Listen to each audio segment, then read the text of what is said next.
لحظات البداية عاشت معنا، كنا نحسبها وقت للتسلية بس، نحسبها بس ذكريات. عبود أعطي أختك اليد يا ولد. ابتكرنا فيها ابتكارات، وإذا بغينا قلبناها خرافات.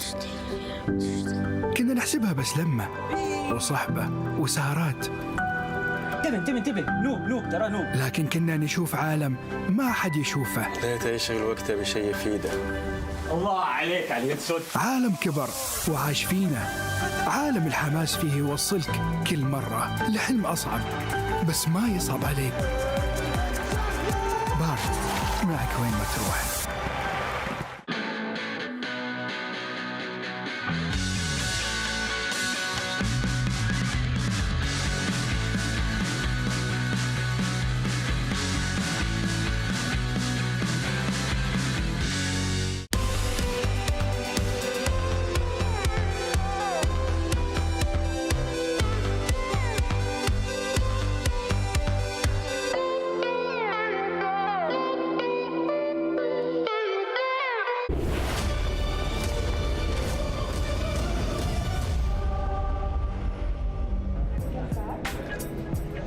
All right, guys, welcome again to the roundtable here. Today, we're joined with Liquid Echo, Team Liquid Echo from the Philippines, and from all the way from the Philippines, they just arrived yesterday. Coach TikTok and Sanji, how you guys doing?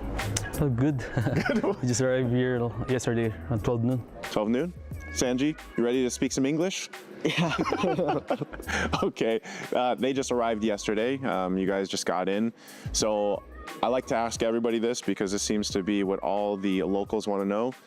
How's the food, Coach TikTok? Have you had a chance to go to the amazing buffet? Yeah, the food is great. Do you have any favorites?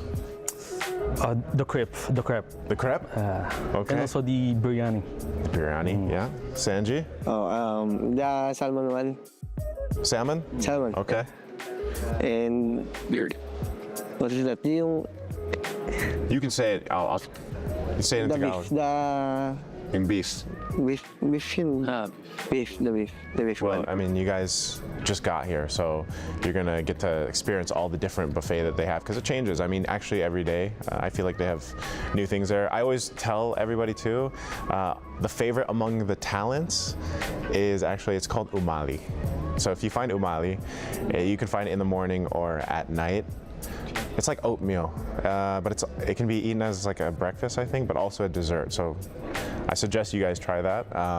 Give it a try. Tomorrow. Yeah, give it a try, or later for tonight. Later after. All the casters from the Philippines and Indonesia, and they all flew in yesterday too, and they all tried. We made them all try it last night, so give it a try. Real quick too, I know this is different weather, right? Have you guys been outside yet? Yes. Super hot. That's Super right. hot? Yesterday, did you guys go to the mall or Yeah. The what? the mall nearby here? Yeah. The nearest mall. The nearest mall. It's I feel like I was here for the first time last year, and it shocked me because obviously Philippines, it's humid. Here it's also hot, but it's a different hot. Yeah. Different level. Super hot. Super hot. Yeah. So let's go ahead and talk about your guys' group. Group C. We just got the last team that locked in for the wild cards yesterday. That's Homeboys. I think some people expected that to happen. Did you guys expect Homeboys to be the team? All expected. All expected. Okay. Is there any teams there that you guys think is going to be difficult for you guys, Coach? I mean, would it be Homeboys, or how do you feel about Team Spirit and Twisted Minds? Team Spirit? Yeah. M5? M5, Yeah. They're doing great. How about you, Sanji? I Team think Spirit also? the three teams, Twisted Minds, Team Spirit, and Homeboys, I think they're going to English na lang speak. Papahirapan. They're going to be difficult. They're going all to be very good. competitive. Yeah. Yeah, I think, I don't know how you guys feel about this, but I like to ask because even on us as talents, we were wondering how the teams feel about the patch. You know, is it refreshing for you guys also as coaching and players? Are you enjoying the new patch that we're playing on?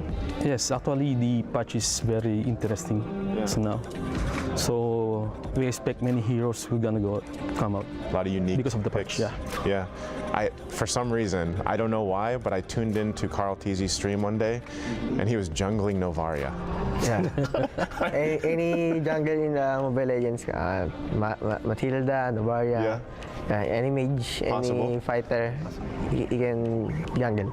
I don't know if you guys will bring something like that to the group stage, but maybe there's some secrets, right, Coach Zigzag? So I think that's exciting, though, because one thing's for sure, too, there's already a lot of people noticing that the assassins are coming back up, the Rogers, the Lings. You have interesting picks like Zask come through. And I think a lot of people want to see what Liquid Echo is going to bring, the Cavalry's going to bring. Maybe we, can you give us a hint? Is there anything new? Well, I think we have flex heroes that can come out. Yeah, maybe Phosphor Assassin and or Fighter Gold Lane. Fighter Gold Lane? Yeah, we saw that yesterday. I think Ruby Gold. Yeah, Ruby Gold Lane was picked up. And a lot of interesting things, I think. So, and I know you guys have, what you guys did in grand finals. I wasn't expecting that to happen. To be honest with you guys, when we saw that, you guys played probably the peak that I've seen you guys play up to this point since you joined. What happened in the grand finals leading here to Mid-Season Cup? Why was it sweep? Why were you guys so good? No, I think the chemistry of the team. Yeah? Because we almost lost against AP Brand during upper bracket finals, right? We scored 3-2. So we have a lot of things that discuss and there. That was a fast change, Coach. From what happened in the upper bracket and then the grand finals. That's what, seeing you guys play the grand finals, I was like, what is going on? And even with Sanji and then Sanford, this looks like the best. I don't know, maybe you agree with this. The best they've been throughout their career. Yeah. The peak. Yeah. Yeah. It's prime Ben. Yeah, it's their prime, right? And so it makes me really look forward to obviously what you guys are going to be doing in Group C, because I think everybody's getting better. Yes. With all the imports and everything going on, even a lot of Filipino coaches, going over. I think all the teams are getting improving, very good, very competitive. Are you excited also for? How do you feel about the mid lane right now? Are you happy with it, Sanji? Because I'm happy because my heroes are coming back. Who's your top three? I think Gusion, Selena, Kagura. Gushin, Selena, Kagura.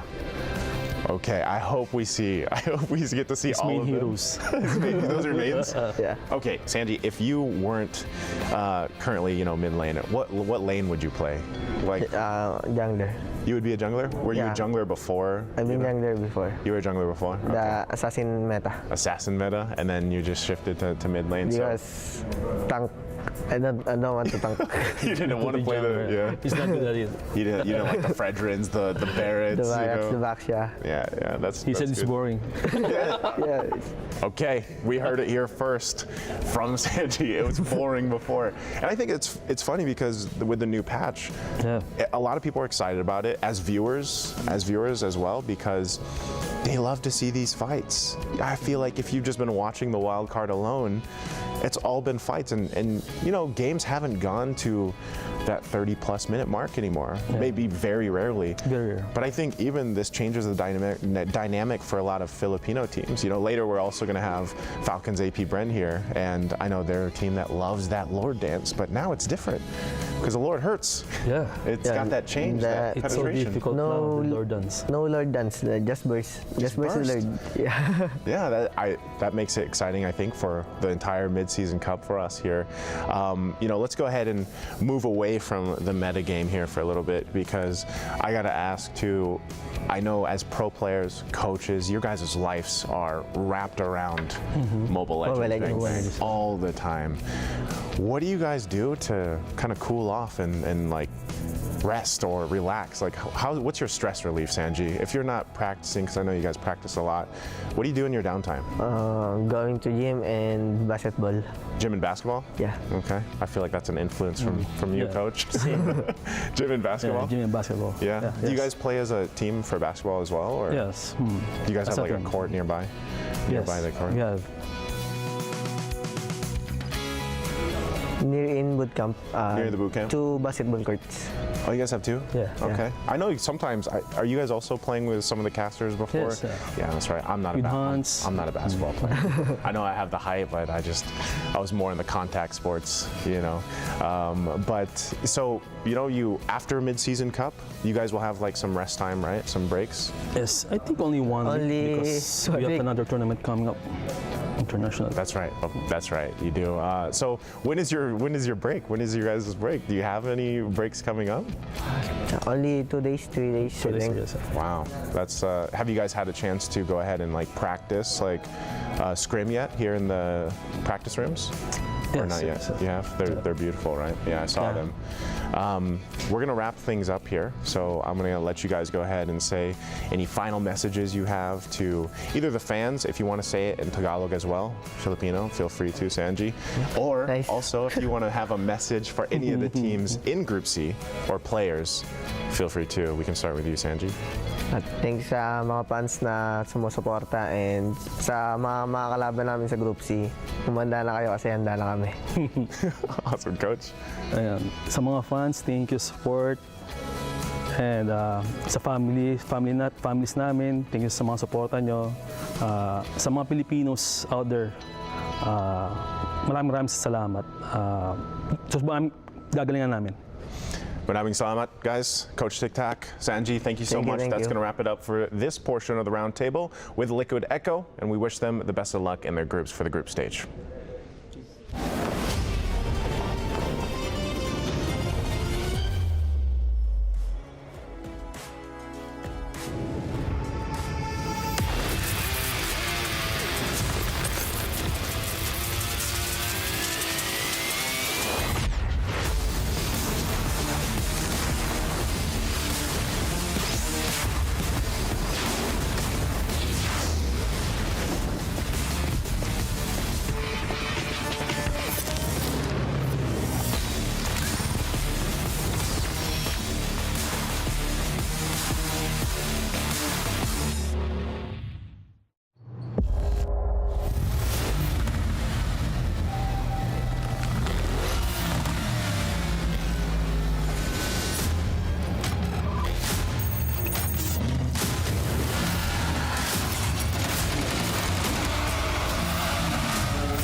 You ever wondered how a Hollywood movie is shot?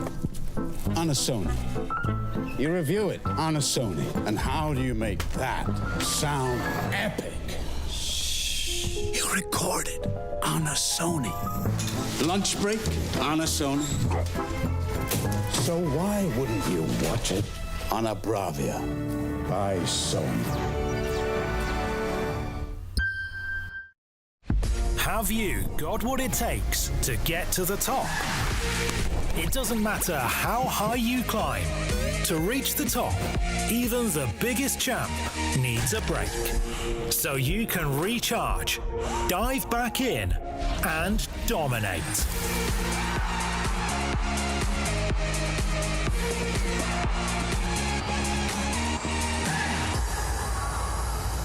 Have a break. Have a Kit Kat.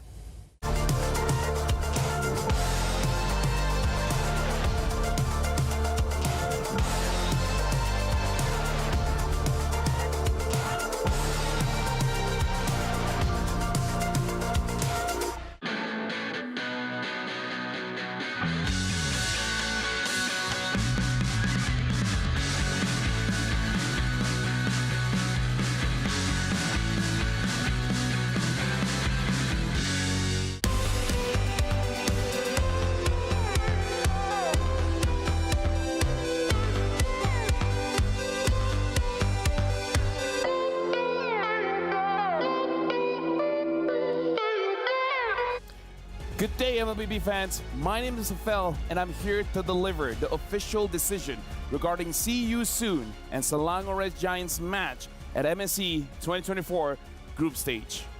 See You Soon has been penalized for violations in relation to their match against Selangor Giants. The match has been forfeited with the points going to SRG. Furthermore, See You Soon will be fined 2,000 USD and his coaching staff will receive a 4-match suspension for MSC 2024. Now let's look at the updated standings for Group B. SRG now has 2 game wins, while See You Soon has 2 game losses. We'll be seeing you guys in a few as we continue the journey to see the world. And with that, we're passing it over to Mara Aquino and Daoud Sandstorm. Assalamu alaikum, Mara Aquino here. Walaikum salam, Daoud Sandstorm here. We're at the Boulevard City in Riyadh, Saudi Arabia, where MSC 2024 is being held. And aside from all the action-packed esports events that fans from all over the world can enjoy, we also have quite a lot of activities that you can take part in too. No wonder the Esports World Cup is being held right here. And when we're talking about here, we are talking about Boulevard City, a 900,000 square meter venue. 900,000 square meters. You know what? I think we should start running because we have a lot to cover. That we do. And not only do we have Group B matches lined up for today, we have 4 teams trying to continue their journey to see the world, and only 2 will make it to the knockout stage. You're right. And I think they're at the Amazon Arena right now. So let's get going. How's that? Let's go. See you at the Amazon Arena.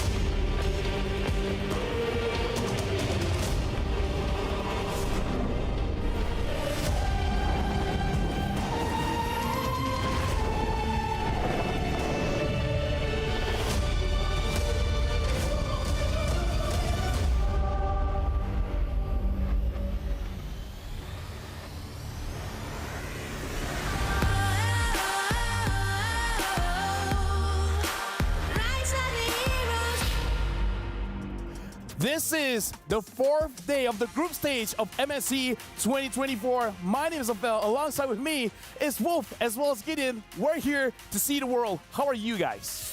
Feeling very excited because I have been waiting to see SRG. Actually, we weren't able to catch them in day 1 because we were paneling for a different stream. But very excited to see SRG. You know. Of course, I'm excited to just be on the panel finally for once in a very long time to really show off why I'm called the boy in the box. But with that being said, though, I know LaFell has forgiven you, but I haven't. We still have one Malaysian team, and maybe that team might make it out of groups, and then I'll call it even.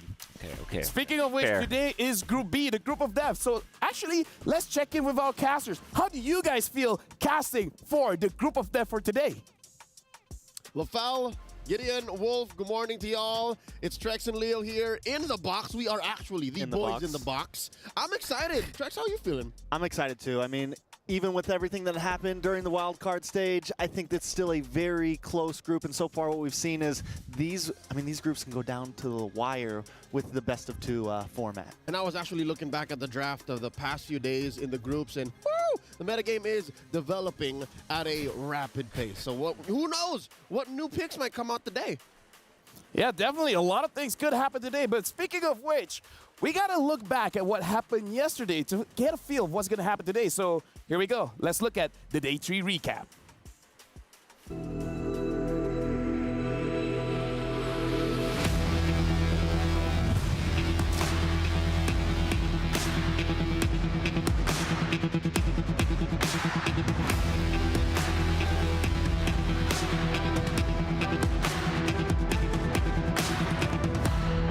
Nature, now GB to be caught again, and that's going to be sent for going for the solo kill. Udil decimated in the back line. Penny Cutie getting rid of TV, and JP does it again. Now with the dotted line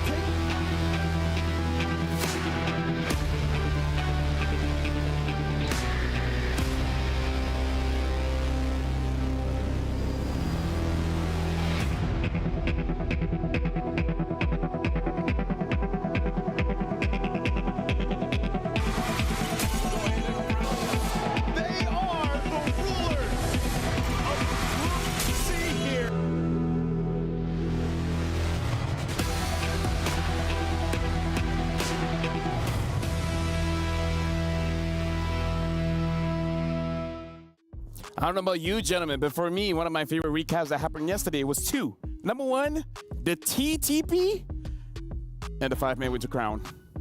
With the crown, fool. With the crown, fool. I mean, get it. How does that? It's canon now. It's canon now, but honestly, I do think that at least these players are expressing themselves. They're really showing what they have here in the groups. But now that we're moving on to the next group, I don't know if they're going to be as expressive. They're not really the bad boys of the group, but they sure are champions.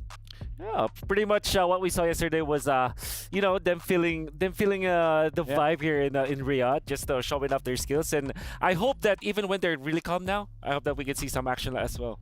I mean, honestly, yesterday was amazing. So we're going to look back into it, and we're going to look back at the top Pepsi reactions.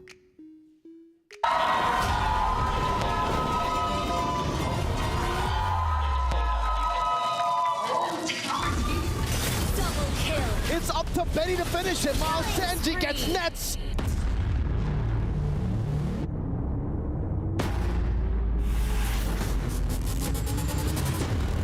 With a flicker forward, Jordan will not be able to take this damage.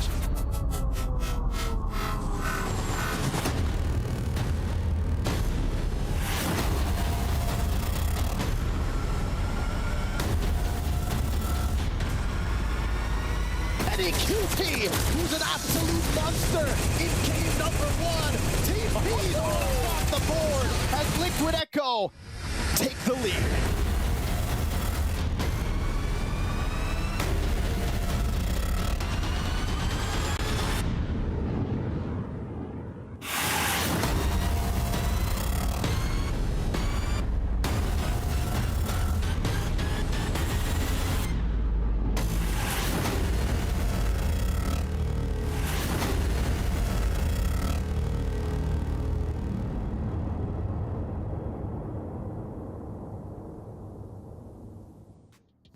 And those were the top Pepsi reactions. And woof, there are things that I do want to react on. Okay. Number one, Carl Teasy's reaction. And number two, doesn't matter where it is, it always feels like the Philippines. Okay, it also doesn't matter where it is. Carl TC is gonna show off and show his emotions. I think that's granted. I think it kind of felt like he loves everyone at this point. And my God, I too am surprised that there are a lot of Filipinos. But then Saudi Arabia and UAE, it's quite almost home to a lot of Filipinos OFW. So shout out to all of the OFWs out there. I don't know about you, LaFell, but this is starting to feel like home ground advantage. Agree on that, right? Yes, sir. This is starting to make sense, right? With so much support, and not to mention the fact that they're dominating this hard thus far, it really begs the question whether the metagame is accelerating or honestly, has it already been cracked open and solved? Yeah. You know what was really cool yesterday? The fact that we have Carl Teasy here, letting him watch the other team's keys get crushed. Yep. Oh, that's an experience. What? Like you as the victor watching the losing teams getting their keys crushed, man.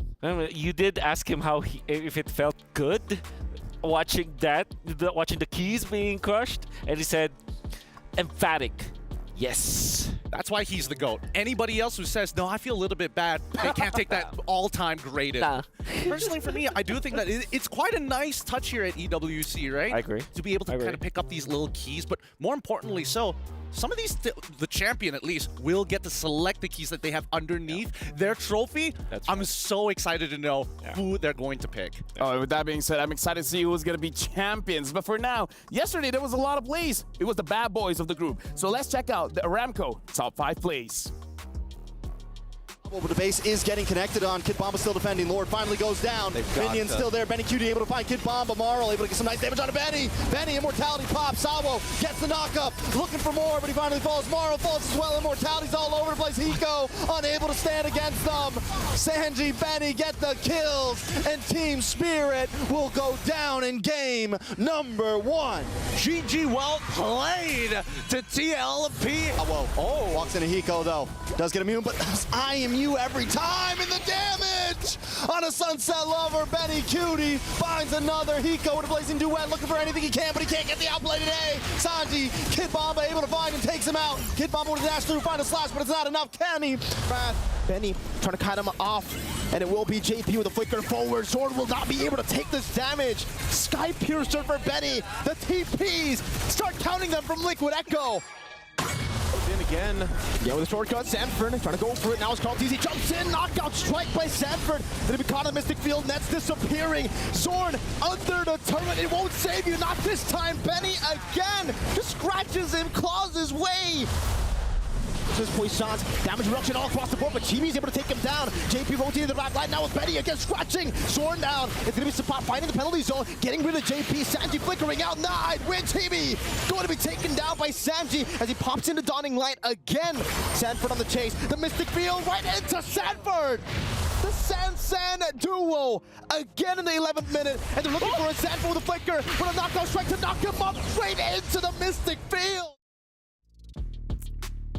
You guys know what's insane? Most of the plays, most of the Aramco top 5 plays were from our ALJ match of the day yesterday, which is TLPH going up against Homeboys. What a coincidence. What a coincidence. I mean, day three is over. It's a new day today. I think it's valid to talk about what happened yesterday. Yes, feels really good.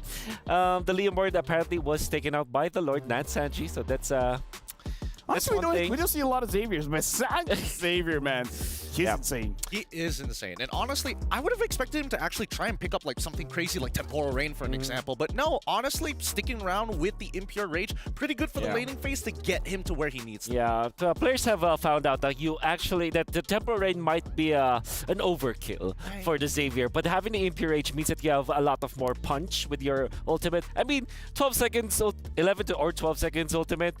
Would you need more cooldown after that? That already hurts, you know? Yeah, imagine if someone goes overboard, it's like, you know what I need?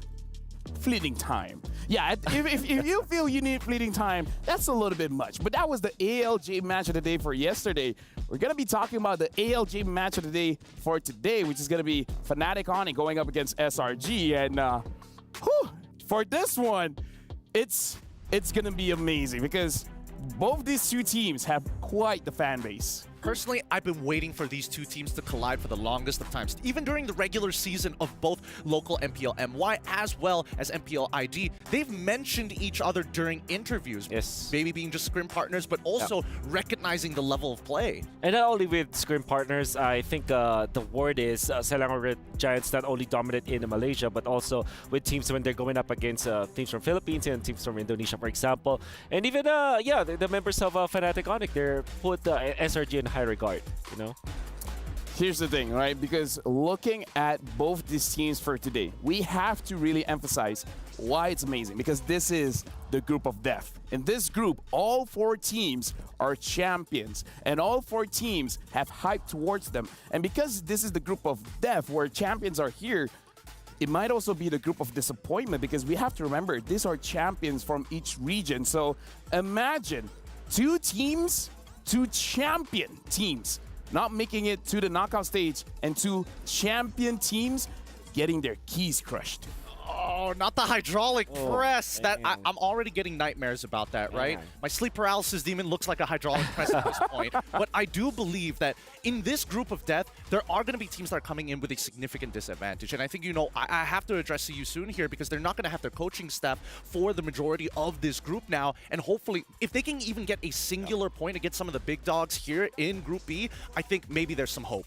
They're put in a very difficult spot. I mean, if you look back at the group stages and you're going to be looking at day number 4 in a way that you're at least 1-1, you have that Homeboy / they have that Evos / Firefox situation where you do have a chance. Even if you lose your matches, you still have a shot. You just have to win it through the tiebreaker, or at least, get more points afterwards. That for Sisun, they now are put in a spot where they have to wish for someone else to kind of mess up, It's out of their control entirely. And with that being said, we got to look at the match schedule for today to see which teams are going up against who, and more importantly, when. Because we're going to open up today with Falcon, the champions from Mina, going up against Selangor Red Giants. Afterwards, it is going to be Fnatic Onyx going up against See You Soon. And See You Soon will be battling once again, going up against Falcon. And we're closing it off with our ALJ match of the day, Selangor Red Giants going up against Fnatic Onyx. We are expecting a high-octane match for that. I'm expecting assassin versus assassin action. A lot of good marksman battle between Chewe as well as Innocent. That's gonna be great. I mean, we've seen them time and time again prove that they are some of the best in their lanes. But when we look at the Group B point system as of right now, everybody's concerned about See You Soon as well as Team Falcons, right? Yeah. At the end of the day, the two very first best-of-twos that happen is going to be a qualification match, technically to get into the playoffs. And even so, if See You Soon or even Team Falcons, they just won their matchups, there is hope.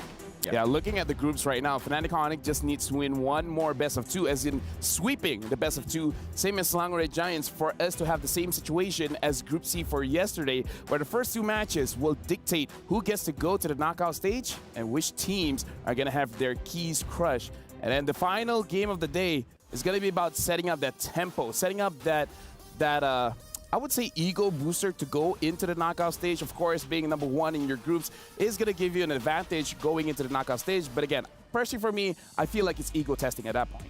I love that you bring that up because for certain teams, they need a bit of a warm-up period, right? I think, you know, some of the, if we look at some of the other groups and unfortunate matchups that have occurred, like C9 for an example, starting off like, we think that they're going to make it out of this group, but when dropping an 0-2 against their opponents, now having to scramble to get out of the group itself, I feel that a lot of these teams, especially at the highest level, need that confidence boost. Yeah, that's why I also don't want to sleep on See You Soon, because despite, of course, the penalty that happened to them, if you look at their games, they really had it in them. I mean, SRG is a team that we put in the top spot, right? I mean, easily top 4 for me. But the fact that they have actually won a game and won skirmishes and won so many times going up against SRG, that means that they are not pushovers this time.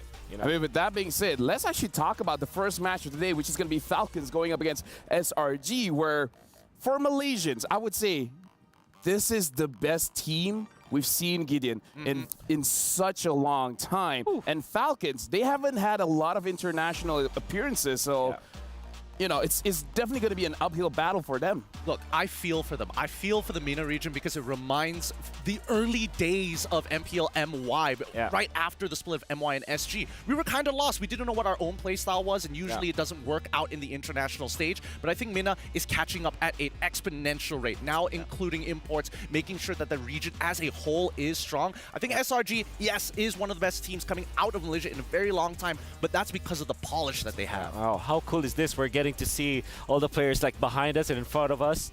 I also want to add to what you were talking about, the development of the region. They've already like added imports, which already, of course, that helps a lot, right? But I think the next step here is for them to get into the spot where they can scrim against top teams. Like, for example, some of the Western teams have flown to Southeast Asia just to train. I don't know if there were teams from MENA region that actually went to Southeast Asia just to train, but I think that's the next step. For now, they have to show us what they got.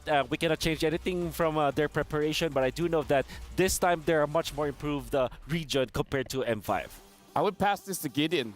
Is there a situation where Slangored Giants might choke? Because technically these are newcomers. The only one that's been on the international stage a lot of times is Yums. That is true. I think that, you know, in terms of experience for this Malaysian squad, yes, they don't have a lot of international experience, even amongst the imports, right, Cameron, as well as Innocent. But when we saw SRG face off against See You Soon, they were playing by far the worst MLBB I've ever seen. And then Innocent decided to kind of pull it together saying, hey, guys, what are we doing here? I will drag us across the finish line if I have to. And I think that the rest of SRG really needs to have some mental fortitude coming into an international tournament like this.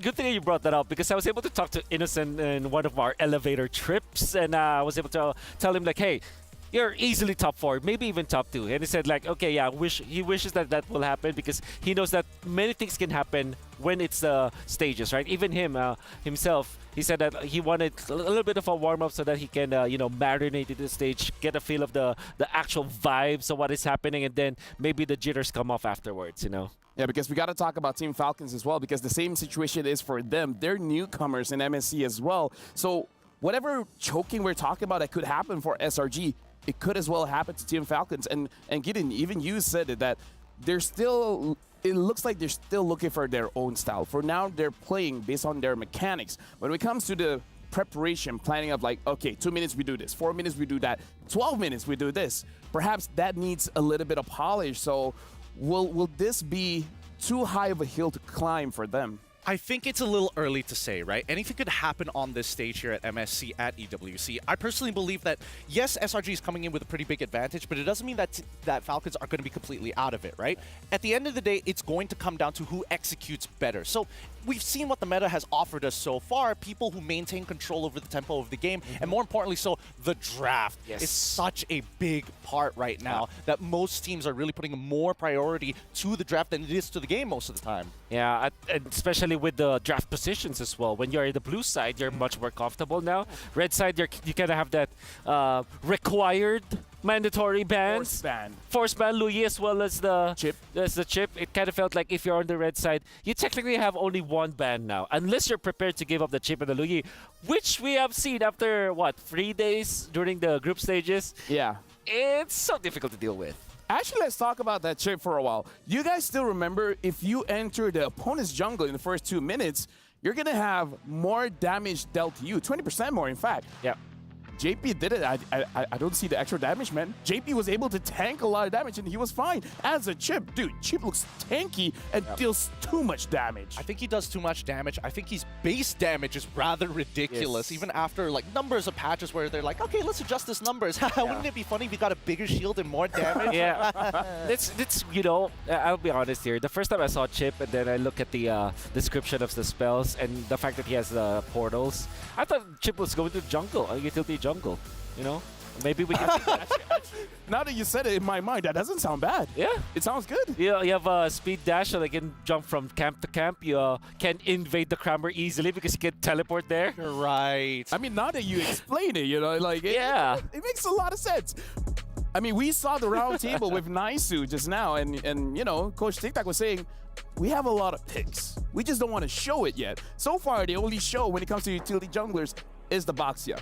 But before we actually throw it over to the host, I just want to confirm one thing from you guys listening to the conversation. I'm guessing Slangoray Giant is the favorites for this matchup? Yeah. Of course, absolutely. Sorry, I had to throw it out there. It makes people really believe in it. But yeah, I do think that SRG should be able to take this 2-0. Even if it's 1-1, that's still totally fine. At least we get to see more Falcons. Yeah, I think the only time that where SRG will not be favored in this group will be when they're up against Fnatic Onic. I think, like I said, easily top 4 for SRG all throughout the whole tournament. With that being said, if you want to take it down Slangoray Giants, what is going to be the first step? Like, what do you have to do? Is it the draft? Is it shutting down the mid? Is it shutting down Innocent? Like, what's the first step? Personally, I feel like we got to go with the T2K sort of download the first game strategy. Who is the underperformer? Because when people are performing at their top peak, especially from the side of SRG, it feels like they're kind of unstoppable when they are given a good draft, right? So start from the draft, figure out who is underperforming overall, and then instantly start peer pressuring them into bad plays. So I don't know how to actually do this, but I think that you have to kind of stop Yums from being very comfortable in the match. Give him heroes that he's forced to. Like, for example, you have the Udil example where you force him to play Angela. Oh, yeah.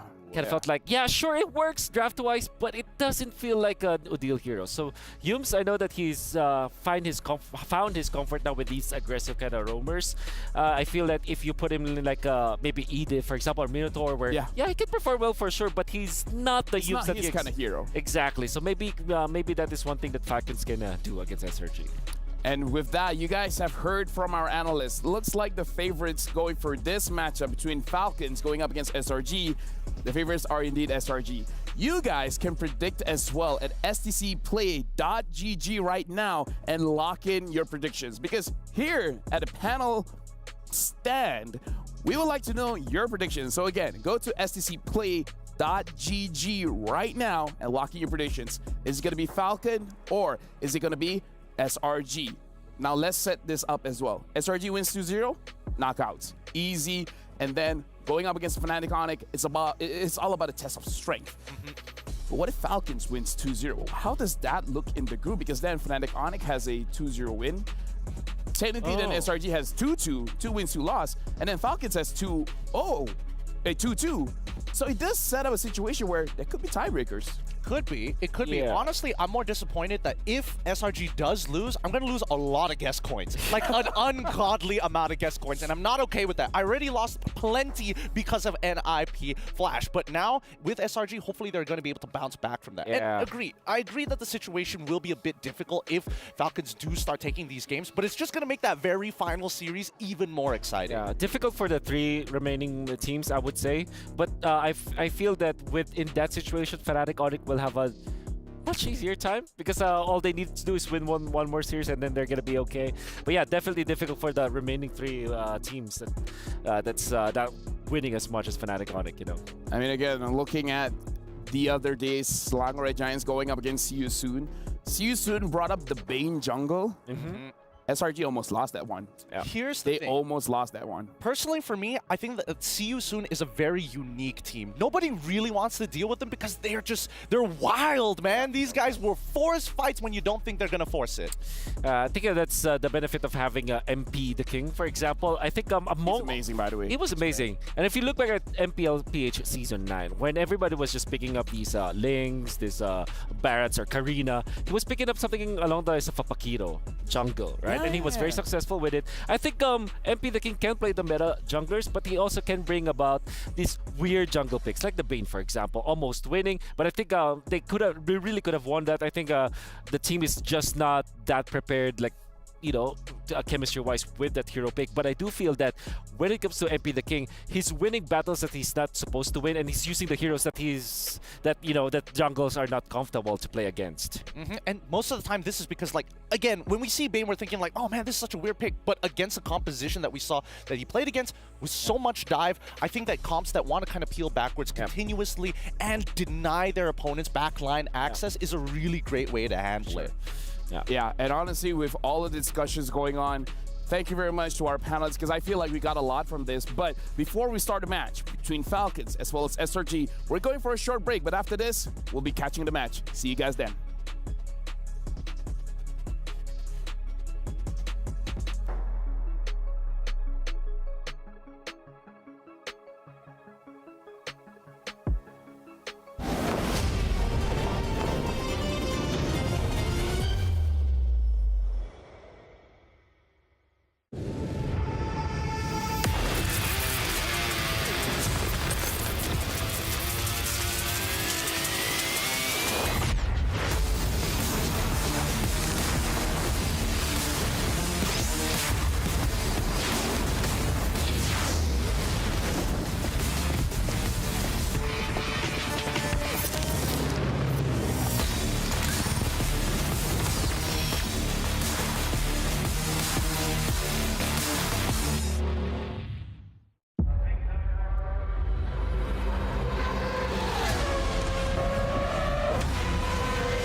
And we're back. And during the break, it just reoccurred to me that Wolf is here.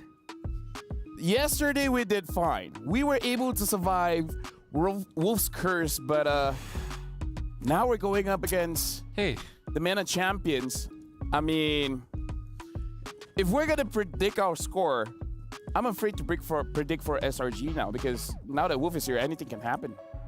I mean, yesterday, one of your teams went into the playoffs, into the knockouts. And then got 0-2'd by TLPH. I have no control over that. That's true, that's true.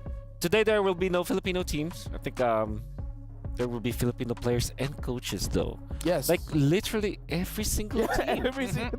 I gotta say, Filipinos are everywhere. You guys are everywhere. I mean, that's the beauty of it all. That's why technically they have the homegrown advantage here in Riyadh. But I think at the end of it all, I feel like when we start thinking about these matchups, and even if Wolf is here, that's why I was a little skeptical at the very beginning. Maybe SRG is going to be looking really polished today, and we hopefully get to see them at their peak performance. Hey, here's the thing.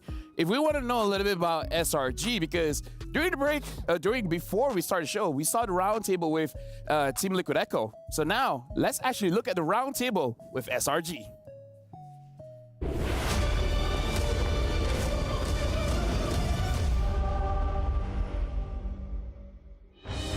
All right, guys, welcome to the roundtable here. We are joined today by SRG, and we have some special guests with us. Again, it's Innocent, Yums, Stormy.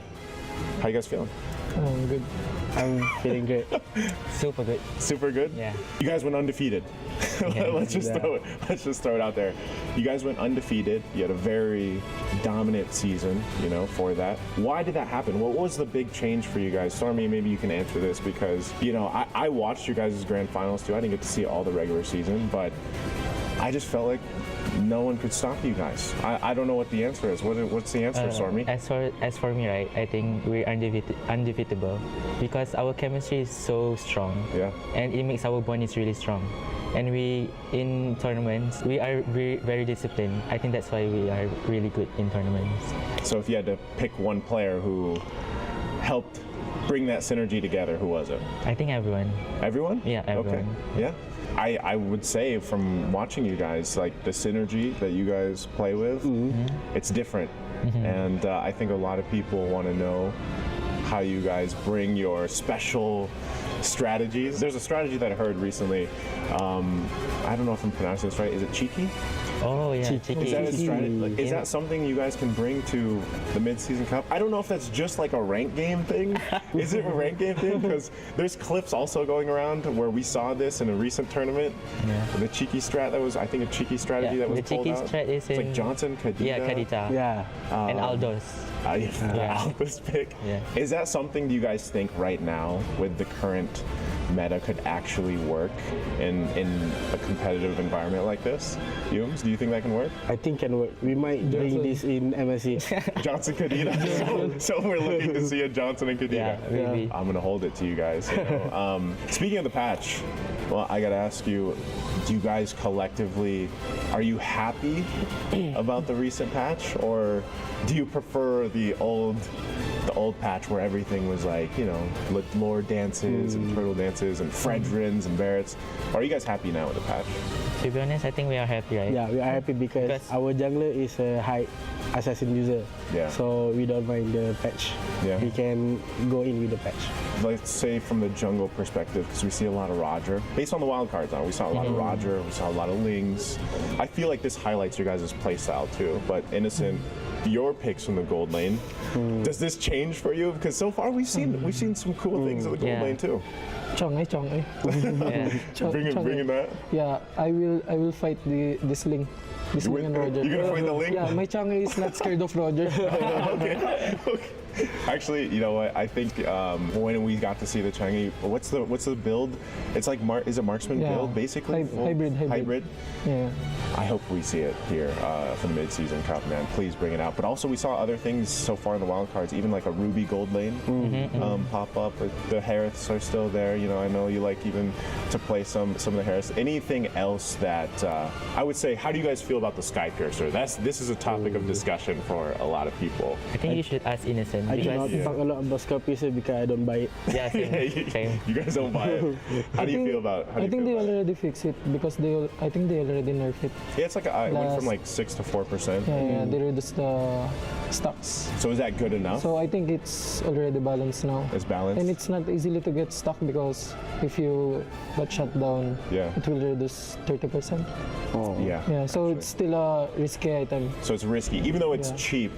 Because it's, I think other people are saying like, should it be more expensive? yeah. It's 1,500, I think, 1,500 gold. Yeah. Because if you cannot get stuck, it's still useless. Okay, well now we know because a lot of the casters, and I know Mirko has mentioned this too. For a while everybody was picking up like first item even, you know, but now there's some changes here. I would say that so far though, for what you guys see, your group ahead of you. Let's talk about your group real quick. How are you guys feeling about your group? Are you guys confident going against? You know, there's some pretty good names in there, but do you guys feel like you can go ahead and top your group? Is there anyone? Let's start with this. Is there any team here in your guys' group? Are you worried about any teams? Or do you think your undefeated streak will carry through the group stage? Stormy, do you want to? We're not even scared to face anyone, right? Yeah. We just don't mind anyone. Yeah. So we just go with the flow. Just go with the flow? Yeah. But we are very confident. We are very confident to beat them all. Spicy. Spicy, Yums. Who are you looking forward to play against the most, though, Yums? Is there one certain team you really want to go against? Of course, Keyboy. The champs? Yeah. The champs, MSC champs. Everyone is champs, right, in our group? Everyone, you guys have the champion group. That's right. And so far, from what we've seen from a lot of the interviews, I think most people would put Fnatic Onic at the top of their list that they want to take down. And you guys I think you guys have a really good chance, obviously, of doing that with the current things. But obviously, too, like we know Kyrie.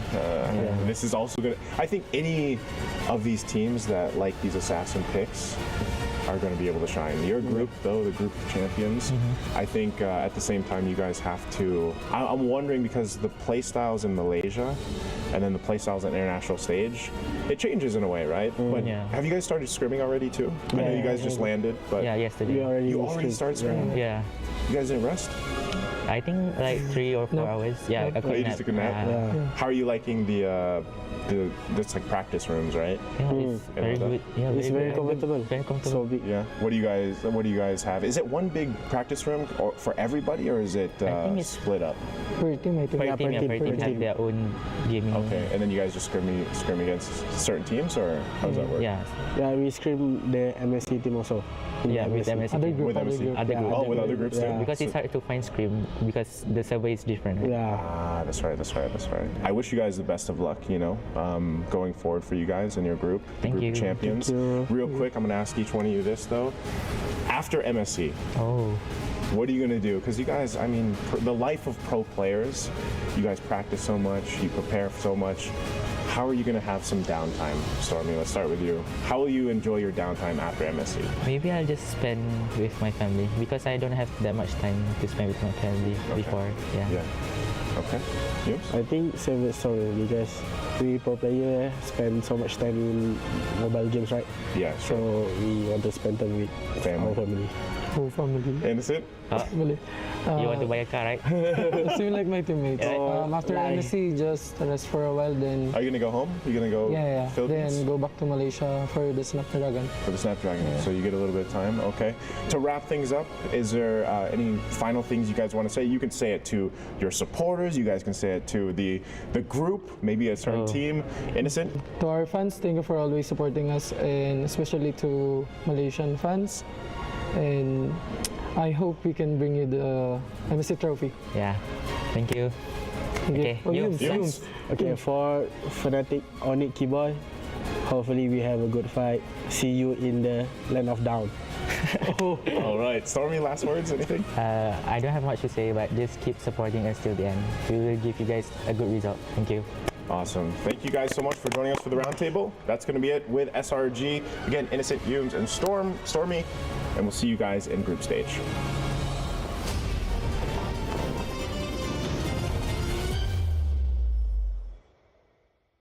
Stormy's my boy, man.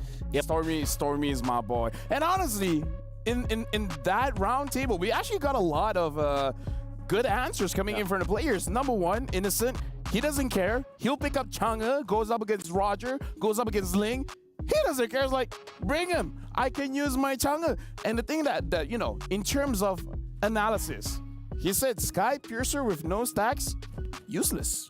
Yeah, pretty much. I do agree. I have to agree with him. I think because of that 6% to 4% change, and then you kind of increase the maximum amount of stacks. Yeah, you technically kind of. Yeah, I think you nailed it right in the head there. It's perfectly balanced now. Like, it's not that OP. It's not that unviable. So, but if you do snowball, it's gonna be great. So, yeah, share the sentiments with Innocent, my boy. Well, Stormy's my boy. But speaking of my boys, we gotta look at Keyboy, where Yume's just like, yo, Keyboy, we're gonna meet you guys and let's hope for a good match. Yeah. I thought it would be a little bit more spicier, but Yume's just like, it's okay. You know what? Nice is here. I'm gonna tone it down a bit. Honestly, I think the fact that Nice was like, hey, you know, just to fans out there, say to the loved ones, it's canon now that Keyboy loves SRG based on what Yume said, right? Yeah, exactly. I think we can all agree with that. And I think, you know, both of them, I feel like Yume's, even though he's left Todak and now joins SRG, a bit of that Todak spirit hasn't really left him just yet, even when it's uncalled for. But I do think that in SRG's case here, I'm assuming, I'm just gonna, wild guess, he's not gonna play the Chang'e. Innocent's not gonna do it, especially on an important match as well. Here's the thing. I believe Innocent, does he want to use it? Yes. Will Coach Arcadia allow him? No. That's the big difference. Speaking of differences, we got to talk about the differences between the two mid laners. My boy Stormy is Malaysia's Mage Prodigy. He's going to go up against Good Night, the MPL MENA Grand Finals MVP. That's right. So again, like, the mid laners are amazing, and Stormy, we've seen him changing up a little bit when it comes to the mid lane. He's using the Aurora, and he even showed off the Kagura. Yeah, and he's another mid laner that has been, you know, has J-Lord as a name. Yeah, actually. So J-Lord and mid lane with Hate in there, you know, in the mix. I think the Falcons is in a good spot. As much as they want to be in that good spot, like, can they actually make it work out, right? Because we've seen that the mid trio has been a large part of the metagame, even from like 2 patches ago. Now even more so than ever, just to kind of help out the sides. I think the teams who can identify the game state, not from just the laning phase, but even beyond that, will have a bigger advantage coming down to the mid game. I kind of felt like they were out of their game when they first faced up against, if I'm not mistaken, it was Fnatic Onyx back in day number 1. Even Ding wasn't that comfortable. I know what prowess Ding can bring to the table. Like, he's very, I would say, macro-centric in a way that he is an EXP laner when he played back in the Philippines that can actually carry the games. He's like a damage-dealing EXP laner. From what we saw from the previous days, we are more inclined to have setup kind of XP laners like Terizla, for example, and carry XP laners are kind of frowned upon just because you're focusing so much on the jungle as well as the gold laner. For a second there, I thought you meant carry in the XP yeah. laner. Okay. Because I was like, wait, I've seen that before, and it didn't work out. Didn't work out, yeah, but yeah, so damage dealing / farm heavy EXP laners are kind of frowned upon nowadays. I think that's the main strength that Falcon can muster. Maybe that is where they can look at heading into when they're going up against SRG. I'm just gonna add on a little bit onto that one. Damage dealers / farm oriented EXP laners is frowned upon unless you're Diablo. Unless you're Diablo. That's true. Wait, there's a nuance here. There is a very big nuance. I think a lot of it comes down to, like, why do you even want these damage-centric, farm-heavy style of EXP laners? And a lot of it really just boils down to, can this hero clear the waves fast and make an impact as soon pre-level 4 or after level 4? Because again, a lot of the lane priority now is a bigger importance in the game compared to, we could just sit back, first turtle we give up, and then afterwards, second and third, that's when we fight. Yeah, carry XP laners are, you know, candidates for Employee of the Month, you know, because they're going to be doing everything. They're going to be farming their lanes, or clearing their lanes, they have to go to the turtle, they have to appear in teamfights, and they have to deal the damage. It's a difficult thing to do. It's almost like what LaFell is always doing on a day-to-day basis. So essentially, those that are using the Terizlas I'm just here to do my job, man. I'm getting paid this much. If you put it that way, yeah, I would say, yeah. I think that's a good metaphor for it, you know.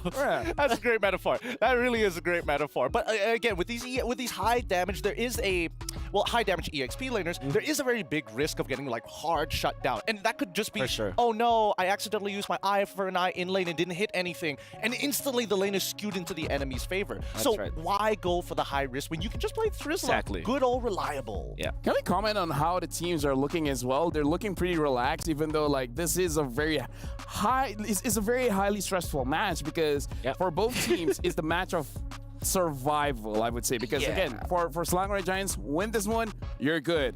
Falcons want to stay alive, you got to win this one, and we have to talk about this is their home ground.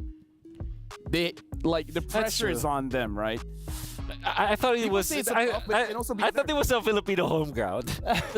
Well, I was thinking that too. Home ground advantage. Honestly, hot take here. I mentioned it in MPL MY, and I've noticed a trend among some of the champions, or at least some of the best players in the world. You ever notice that this just might be the long hair meta? The meta where whoever has the longer hair generally is the better player. Kyrie. Yeah, you're right. Already the best. Come on, think about it. Innocent. I mean, the list goes on. Stormy grew out his hair as well. TikTok grew out his hair as well. That's actually very true. That's so true. Yeah. So yeah, it's a long hair meta apparently. Yeah. So you know what? That's why Yeb has this, long. He's trying to catch up. He caught on a little late. Sandstorm has long hair. Mara has long hair. Oh yeah, Mara has long hair. You know what? With that, not cutting my hair anymore. And then it would be anyone's guess. Is it going to be straight today? Is it going to be curly? Is it going to be there? Hey, man, you need to have some level of consistency, right? Because even for SRG, they had a undisputed run in MPL MY. Falcons were also looking pretty good, but until I see that long hair, that's what gives me confidence. I am in my head right now imagining LaFell with long hair. It's No, the thing is, you guys are giving the content team an idea. Hair tier list. Oh, MSC player. Dude, that's great. That's great. Better yet, show the hair and then guess who's the player. Okay, top one for me is Innocent already, you know? Oh, that's good. Oh, you love Innocent's hair? Yeah. I don't know. I'm more of a Yums boy. I'll say that right here. Oh. Yums has got great long hair, and he's had it for a while. You're right. That was a player before come. Either ways. Hair, long hair, good. Means good performance. But either ways, thank you very much to our analysts. Now, when we're coming, this game is about to start. Team Falcons will be going up against Selangor Giants. But before we continue, we're going to be handing it over to our hosts on stage. We're going to give it over to Mara Aquino as well as the Woods Sandstorm to start off for today. So you know what, guys? It's your turn.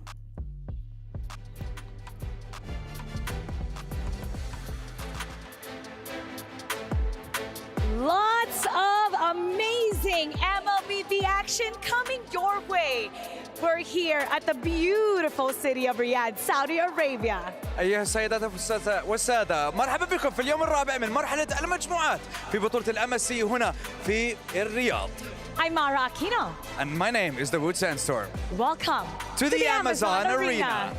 Ladies and gentlemen, today we continue day 4 of the groups, and we're going to be starting with the champion of MENA as they make their return to this wonderful stage and continue their MSC 2024 campaign here at the Esports World Cup. And they are going to be going up against the invincible Giants of Malaysia. The stakes have never been higher because much like yesterday, a team will be eliminated today, and this is also an opportunity for the other to proceed straight to the knockout stage. So without further ado, let's welcome Team Falcons.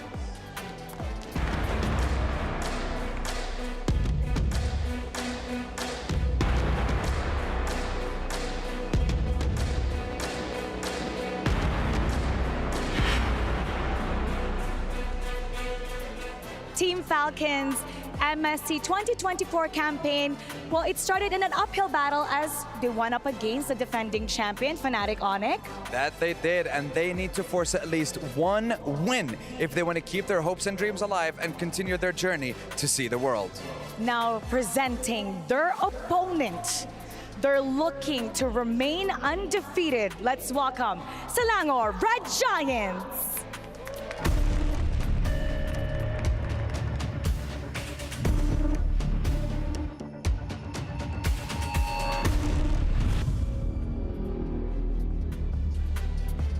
Well, ladies and gentlemen, this has been an incredible journey. And don't forget, when we're talking about Selangor Red Giants, we are talking about a team that has managed to win and be crowned champions of MPL Malaysia without dropping a single match. What they want to do is have a 2-0 today because the sweep will let them get to keep this key. Now, in partnership with the Esports World Cup, each team has been given a personalized key with their name on it. This symbolizes their right to be in this tournament, and this represents their life. Exactly, and that is what the key of champions looks like, and this is what the key of the teams that have been eliminated looks like. And you want to see what happens to it once a team is eliminated? Let's see. After the key gets destroyed, it joins the rest of the keys, and it joins the rest of the teams that have been knocked out from this tournament. And we want to see what happens to this key. We are talking about 5 tons of pressure being applied to the pure gold key that symbolizes their journey coming to an end. Now, as this key have been destroyed, a lot of hearts are breaking also, and today we will see another 2 teams' key get destroyed because at the end, only one will get to keep theirs to get the MSC 2024 Championship Trophy. That's right, because only one team can be crowned, and only one key will remain unscathed until the end of the tournament and until the end of MSC 2024. And I cannot wait to see who's going to get crowned, Mara. And you know what, Sandstorm, for a world-class tournament like this, we would like to have a world-class gaming phone. So if you take a look at the players, all of them are doing their ping test with the Asus ROG, powered by Snapdragon 8 Gen 3 mobile platform. That's right, Asus ROG is the official gaming phone when it comes to MSC 2024. And ladies and gentlemen, I think we are ready to get things started. We are ready to get the show on the road. Let's head on over to the studio. Time to shine. And it's also time to see the world. Now, before we go into the draft, this is on topic and off topic at the same time. I really want to take a picture of those keys, man. The broken ones and the ones that are still intact, because you can't tell me that that doesn't look cool. Even the broken ones look cool. Yeah, that's true. And I think they're made out of gold, right? Pure gold, Pure as gold. they said. I mean, it's a cool concept, but can you imagine the players having to walk up there and hand over their keys? It's an emotional moment for them. Exactly. Like, it looks cool for us, like, I'm sure. Like, we look very happy. I mean, we're very happy to see that, but I'm pretty sure that the players themselves who lose their keys, who get their keys destroyed, man, that must be devastating. I remember Leo saying this yesterday. I'm going to quote him, but basically it's their tournament lives made into a physical object, something tangible. Yep. Dude, either way, loving the concept, looking at the players now. We're going to be looking at the draft. Are we going to expect a first game draft that is going to be very safe, or we'll see one of the teams overextending a bit? With that being said, Falcon is going to be first pick on the blue side. SRG is going to be second pick on the red side. And why this is relevant, because again, we've been talking about it in this analyst stand. It looks like if you're on the red side, you're going to have a little bit of a disadvantage where technically you only have one ban. You have to auto-ban the Louis as well as the chips. Which means that they will eventually do it. So I think you were wondering, Lefel, if this should be the time where you can be experimental. I would say overextending. Overextending, yeah. I always will say no because of how tedious or cutthroat the group stages is. Like, losing 1-1 is like I said, it's like almost losing an entire series altogether. Losing 2-0 is like losing 2 series altogether, just because of how tight a best of 2 can be in a group stage setting. Personally, for me, I think that even when we start thinking about like the way these games need to be played in a best of 2, somebody needs to figure out what the red side can actually do. Because I feel as of right now, what we know based on the meta is that red side is basically a skill check to blue side saying, hey, how much do you have in your hero pool, right? Yeah. Which means that after the break, after the group stages, all the teams that can go through and get it to the knockout stages should have enough heroes to deal with the Luyin as well as the chip. Now, I would say that because of how SRG is looking with the Arlet being banned out, I think that they should ban the Luyin afterwards, because Arlet, I feel, is the answer to the Luyin. But we did see Fireflux, for example, they utilized the Lolita to counter the Luyin with their aggression. SRG is a team that's more willing to the Luyi, and between Luyi and Chip, I think Luyi probably 100% you will not let go of the chip, 80% you can let go of the... 20% you can let go of the Louis. No, I totally get you here. I personally think that maybe SRG may have taken a little bit of an idea of how to counter this Louis. There might be an opportunity for them to actually open it up, because I'm not sure whether Falcons is going to highly prioritize it, right? Because as much as Goodnight is like their most solid player, the rest of the team does need their power picks to really perform. Yeah. This is interesting. You're blue side, but you're banning out the Louis. Yeah, so what I think here is Falcons are considering getting Harith or Roger. They're going to be running for that kind of pickup, especially because the Ling was already banned anyways. It kind of feels like they are not that prepared against the Louis. And yeah, it still opens up the draft. Like I said, Roger as well as Harith, they're open. I think SRG might just keep both of those picks open, or maybe just ban the Roger at this point. I think that they're more comfortable now, knowing that the Luyi was banned by Falcons themselves. They banned Florian, so it's definitely a race for Harith as well as Roger. Yeah, no, this is a huge tell, right? We know what the goal lane matchups are roughly going to be. At least with the Roger, there's a little bit more flexibility in what they can do and shift around on red side. But most importantly here, I think we all need to keep in mind that even if the Roger goes into the goal lane, or maybe even into the jungle, the mid lane is good, as well as the supports are going to be by far the most two important picks coming into this first rotation. Yeah. Okay, so there's the Harith. Typically answered by the Roger. Sometimes teams answer it with a Moskov. You can pick that all together, but instead it's Nolan and Roger. If there is a team that I expect to prioritize assassin junglers, should be SRG. They're very comfortable with that. The way that they play it is that they create a lot of chaos around the map, that it's up to Innocent to kind of make the most out of the space that they were getting. So having this Nolan as well makes you react if you're Falcon. You pick up the Cho, for example, maybe get the Tigreal eventually. Hopefully that is an answer for the Falcons Esports. But then again, Valentina now is top priority for Falcons to get, because that is the hero that that is the mage hero that you're not that scared of when you're facing assassins. Absolutely. There we go, the Valentina and as well as the Minotaur. I like this a lot personally, right? Because it does tell SRG, hey, even if you want to play safe and you want to dive heavy composition with the Faramis, we still have a good level of counterplay. Yeah. So you answer this with Edith typically.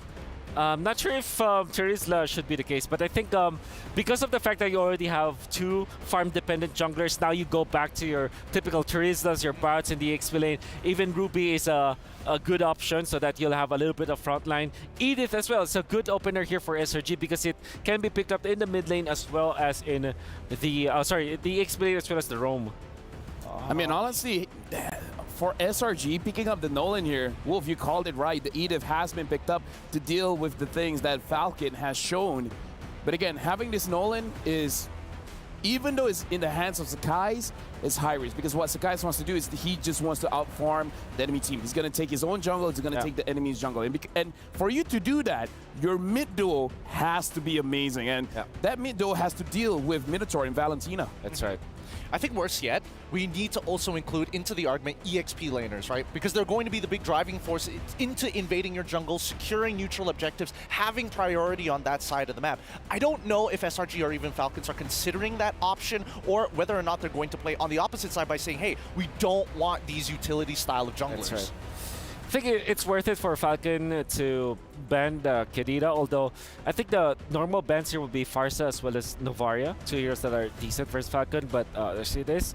But the Kedira is interesting because SRG, you have that hero that can actually burst the Harith. You just need another combo for it, maybe get the Kaj afterwards. Or what they said during the round table, Kedira Johnson. But then there's still one component missing. I mean, they only have the last two picks, but it would be nice to have the Alex for that global vision to know exactly where they are to make that hit and run work. Yeah. One thing that we do have to say is that Stormy really likes picking up the Aurora, especially when it looks like he's going up against a mid trio that has at least two frontliners. So if they see, say, a Boxia, Frederick, something that's going to be in their faces, he might pick up the Aurora. I love that you brought that up because it's a great hero versus the Harith in a way, because you have a lot of sources of mini crowd controls and a big one with your ultimate, which means that Harith can only purify one of those. You don't want to be frozen in that part, and I do like it. Next best option there is the Nana, which also, you know, has this instant hex or transformation we can expect. So yeah, Aurora, Nana are valid pickups here. It's they're both decent against the Valentina. Another option is this Odette that some teams are thinking that it's great versus the Harith, you know? But I doubt that will be the case for SRG, especially with the Minotaur up, as well as the Valentina. You don't want to give a big ultimate to the Valentina like that. So. True. Yeah, that is very scary. Yeah, no, I agree with that entirely, right? Yeah. I think Aurora probably would be a little bit better in this situation, but what I'm noticing here is that maybe with the bans, well, dedicated towards Ding's side, the Benedetton as well as the Yuzong, there could be an opportunity for Edith to actually get thrown into the EXP and then open things up, maybe with a Grok even, just to walk into the enemy jungle to start scouting early on. That's why I like the 4th pick mid laner here for SRG, because that keeps the Edith flexible at this point. And you're not revealing that much for your composition. With this, Aurora looks really good. So is the Kadira for SRG. I wonder what they will pick up with that. They also have Xavier, which apparently is a decent laner, because you just go back. Wow. Oh, there you go. Okay. Wolf called it. Well. Okay. This means that if Xavier's going into that mid lane, that Edith most likely has to be the roam, right? Because in the earlier stages of the game, you really struggle to clear these waves effectively against your opponent, especially when you're up against a Valentina and a concussive Blast Minotaur. Yeah. I mean, you were talking about the Grok, and the Grok could help out as well. So that's right. Even though they got a Xavier, it's still open. Yeah. Do you want an assassin now if you're Falcon to match up with this Nola? Maybe a Hayabusa eventually. Really? I was thinking more just go straight into the box here, right? There's just a lot of layers of damage, a lot of layers of damage that you could be mitigating. Yeah, I do agree with you. I think that's a much better pickup, honestly. Baksha, you have a lot of frontline. Xavier will not necessarily be able to stop that, and you have access to the backlines with this Baksha. Then go to Terizla. Paquito. Okay. Okay, they generally fit the same build that you were talking about. You were hyping Ding up to be the guy who plays damage style of EXP. I love it. And that's why SRG are like, no Benedetta, no Swiss Army knife for you, no Yuzong, we'll let you have a Paquito. That's right. How about the Nesmeralda? This is perfect time, dude. Harith and Paquito is there. I mean, of course, the backshot is going to be a little bit of a problem, but there's no actual one-hit delete hero that can actually stop the Esmeralda this time for SRG. Yeah, another option is the Grok, though. But yeah, I think Esmeralda is great.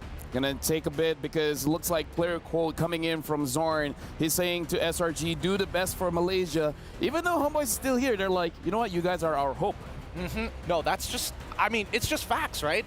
It's been a while since Malaysia has been put on the map, and better yet, done well during an international. So we have high hopes, and Terizla finally gets locked in for the side of SRG. What are you thinking about this, Wolf? Pretty standard. I think, they can. They really knew how to make this double Roger plus Nolan work. And with that being said, we see an EXP layer that does the damage, and we see another Xavier. And with that, the draft has been completed. And when it's completed, now it's time for the casters to shine. It's your turn.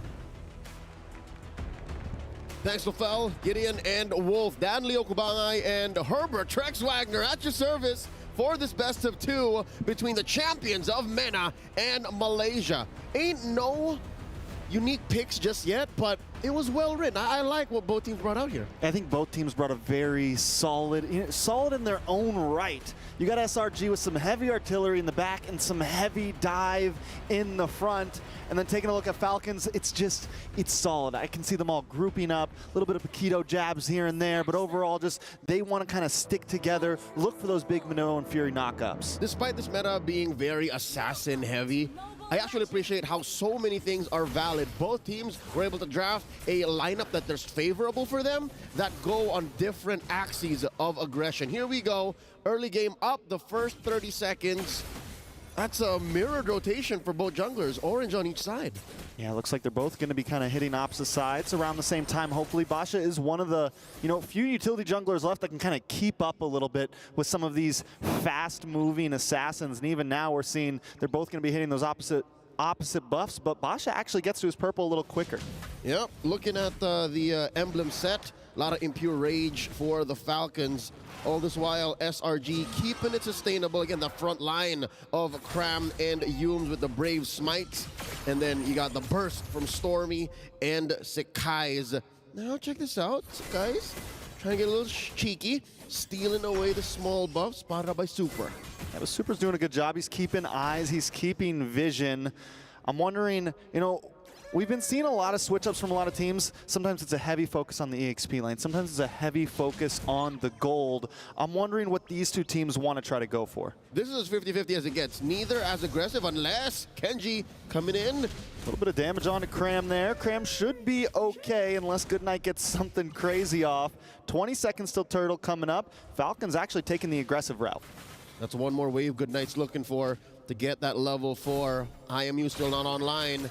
Humes and the rest of them pushing him out of that long bush. All right, here comes the Turtle, 5 seconds in.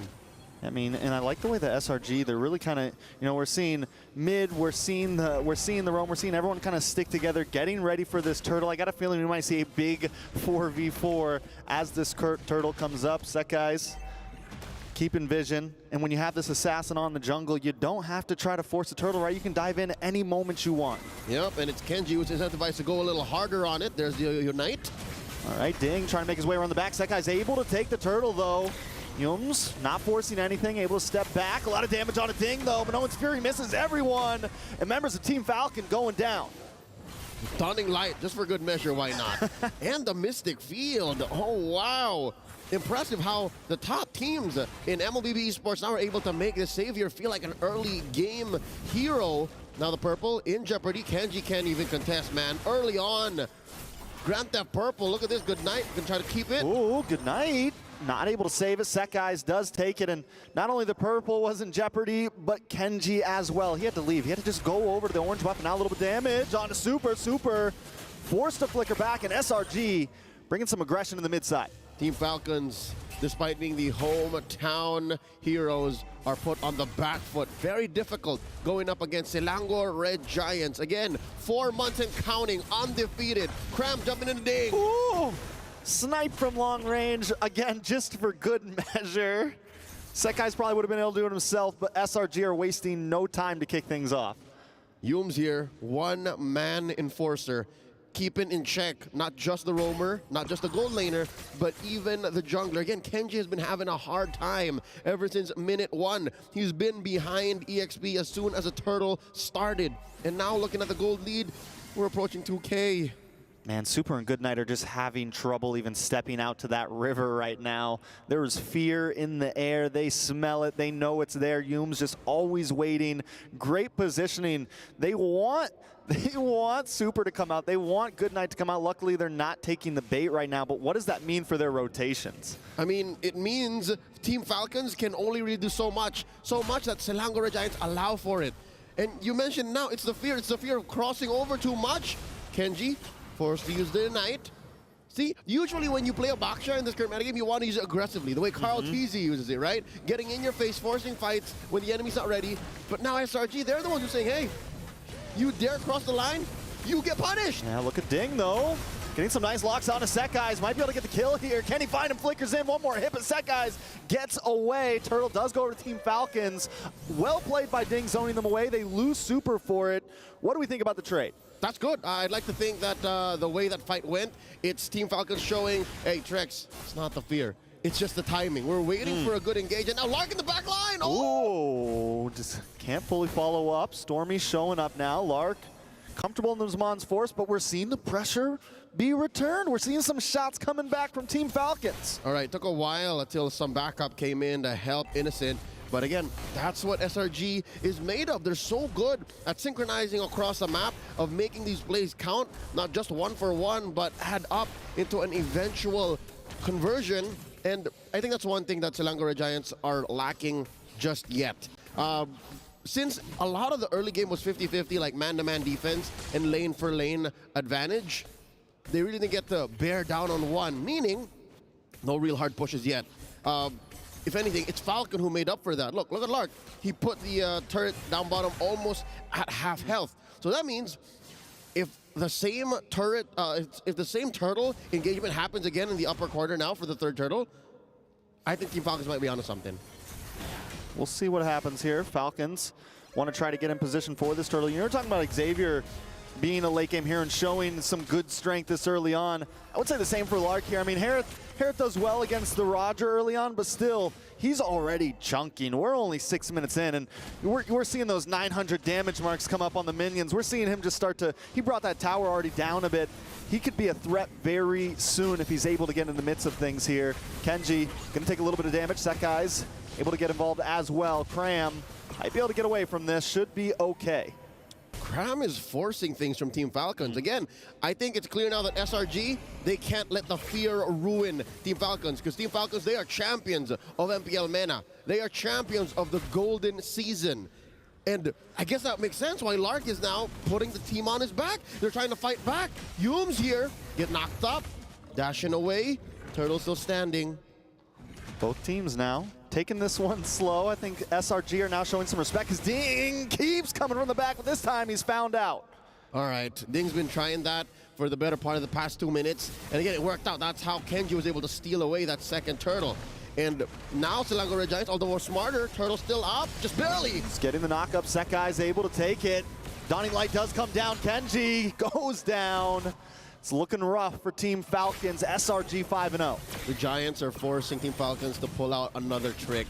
What else you got in your arsenal? We can't keep up this whole Ding. Goes in the back line, responding to Cram's forced engagements. All right, we're over that. What's next? Team Falcons says, you know what? Gold lane has been pretty open, but y'all did leave mid just as well vulnerable. It's a good trade. I think SRG still way ahead, and I think the gold will tell you all about that, but now Ding flickers back, able to get the bob and weave, the sidestep, the dip, duck and dive, gets back to base there. SRG though, I mean, they broke up in mid. Now we're just seeing them rotate across this whole top side of the map. It's looking a little grim. Team Falcons need to, I think, you know, what do they do from here? Do they try to get some towers? Do they try to get some cheeky steals? Do they already start to huddle up? We're only 8 minutes in. Well, about a minute away from a Lord. Team Falcons unable to get anything save for a turret and a stolen turtle. Something tells me now Selangor Giants turn on Team Falcons and they press on the clutch, because now look, they're giving Ding a good chunk of attention. This was not prior what the early game looked like. During laning, it's usual that, again, you mentioned gold lane gets attacked, XP lane gets attacked. Now it's only happening during the power spike. Ding's in trouble. Oh, poor Ding. Ding, ding. Goes the bell. Take Ding a nap. out. I mean, it's go good night. And to be fair, good night is one of the anchors of Team Falcons. There really wasn't much for Ding to do here. There was a good amount of CC waiting for him in the back line. There was a sniper down top, and here we go, the dance. The way they disperse out of that Minoan's Fury. Super doing everything he can, but it's not enough. Innocent finds Lark, and now Kenji. This is looking rough. Team Falcons looking for an answer here. No breakdancing here in this street. The way they all just move. Minoan's Fury comes down and all of SRG literally just whoop. They disperse and then they recollapse. And I understand how Lark was so gung-ho about saying, you know what, we can Salmon Force here. Everybody's ready. And now, oh no, they give him another one. Ding's down. I don't know what the plan was there, to be honest. Of all of the engages that Team Falcon has tried to put out there in this 10-minute bout, that must have been the oddest one. Yeah. I don't know. I mean, Ding's supposed to be the guy that gets to the back line, right? He's supposed to be the guy that can kind of zone away. Sekai's, we saw a little bit, and I think that's why, that's the great genius of this SRG, bringing him to 0 and 5. He can't even hang out in the back line. He can't even hang out anywhere right now. He's so behind. 1.5 gold difference. It's amazing interception from Selangor Red Giants. It's more than just the damage that they're playing with. Again, the vision and the aggressive rotation from Yums' Edith allows for Team Falcons to have a false sense of security and say, you know what, we can move around. You know, this is a four-man coalition, and then you send Cram elsewhere. This is the same formation with a different amount of aggression and rotation. Selangor Giants not even giving a single kill over the Team Falcons, and now they're knocking down on their doors. Knock, knock, Lords here. Innocent gonna play the distance in a nice penalty zone. Into the midst of the tower, Kenji just looking for something. Monster Force does drop. Lark takes a lot of damage. And there's a Minoan's Fury, able to keep him down, but no one's fallen. Innocent still going for it, Lord. Now at the base. Kenji, good night, Ding. Can they do something? The base goes down. SRG gives no time to breathe. It is a flawless game. The game of inches that SRG played in this very fast game paid off and hit critical mass, forcing Team Falcons to go back to the drawing board much, much sooner than they expected. Game 1 goes over to SRG. God, SRG made it look easy, man. 11 minutes in, didn't take a single death anywhere on the map. I can't wait to see what our analysts say. If there's even, I mean, what can Falcon do at this point? This explains why they've gone undefeated for the past 4 months. Undefeated, this zero clean, deaths. This clean of a game. I mean, a turret here and there, a turtle maybe. At max. It all comes through in conversion. I'm sure Gideon, LaFell, and Wolf would be happy to break this down. Gentlemen.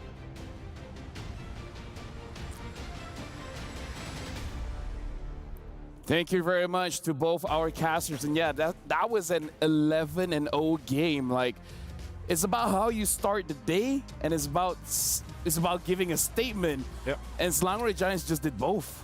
I have to mention, when our caster said, hey, Stormy's making Xavier look like an early game hero, he really did. He's harassing people underneath turrets, and he's making Ding honestly lose his lane because of the amount of health he's getting chunked out. Yeah, this is what you get when you reveal your mid-duo in the early stages of the draft. Like, obviously, that is the Valentine up is the Minotaur. It was first picked by Falcons. I understand why that is the case, because Goodnight, this is one of his best heroes, and to be fair, Super is landing good shots. It's just that there's no follow-up, and it's way too early. Despite landing a 3-man Minoan Fury or a knock-up, it wasn't enough because there wasn't any follow-up. However, with that, in that case, that's why I felt like the Xavier might come into play when we were watching the draft. It's because Xavier will not be stopped by that. You'll just get attacked through all of the damage, and you're gonna be able to reset your cooldown. Transcendence is a normal state now for the Xavier in that case. And we got to talk about the items as well. He just has the Enchanted Talisman as well as the Glowing Wand. Yeah, it's so effective, right? And especially when you are utilizing Bargain Hunter, it really speeds up that process, right? Yeah. The quicker you get your items, the stronger Xavier becomes in these types of games. And then we start looking at the stats. Innocent was having he was living by himself. He was in the Bachelor patch this time. Yeah, I think of this is the typical playstyle of SRG. Allow Stormy as well as Yums just wreak havoc in the mid lane.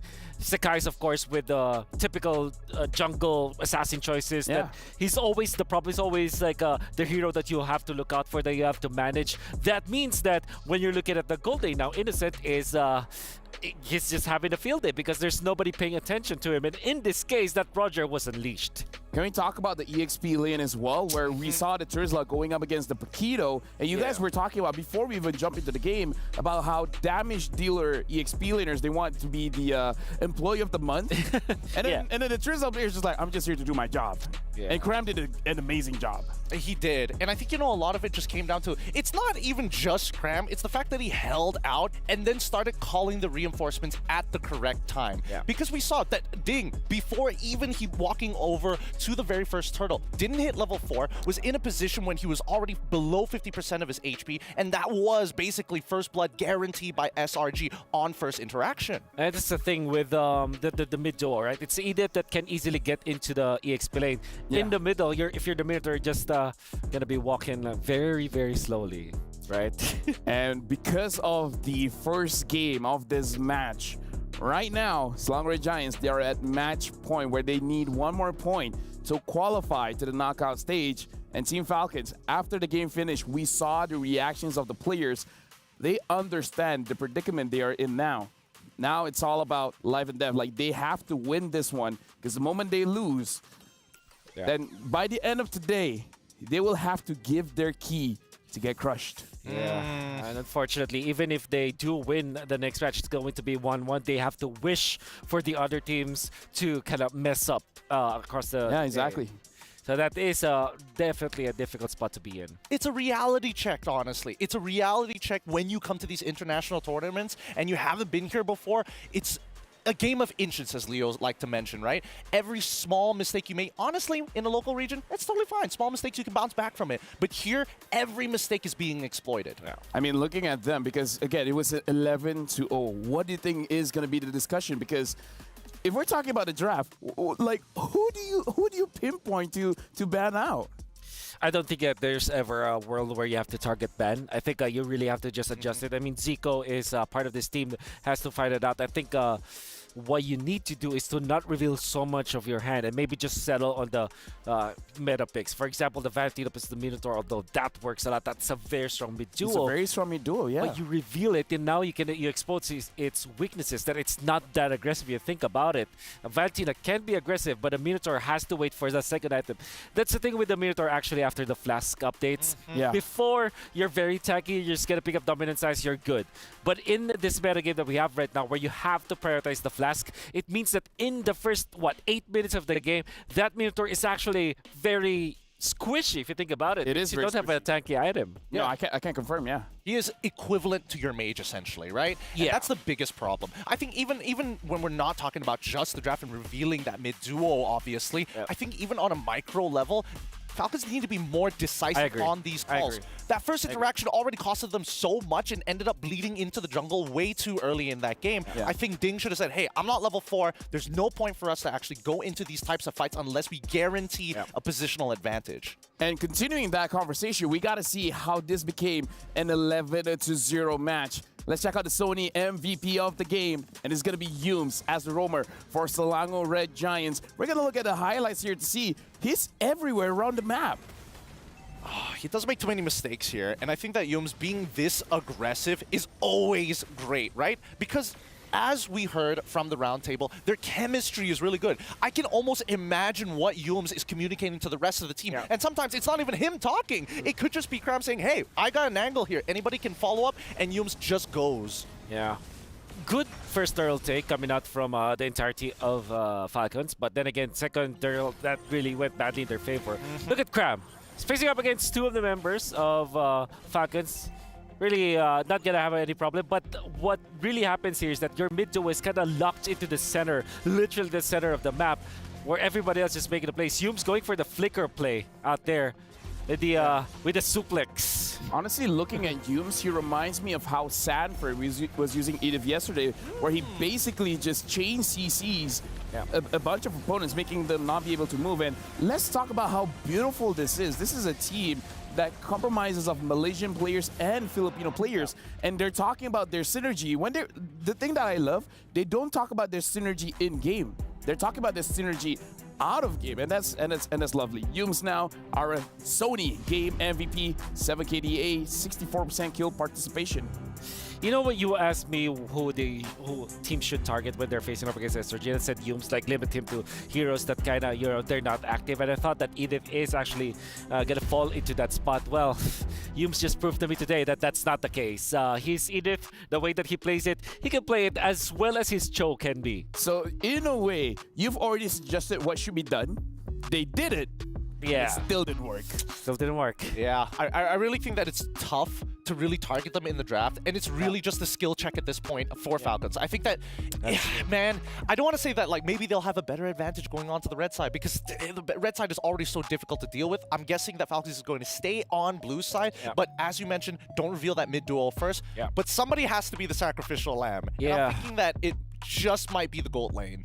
Just might be like get the meta heroes like Roger, for example. There's not an actual direct counter to that. Harith as well as Roger, they just naturally can solve the problems. Even when you say they pick up Moskov as well as Nathan, those heroes can easily be managed. But between Roger and Harith, they have so many ways because of the dashes that they have access to. They can win or at least mediate the lanes. And for you guys at home, we've been talking about 2 new amazing skins coming up. Well, it's actually coming tomorrow on July 7th. Soul Vessel Series skins, Aemon Vessel of the Seed as well as Hanabi Vessel of Rage are slated for a stunning reveal. It's going to be tomorrow, so don't miss out. Make sure you guys grab it as soon as it comes out. Speaking of, Jushin, the new mage hero, has arrived. With her exclusive pack, get the hero and her ethereal Serenity skin during the launch week. It's only 469 diamonds, and if you guys bought it for battle points, you can also get the skin for only 51 diamonds during the first 14 days. It's running out soon, so make sure you guys grab it while you still can. Talk about game number 2. You guys talked about it. The draft is going to be a difficult task to tackle, so now it's all about skill checking? Like, can you expand a bit more on that? All right. So when I'm talking about skill checking, we're talking about the rotations as a team. When you find a micro advantage against an opponent or you identify a significant pattern, I think that SRG has done some really good pre-preparation, not only towards the draft, but also amongst their laners, right? If Innocent is in trouble, I think they wouldn't have made that first rotation to the top side of the map. I think it really just depends on the game state. And I think that's the big problem with Falcons right now, that they can't identify a game state that is actually in a winning position for them, and they need to be decisive about it because we see them just kind of like walking around thinking about it. That's very difficult. That's a very difficult situation, which I agree, unfortunately, that Falcons has been put in. Although we can say many things about the draft, it still is a skill issue for this team. Like, for example, the Paquito versus Terizla problem, right? Although that is technically Terizla-sided because you're not gonna die, Paquito has some ways to solve it. Maybe you can proxy, maybe you can get a little bit of help. It comes down to emblem setup, honestly. Yeah, I do agree with that too. If I remember the game correctly, you know what's the craziest thing? You know how Wolf suggests something and it makes sense, and then so they should do it. They actually tried. They brought the jungler come into the EXP lane. Yeah. But the thing about Cram is that he knows what's going to happen. It's like, okay, 3, 2, 1, jungler come up, I'm backing off. So it makes the rotations coming in from Falcons mute, because it's like, we know what you're going to do in 320, it's 320, and then, okay, back off. Yeah. Everything can be calculated in terms of set timers. Like Nolan, for example, how fast can he actually farm? If you really put it down into numbers, it gives you some perspective for your side lanes to actually slowly back away. But it's like, how do you fight against a team that knows what you're going to do before you do it? Oh, difficult for sure. Oh, okay, so SRG is going to be in the blue side. Red side for Falcon this time. With the Fanny being banned, you're not in a good spot now for Falcon. I think, personally, to answer your question, LaFell, I think Falcons need more tempo breakers. I think they need heroes where they're able to kind of create plays on the fly. Because if everything is too set, SRG already has the textbook. You got to go above and beyond here. Yeah, tempo breakers like the Chow, like the Grok. Why do you say it like that? Chow? The Chow? Ka-chow. Ka-chow. Ka-chow. All right. Speaking of which, in Malaysia, that's, you know, ka-chow means, well, ka-chow means disrupt, disturb. Oh, okay. Yeah. So, well, I ka-chow, did not know that. That's an actual Malay word. Wow, learned something. Ka-chow.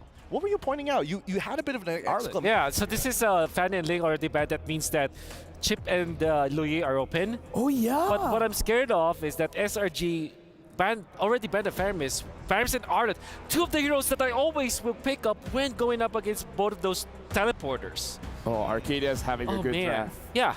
Arcadia's having a good draft here. I agree. Which do you prefer? I know locally everybody always asks this question, Chip or Loyi. LaFell's already saying Chip. What are you thinking? Chip. It's also Chip for me. Chip for you? Dude, Yums was the MVP. Let's remind ourselves that, right? I mean, this entire group stage, we've seen some really fast plays coming in with the Loyi as well. I mean, just because she doesn't have like a dedicated teleporter, these big feints with the diversions happen pretty game-breaking. Oh, man. I hope, okay. Right. So they gave up Louis at least. And if you're SRG, do you really want to pick up the Louis? At this point, maybe they're going to challenge it and give it up to the other side. With Harris being banned, maybe Roger might even be a good pickup as a start. Because there it is. Oh, they prioritize the Roger. Because they know that they can answer the Louis. And I mean, to be fair, we still don't know where this Roger's going. It's Innocent's hero, that's but also true. Sakai is like, yo, I know how to play it too. So Louis Terizla is going to be the case? They have to pick up the Louis, right? Yeah, they have to pick it up. Because if you don't, that's questionable. Very, very questionable. That's like purchasing armed weapons and giving it over to your opponent. Exactly. It's just, there's no reason not to do it. The next best thing might be get the Valentina now for Falcons so that you at least have control over the Roger. I do like the Terizla first pick though for Falcons. They pick up the Edith, so it's a snag. But this reveals the Edith's position, which is going to be in the Rome. What if it's Terizla mid? Yeah, you're right. I mean, anything can happen now. Anything can happen. Anything can happen. This is the mid-season cup. It is the mid-season cup. I will say that seems to be a little unlikely because we don't see it happen very often for Falcons. I'm just going based off of data here. You know, if this was Fireflux, completely different story. Yeah. Louis Nathan? Nolan, I mean? Nolan, yeah, Nolan. I also like the. I also like. Pick up your EXP before it Julian. gets banned out. I also like Julian for SRG. If they are willing to give up the Louis this time, that might be the choice. Real talk, I'm hoping that Stormy is going to play like a Julian mid or something wild. And All right, so it's like Louis, understandably so, and then Nolan. All right. So everything's normal. Yeah, everything's as expected, but that doesn't mean that Falcons are out of the weeds. Okay, I have to say, Edith Bless, the Trizla, two of the very tanky heroes that we have in the metagame that can actually kind of survive against this SRG. So maybe another beefy boy for Falcons, maybe a Baxia. You know why? That might be not the best case scenario. When a draft happens like this, you show off your Trizla, you show off your Edith. Arcadia usually just whispers in the ear of Cram. Xborg. Yeah. Yeah. Xborg sounds really good, especially if the Baxia is indeed going to be picked up. Go Farsa instead. Oh, okay. You reveal your mid duo again? Ugh. I mean, to be fair, it's a strong middle. We've said the same thing for the previous game. Yeah, for sure. But at this point, I feel like for them, if we don't pick it up now, it's definitely going to get banned compared to the jungle where perhaps they have more options. Maybe even a Bane because, you know, the Bane did cause problems for Slangway Giants before, so maybe it's crazy enough to work. I have to agree with LaFell in this situation, right? As much as I don't want to reveal the mid duel, I think right now is a good way to actually start pinching down on certain heroes, like direct counters like Xborg, for an example, to at least allow Ding the opportunity to actually play the game. Yep. Other option is the Yuzhong, which is not a direct counter to Trizla, but definitely is to the Farsa.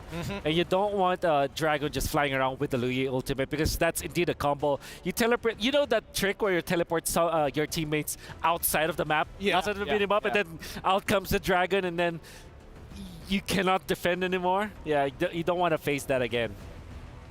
Oh, hopefully they get a little bit more here. I'm more worried for the side of Falcons if it really boils down to it. What jungler is actually going to be useful besides the box hit? Do they still... I mean, there could be some consideration of actually picking up Fredrin in these types of cases, but at the same time, in the earlier stages of the game, when you have that Lo Yi around, as much as you are a big beefy tank, there's a good chance that you can, like, yin-yang reaction with somebody else unintentionally. 100%. Fredrin hates playing against the Luyi, so... But the next best thing for utility jungler should be the Baxia, but... I think SRG are not that concerned. They want to eliminate the good laners against Roger, which is, in this case, the Moskov.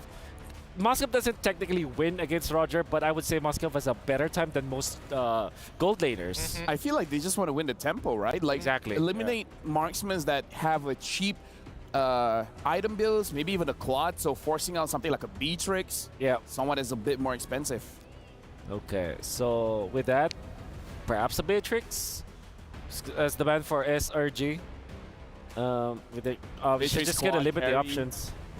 Honestly, like I feel like slippery heroes that maybe the Nolan doesn't have a good time bursting down because looking at the composition from SRG, Louis is good front to back, and the Nolan can flank. So it's kind of like covering all the different angles of a potential team fight, making it so that they have answers no matter what Falcon has. But it just feels like they're attuned to Falcons more of being self-sufficient, right? It's not like, oh, I'm going to go look for the counter draft. It's more so I'm going to limit your options and really make sure that you don't have any answers. That's practically checkmate from Coach Arcadia, deciding to go for the Baxia, which we did prescribe is going to be the ban. Now you're pretty much limited now if you are Falcons. But I do like the odds for the Beatrix. Another hero could be the carry. So at least you have that lockdown, and then even when there's a teleportation that's going to happen, hold your ground, get the flicker, maybe outplay them with your burst through the ultimate. Maybe that's the choice for Falcon. I would say that they have to pick their marksman now so that they can flex their last pick jungler, which could be somewhere around there's a Hayabusa, which I was getting into that. No, I was thinking I was literally getting well. into that, but I wanted to have it on the last pick so that it will not be answered. Hey man, man. I was thinking about Hayabusa, but I was thinking the response from SRG. This could be like a Cho pick, honestly, right? Cho, it's great. They need some way to not only cancel out the feathered airstrike, but to be a legitimate threat, a single target lockdown towards this assassin. Yeah. Now that SRG is more comfortable, what if they pick up maybe the Xborg actually? Or maybe somewhere along the lines of a glue, which is... okay, Hilda. They go Hilda. Oh my word. I mean, it's not a cho, but it's definitely ka-chow. Oh, dude. Man. I don't How do you know. answer this? I don't know. I don't know about this one. It's been a while since we've seen the Hilda, and with the 2-minute like extra damage, like, is this actually gonna work, or are they gonna wait after two? No, they just have to invade. They just have to invade Hayabusa. Yeah, Yums said that, oh, I don't care about Sky Piercer, I don't build it. Yeah. What if he's lying? What if he's lying? What if he's gonna be first item Sky Piercer on the Hilda? Yeah, this is my moment. I think for Falcons, you're now left with carry. Actually, you have no choice. Carry. If they're bold enough, you go for the gold lane. Clint. Okay. Okay, Clint has range. Clint can win against Roger. Okay, casters, settle up. Because this is going to be the match decider for SRG going up against Falcon. We're seeing a Clint. We're seeing a Hilda. The analysts have said what they think. So casters, what do you think? Welcome back to the casters desk here with Trex and Leo. And yes, confirmed, we do have a debut pick in the Claude. And if I'm not mistaken, that's also a debut Hilda. I think we saw one in wildcard. In the groups then. In groups. Either way, we have a lot to unpack here with these two drafts. A lot to look at. We have the Hayabusa. He's been kind of, tiptoeing along the lines of will this work or not. And I think right now it has to do a lot with mechanics if the jungler can really pull it off. And the question is, can Falcons pull this off, Leo? That and the fact that maybe, just maybe, Coach Arcadia, Coach Vecchi, they may have just cornered Zico into finally just picking the Hayabusa, the only one left after that last phase ban. Here we go, game number 2. Can the champions of MENA make the invulnerable giants, the titans of MPL MY bleed? I'm worried about this Clint. Yes, it does have the range, but also when it gets down to it, oh no, Yums taking a lot of damage. Kenji goes back. I feel like he should have committed on that. They should just lean hard on it. Yeah. At worst case, again, they don't have the vision. They don't know if Stormy or if Sekais was going to double down on it too, so I understand. I don't know, man. Sometimes you just got to take the 50-50. You got to go for it. I think a lot of this game is going to come down to how Kenji plays this. A nice knock-up. Sekais goes down. Team Falcons getting first blood in this. All right. Good start here for Team Falcons. Eventually, they do fix that little boo-boo, and it helps that they put the kill on to one of their early game cores. I don't expect Kenji to go as fast yet, so invest in their anchor. Put it in to the hands of Good Night. Get him a solid first item. Oh, the flicker by Super! Another jump up. Down goes Stormy. Good Night gonna pocket the kill. That's 2-0 for Good Night right now. All right, starting off strong for one of the pioneers of the import game in MPL MENA. Talking about what SRG should be doing right about now. Another one! They're just walking into it, Yums. On the run, but no, the Wings by Wings comes in. Good Night said not today, but wait. He still goes down the trade up. Sekais finds a response. Super gonna hightail it out. It's a 1-for-1. That's a shutdown. So whatever Good Night was working towards, it's gotta stop, says Sekais. You were saying prior to this fight. Yeah, I mean, he gets something. Sekais gonna get involved, 1-1. Good Night, though. It would have been nice if he got a 3-0. I think that would have really tilted the scales, but now SRG gonna even things out. Super taking a lot of damage from the duality, getting proc there. Stormy brought down to about half health. Kenji, Cram looking for something here. Sekai still able to get the turtle. Super now very low. Kenji goes down. Super forces back off, gets the knock up, the flip up, the takedown. Good Night finds the kill. Feels good saying Good Night's name. Good on the exit there, Team Falcons, but I hate to mention this, but another bout of doubt for Kenji. You see how he hesitated on the retribution? I don't know exactly where the line is when you're this far. Look, see? It still went to Sekais. And it's not like he's down on EXP, though. They were both level 5. And the burst was coming through, so yeah. Massive objective going over to Team Falcons, but now Super in trouble. Oh, Super taken off the map. Kenji gonna get involved here, though. Quad Shadow's back in. Able to get the kill on Yums with the Hugi Shadow kill. But now Innocence here, gets a Lycan pounce. Kenji's got to try to hightail it. But the Divergent gonna be coming soon, and Kenji goes down. Stormy picks up the kill. All right.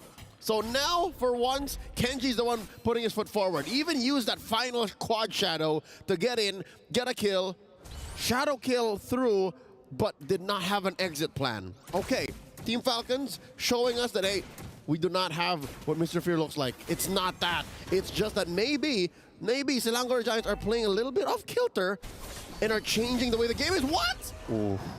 Oh, they didn't get to do this early, but now Yums and Cram finally able to deny Kenji. Oh, with the big A lot of damage on it. Good night. Good night tries to drop the feathered airstrike, but he might not be able to get away with this. Segai's under, dodges the knockup. Segai's able to dance through. Good night just escapes with a sliver, a piece of health. But Team Falcons now feeling the pressure from SRG. Goodnight knows exactly how Nolan works. Oh, the diversion right in your face! Kenji! Kenji was trying to get some bread, man! He was just trying to get his purple ball! And now Stormy punished here by Goodnight. Goodnight is carrying a good amount of this game, man. 80, 90% after this quick diversion play that came out of nowhere. Goodnight says, you know what, we gotta punish these guys. This can't happen. Super with the amazing onward too. That was overnight delivery right there. That was an instant airdrop. Amazon Arena Prime. Amazon Arena, instant delivery, baby. Via drone. Right to your purple buff, right to your house. And you see in Goodnight's face like, I'm just taking what I can. Oh, we're just waiting for all of this to come through. Cram in trouble. Ding trying to dance around. Guys does get the turtle off screen a little bit there. But still, SRG, they might have fumbled the ball for just a minute or two, but now they're back in it with the 500 gold lead. Sekai is just going to play ever so aggressive right now. They're trying to deny Kenji everything. And because of how Kenji is being bullied out of his resources, Lark is also second guessing. Lark is also wondering, hey, can we fight this? Should we come in? I don't think there's a cleanup crew. And that's what's so difficult about Hayabusa right now. Ooh, Innocent coming in. A lot of damage on to Kenji. Kenji with the shadow kill, trying to dance around, doesn't have the quad, able to just get away there. Ooh. Well played.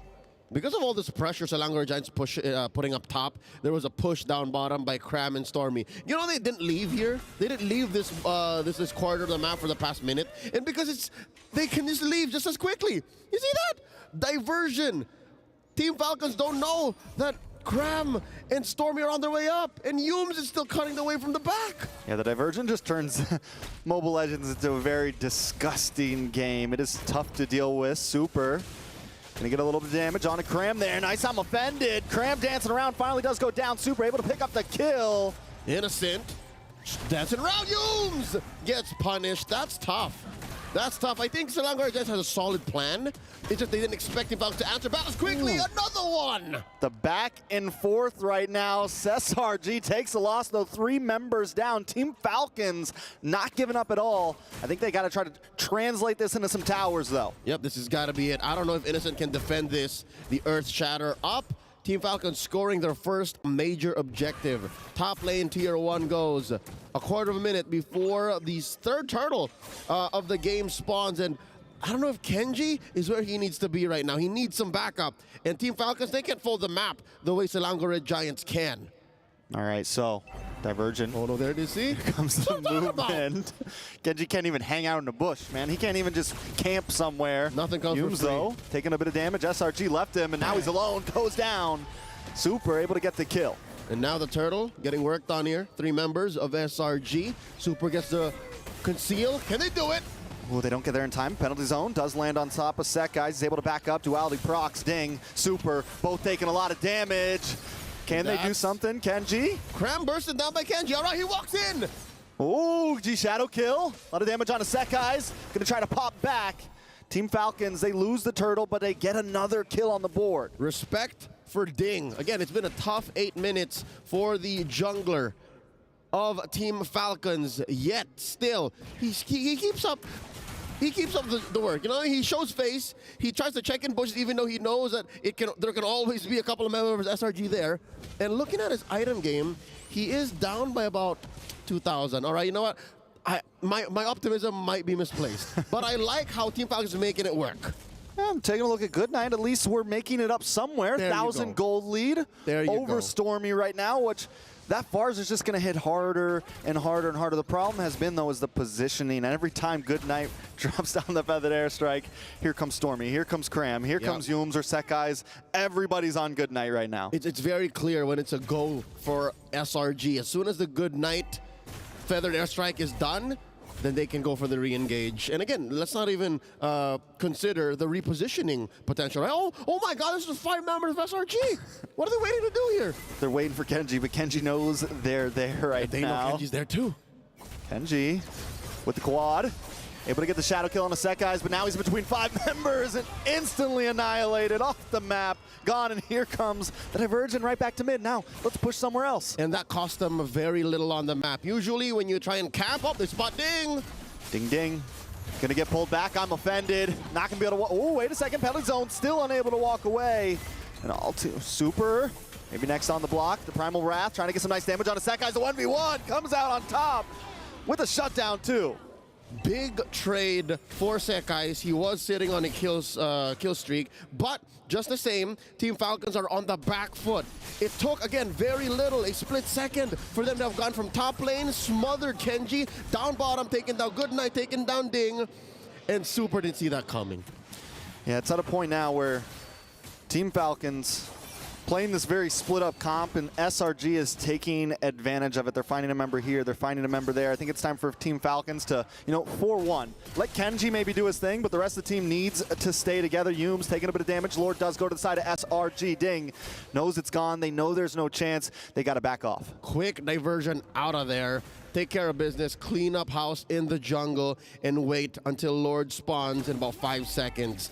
Interesting how the Clint has been working out. Lark hasn't died, by the way. Lark hasn't died, so that's good, right? That's good. But how do you make it great? How do you make sure that this Clint is where he needs to be, even when there's like a Hilda on the run, when there's a possible diversion right behind you? I don't think the range is as important now in the mid game and in the late game as it was in the laning phase.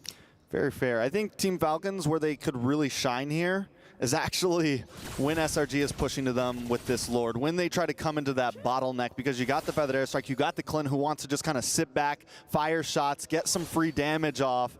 And if SRG makes even a small mistake, since they're not super far ahead, it's only 3K gold. It's tight. It's very tight, and we're at the 10-minute mark. We're closing into 11 minutes. Team Falcon lasts out this Lord. We could really see them come online. All right, Lord wailing away here. Tier 2 gone, and that's it. All that's left for Team Falcons is their base turrets. How can they defend? Feathered Airstrike coming in from Goodnight. Penalty zone as well on top of Innocent. Cram gonna go night. Goodnight able to get the kill. Team Falcons defend very well. No inhibitors down. Solid defense here. Another minute and a half, give or take, until SRG can go at a Lord. And yes, by saying that, I'm also saying Team Falcons should not even consider contending for it. Again, it's a tight 4K, right? Previously 3K, that's a small gold lead gained from that Lord defense. But yeah, no, still, Team Falcons, one of their ways to defend is to punish from underneath the base. That's what they just did to Cram. And they did it very well. Taking a look at some of these items, Clint has closed the distance a little bit. It's only a 1,000 gold lead now, or 1,000 gold deficit. My eyes are still on Kenji and Sekai's, man. That's where the difference is for me. Oh my God, is that 5? Close, approaching. Approaching? Yeah, because again, Kenji can't do anything. Kenji can't get in there, and I don't blame him. God, it'll be a while. We're talking about another 5-10 minutes. And again, inside the base, a defense inside the base, a punish for someone who got into deep or got diversioned in. And I mean, the Hayabusa is someone you really want that mid-game spike on, right? It's someone that really wants to capitalize. A snowball. Yeah, just now it's just completely denied, which means where's his use come in here? I think, what we see with a lot of Assassins, you maybe go for some off-lane lane control. You have the movement, but when there's a diversion constantly coming, your movement means practically nothing. And now I think you got to address within and without, right? The fact that Goodnight and Super are having such a great game, that just shows that maybe Lark and Kenji are being displaced. The true cores of Team Falcons can't do their job. Yeah, let's see if they can do something here. Penalty zone does land on top, and the dive comes in from Team Falcons. The shadow kill gets a little bit of something. Kenji comes back, Super pulled in. Oh now. They punish him. The rope-a-dope forcing an engage from the roamer of Team Falcons, but it was all for Nye. They just wanted to get a pick off, and now Yumes checking on Kenji while the rest of SRG go for the Lord. At least he gets his purple. At least he gets his purple. His Kenji. first in a while. His first in a while. It's feeling personal for Team Falcons. SRG closing down the grass. I like the lane. Closing down the grasp. I like the lane freeze right now. Back to these items, though. Anything major, anything crazy. I'd like to note the fact that Innocent, despite not having many kills, again, 2-0-2. Oh, wait! The person ding! That happened so fast, there was nothing to even talk about. Kenji still trying to see if he can get something, able to at least get his orange there. He's scrounging, man. He's digging in the dirt for the buffs right now. Lord coming. I mean, lore-wise, that is accurate for a shinobi, for a ninja. They weren't really the most well-equipped warriors in medieval Japan, in feudal Japan. Oh, but no! I'm offended on a super. Might not be able to get away with this. Forced to use the Primal Wrath before the Lord. Even connects an Innocent. Gets that kill. And now the base is exposed. Top lane down, mid lane up next. 2-lane penetration. Selangor Giants can feel it. This might be it, Trex. This might be it. Penalty zone, locks on Innocent, along with Kenji. Kenji hands it back and forth. Lark able to get a kill, but it is enough. Lord on the base. And Kenji running out. Final quad shadow. Oh, base on a third of its health. Stormy able to just not do it, but the base isn't down just yet. Team Falcon still defending. Doing everything they can. Cram, last man on the field with the arm offended. The damage, and he's getting the outplay. Him and Lark and him. This is insane. Super back on the map. Cram, though, standing strong. 1v3. What did Papa Leo say? If Team Falcons were to find a comeback, it would be inside their base. An overcommitment punish onto the invulnerable Titans of Malaysia, Selangor Red Giants. Dude, that was 4 deaths. And again, I'm pretty sure someone's streak went down. Yeah, that was definitely, I mean, all right, so 5K Goldie, let's take a replay. Let's take a look at this. The overcommitment. Kenji steps up. Kenji did what he needed to do. He still died eventually. But still, I think the fact that Team Falcons played a good man-to-man defense and forced it to come down to a 1v1 and then eventually a 2v1 made this game last a little longer for them. Hey man, win or lose from Falcons here, that play's going in the Pepsi recap. That play's going in the reaction right there. For sure, even SRG understood. Even SRG said, hey, yo, that was pretty good defense. Good D from Team Falcons. All right, 30 seconds until the next Lord comes up. 16 minutes into this bout, and that's a fully built Nolan you're looking at. Still so far the largest gold gap between anyone from SRG and Team Falcons. Yeah, it's completely bonkers. Not down to 4K. Kenji about to get his BOD in. Looks like he's about to get a BOD in. A little more damage. Might be able to actually, you know, take down Innocent if he can get the lock on. Might be able to take down Stormy if he gets the lock on. Innocent did just pick up that gold, the gold meteor though. So yep, that's gonna kind of protect him there in a sense of things. Yep, help him last a little longer against Good Night. Maybe get the last 2 swipes for him to survive. Ooh. And now look at this Kenji, looking for the hero play, looking for the steal. He's looking for the steal, right? He does quad shadow back. Hung out a little bit too long, decided not to fully commit, and now he's gonna get caught off anyway. Stormy, but here comes the penalty zone. Able to use a shadow kill. Should be able to get out of this safely. Watch out, his back was still caught in, and Cram is always there, always watching. Immortality does pop. A little bit of damage from Super Lark, still poking away, but Lord's gonna be coming soon. Whoa, Good Night with another feathered airstrike, pushing back all of Selangor Red Giants, forcing them to wait for the Lord, spawning just about now. Kenji should be back up just in time. 20 seconds. I reckon it's a little too close. Look at this. Cram double timing on the wave clear. Perfectly synced, all waves in. Enhanced waves at that. SRG looking for the finish right here. Team Falcons trying to do what they did last time. Nice, I'm offended to pull Lark out of position. Sekai's into the backside. Winter Truncheon does come out. Lord able to connect onto the base, and there's going to be no escape this time. SRG with a clean 2-0 sweep. A valiant effort for Team Falcons to defend. Took them 3 Lords to get there, but SRG says no, the battle stays on the ground. No one's soaring high. Not here, not tonight. The home team heroes try their best, right? And they performed well, but today they're cut short by the Giants, man. And this team is living up to the hype so far. They got a couple more games to go, and I'm excited to see how they continue to perform in this group stage. They remain undefeated, Trent. Undefeated. Again, I'm 4 months and counting. What does this mean? I'm not saying anything. I'm just saying that they got some big opponents coming up soon. That's just fact, bro. Can they keep the streak? That's the question. I mean, the way that they played against the Falcons, even in the face of, you know, a possible comeback, they kept their composure and they drafted very well. They forced the Louis through. I love the love between these two teams, though. Good night, played an amazing game. No tears to be shed, all smiles, all esports in the Amazon Arena. That's what we love to see. Takes a champ to know a champ. Amazing. The showcase of these two teams. Once again, much respect to Team Falcons. But hey, maybe the rumors are true, Trex. Maybe it is all about SRG now. Maybe this is the rise, the redemption of Malaysia. I mean, it would be hype. It's a storyline for sure. It is definitely a storyline I think we all want to see somewhere deep down, whether you're Indonesian, USA, Filipino. SRG definitely has, you know, the hype around them right now. With that said, we are going to be throwing over straight to the stage. SRG, I'm sure they have words, man. I'm sure. What kind of questions do you think Mara and Dude Sandstorm would be asking? Let's throw it over.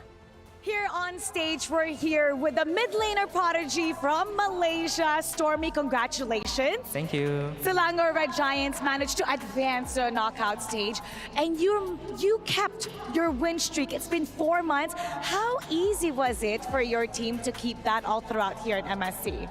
I think big thanks to Arcade, yeah. Because without him, we can't do anything, right? So credits to Arcade and Vicky.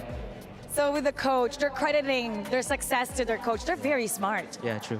And you know what? I'm honestly looking forward to your next matchup because you guys are going to be going up against Fnatic Onyx, and they are touted to be one of the favorites to take the MSC. So my question to you is, how do you feel going into that matchup? We're very excited to face them. Yeah, we can't wait, honestly. You know what? I love that. I love that, you know, staying positive, staying focused, and that's exactly what we want to see when we're looking at MSC 2024. So ladies and gentlemen, we are going to get ourselves ready for the next set of games and see exactly what's going to happen, and we're going to head back straight to the studio. Let's go. Thank you very much, Stormy, my boy, man. But again, in this matchup, this is one of those games where if you're playing jungle, you're like, you know what? Can I play something else? Do you guys want to jungle? It's called the ambulance, but not for me moment from Sekais. Oh. This is where it actually started to really go back to SRG's way. Especially after the teleport that they did, where they were able to get ding afterwards. Prior to that, everything was going okay. Like the side laners and the mid laners, particularly for Good Night, for Falcon, they're doing okay. It's just that their jungler is not having a good time. But after that teleport play, after the Sekai's play, it all went badly for Falcon's Esports. They have lost the tempo and they have lost the farm, despite Lark not dying the entirety of this game. I feel that Falcons had an opportunity, right? In terms of just raw scaling, bar for bar, hero for hero, I think that overall Falcons would have been able, at max items, deal with the majority of the roster of SRG. And obviously, you can see how happy everybody here is because of Cram's play, except Arcadia. Yeah, we were talking about it. Once we were watching, like Arcadia's like, "What the hell are you doing? You're supposed to end this quickly, right?" And everybody was celebrating. Arcadia was not, and you understand why, because it kind of feels like there is a way for Falcons to eventually win the game, and that's what he kind of is concerned about. But apparently, the SRG players aren't. Let's talk about itemization here, because we got to talk about Innocent on that Roger. First item, Thunderbell. What do you guys think about this? Honestly, this was rather interesting for me, right? Because this is like an old traditional build when Roger first came out. Well, sorry, not when he first came out, but when he was introduced into the gold lane, where people were trying to figure out the best itemization possible. Yep. Personally, for me, I think the new Thunderbell definitely helps when you're up against these these assassin types, these big artillery players like Good Night. And even in these moments, you could see that he can stack up pretty quickly, but he's the big finisher, not the starter. Yeah, I think it also helped him a lot when it comes to like dueling in the early stages, not against the Clint. I think that he did not itemize that specifically for the Clint. He wanted to be active in the team fights, especially because they're playing the Louis. so teleport plays will eventually happen afterwards. So having that extra damage from the passive of the Thunderbolt, as well as some hybrid defense, kind of goes a long way. Let's not forget that he, again, in terms of backline divers, he had to deal with both Terizla and as well as the Edith, right? And as soon as that Primordial Form comes out, I think that this Thunderbolt really made a difference. Like in 12 minutes into the game, he is just face tanking it. Yeah. Let me ask you guys a question, because we saw in this matchup where in the early series of the game, they're willing, Slangoray Giants, they're willing to trade their lives just to slow down the jungler, right? It made it look messy, but let me ask you this. Do you guys think this kind of strategy will work against Fnatic Onyx, trading lives just to make sure Kyrie doesn't get online? There were so many videos that you can watch where Kyrie had 0 and 3 on the assassins, on the Hayabusa, Lancelot, Korea. You can date back up to 2019, 2021. Oh, sorry, not 2019. That was way too early. But yeah, 2021 during MPLI, and then the transfer eventually. In all the M series. All the M series. The answer is no. No, that cannot work. Yeah, I completely agree with that, right? Because again, we still need reliable players in the other areas of the game, right? I think that if we're talking about like Lark compared to Chewe, for an example, I don't think Chewe would have picked up the Clint, but I do think that he would have been able to make some kind of impact later down the line, especially with the help of Keyboy. That's right. Yeah, so for you guys, looking at this, we've seen Hilda's dealing with the assassins. Personally, for me, I don't know about you guys, but I feel if you do want to pick up the Hilda, even though, again, Slangoray Giants win and all, but maybe you gotta wait after 2 minutes, because in the early first 2 minutes, it does look like Humes is a bit feeding there. Yeah. Worse yet, Hayabusa did have the war cry on top of it. So it's like, oh yeah, you have extra damage on top of extra damage. And as soon as he hits level 2, it's like, I'm just going to run you down. To be fair, I think that's the only reason why you pick up the Hilda. You're not going to be sitting down and just wait for your level 4, just so you can really contest the jungle. When you are doing this Hilda, you're kind of all in. You're committed to the jungle invade. I die or you die. Exactly. One of us has to get taken down. Then again, this is Farsa Edith, which is, yeah, sure, I understand the Hilda can kind of manage the Hayabusa, but Farsa Edith, that's a completely different case. Yeah. Good for him, though. Stormy was there to kind of help him out for quite some time, but after the duality is over, you're kind of on your own if you're the Hilda. Well, I gotta say, honestly, Stormy did an amazing job on that Luyi, but now we gotta look at our Sony game MVP. And it could go on to anyone, because against Slangoray Giants, it was an amazing game. We're going to look at our Sony match MVP. And it looks like it's Cram, and you know what? He deserves it. I mean, he clutched up. He definitely clutched up when it mattered. There were a couple of times where he did kind of blunder. He kind of like whiffed a couple of times to try and stop the feathered airstrike. But at the end of it, he's doing his job to be a constant threat. There was a time where, because of Cram's being active from the XP to the jungle, Kenji was left around like only earning about what, 700 gold in a span of 2 minutes because of how much emphasis they're putting into that purple buff. And that is also started by Cram, and he understood the situation. Terizla, you can never win against a Terizla, but if you're fast clear against a Terizla, that means that you can be active around the map, which Cram was overly active in the early stages to the point where he's throwing, but this was definitely the Cram moment where he gets a double with Queen swings up. I feel like Queen swings enables you to make those kind of plays. Exactly. We're seeing a lot more EXP laners actually pick it up as a second item most of the time, right? Because they are heavy engagers. They want to be able to get in the middle of that fight. And if they can clutch up and survive and sustain the raw damage, usually the team fight will fall in their favor. So I think that Cram in these types of situations is good, but at what cost, right? Because the entirety of the team, they're playing based off of tempo, and if they don't have the timings correctly, they sacrifice more than they should. We saw Cram, he sacrificed what, 2-3 waves even mid lane. Stormy was sacrificing more waves than he should just to be there on time. There was an old adage in the Philippines, but this is not in the MPL, but there was a big tournament before MPL started when Cram was still a rookie. It's called the Cram Time, where he's just tanked up. He's got 3 items, defensive items. It was Uranus and Tams before, but now it felt like Ruby.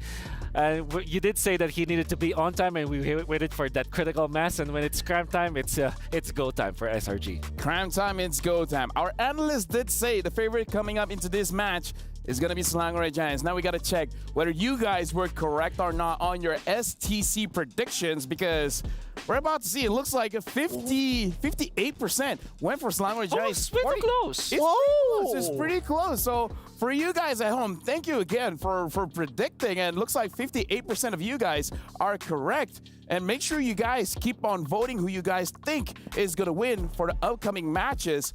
And again, let us know how we can improve, because as you guys can see, day by day, we're putting new things in the broadcast. So make sure you guys scan the QR code and give us your feedback on how we can improve. But with that being said, thank you very much, gentlemen, to our analysts. That was an amazing game, but we're going to go for a short break before we continue our second match of the day.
New adventures bring new challenges. Even as the heat rises, dandruff and grease won't stand a chance. With new Clear Men, powered by triple formula technology. To eliminate dandruff, itch, and grease, gives you 8 hours of freshness and 100% dandruff-free hair. New Clear Men, 0% dandruff, 100% confidence.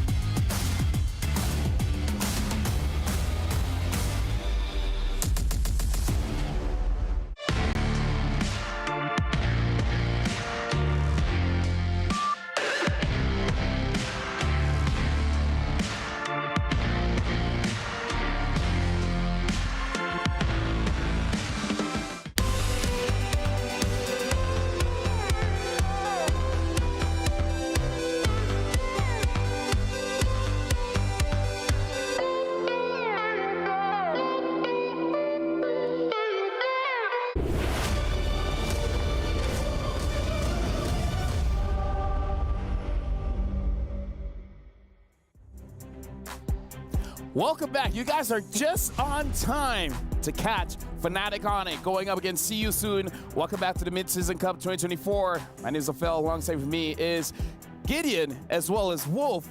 We're going for a decider match. If Fnatic on it wins 2-0, if they get a sweep, they will too qualify to the knockout stage. Oh man, it's just back-to-back with these high-octane, high-stakes matches every single time. We're going to be seeing See You Soon walking in here, but I think that See You Soon, at this point of time, the odds are really stacked against them. Yeah, really, you have to mentally reset from whatever penalty that was put on them. Obviously, that really hurts a lot with your mentality. That definitely will affect how they play today.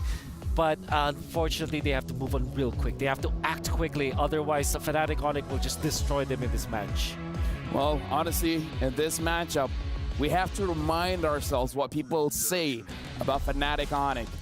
Because of the new patches, Assassins being a hot community for all teams, this might be a forfeit. They might be back-to-back MSC champions because, frankly speaking, a lot of people are having the same opinion. This is Fnatic Onyx meta. 100%. I don't see a world where Fnatic Onyx will struggle.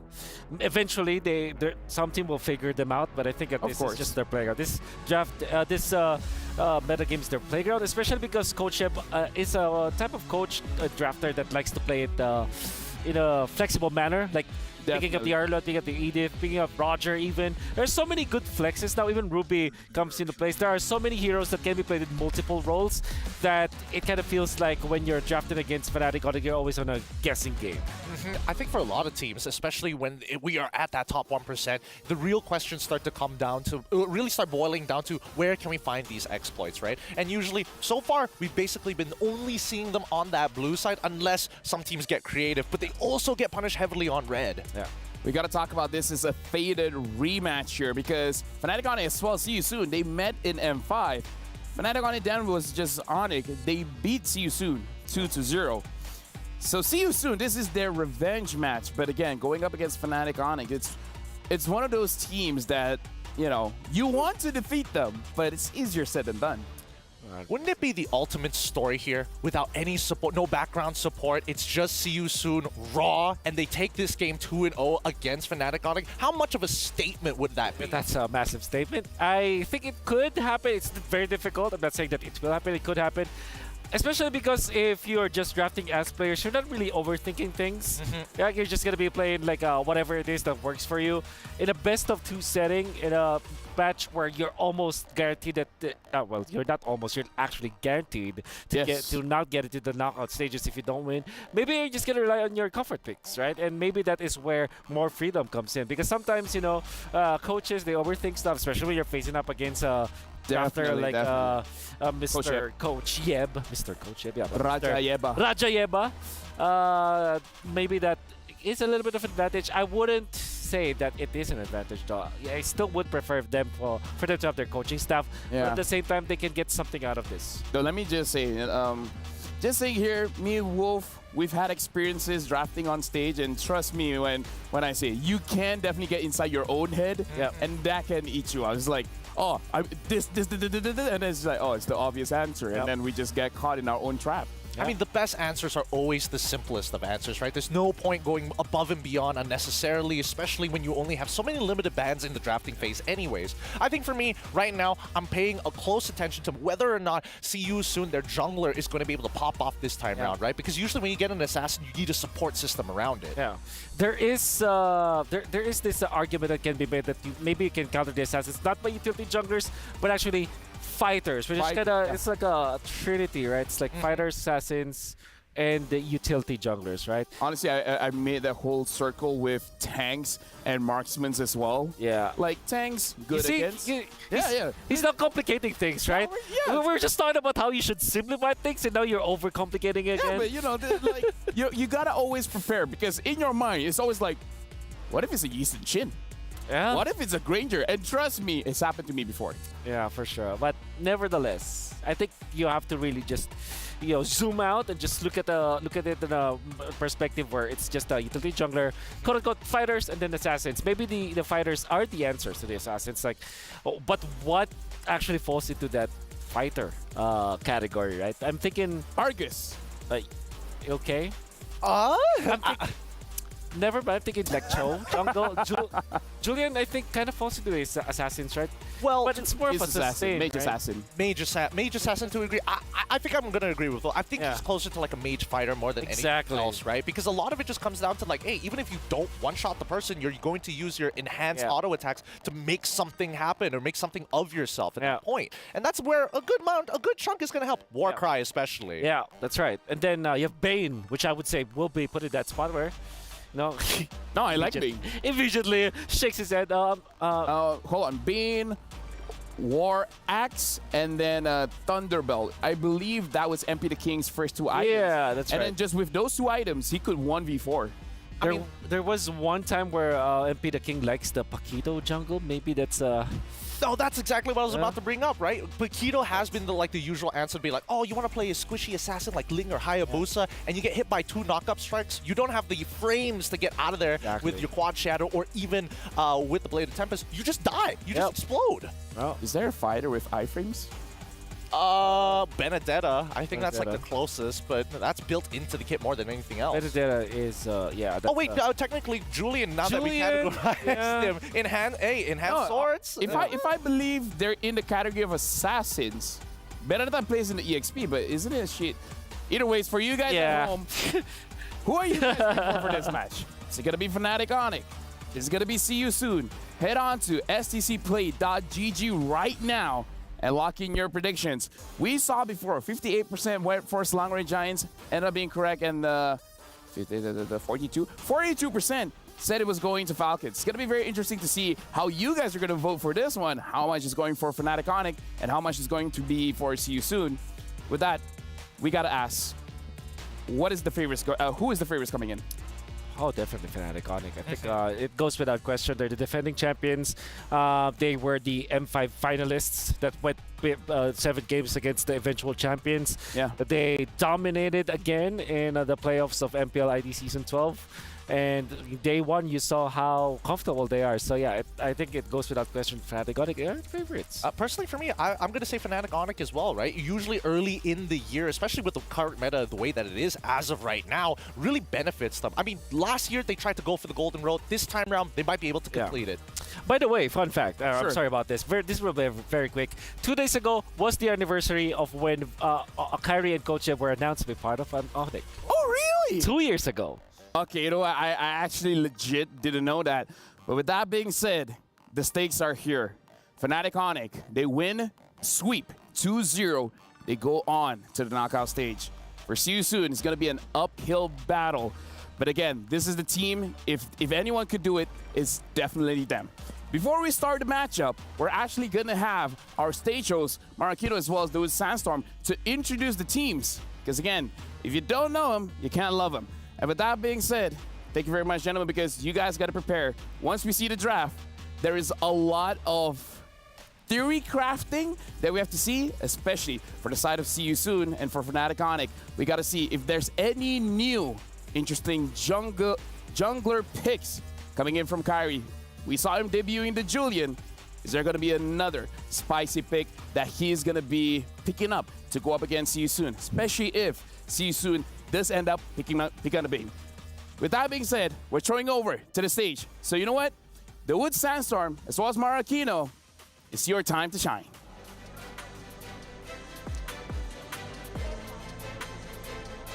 The Amazon Arena is set to welcome the teams that are playing in the second match of the day. That is true. We have the reigning MSC champions here with us in Riyadh in the Amazon stage, going up against the Cambodian Owls. The Sky Kings are in great shape to defend their title as they dominated their last match. Now introducing Fnatic Onyx.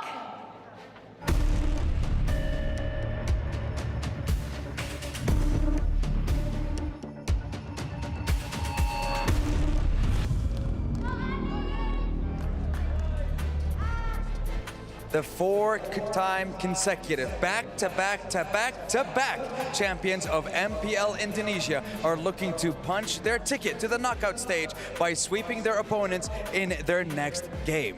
Now, if you notice the last game, it was very dominant. CW for their opening, well, he did a savage using his Beatrix. The question is, can CW lead his team once again this series? If not, then maybe the 3-time champion of MPL Cambodia can maybe get the chance to soar higher than the Sky Kings themselves here on this stage. Ladies and gentlemen, Sooners all around, welcome!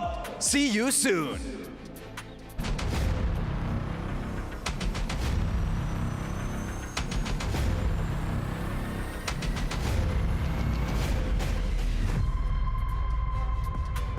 See You Soon just needs to get even one win. They just need to get a victory to continue their journey to see the world. And the thing is, when we're looking at this matchup, it is quite an interesting matchup when we look at the gold lane. We're talking about Seoul, the MVP, finals MVP of MPL Cambodia, going up against CW, the finals MVP of MPL Indonesia. This is going to be one heck of a game. Ladies and gentlemen, we are ready to start the second series of the day, so let's head on over to the studio. Take it away, boys.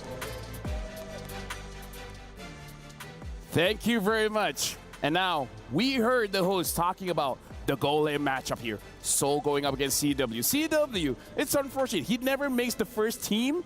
But the thing is, he's the finals MVP, man. He got a savage on the Beatrix. It's going to be very interesting looking at both gold laners for this matchup. Yeah, I think he got angry for not being part of the first team. I agree.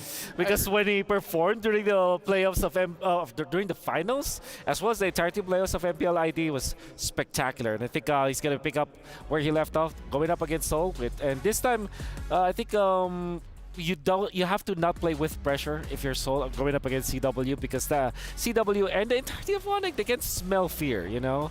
They smell fear. Yeah. That's some nose they got. I mean, it's not even just smelling, it's just having that game sense to know that somebody is underperforming, right? And I think the worst part about it, I think that Seoul can actually deal with JOSCW in lane. But the question is, are the outer factors, right? Who's going to be rotating over to that side of the map? Or are they going to just leave him on an island like we saw with the SRG match? Yeah. And now we're jumping straight into the draft. See You Soon is going to be first pick blue side, Fnatic Onyx. Second pick red side, Luyi. See You Soon already batted out for Fnatic Onyx. So now Fnatic Onyx has a free ban. And they use it to ban out the Bane. Okay. Well, sorry, not sorry. Sorry, it's not Fnatic Onyx. I mean, like, with the Luyi being banned, I think we're eyeing for a Harith here for See You Soon. Especially because it's one of those meta heroes that can just fit in any kind of composition. But that leaves Roger also for the taking for Fnatic Onyx. Apart from that, it could be a very natural draft that we are going to see. Apart from the Bane ban, this all seems very, very... Oh, by the way, Ling is available? See You Soon. Are they going to give that up? I don't know. I think that maybe even MP the King might pick it up for himself. Okay. It really kind of depends, right? Because I do agree with you that probably if Roger or even Harith this up, that's going to be first pickable for the side of See You Soon. Yeah. But Fnatic can instantly reply. And most of the time, based on what we've seen so far, they don't pick up the Ling in first rotation. I don't want this to be like Harith and then Ling. Like Harith being picked up by See You Soon and then Ling by Fnatic Onyx, because that's a difficult scenario to be in. So I think See You Soon put themselves in a spot where they have to first pick this Ling. Apart from that, maybe a Valentina could be a good opener, but that leaves Harith and Ling for Fnatic Onyx to pick up. So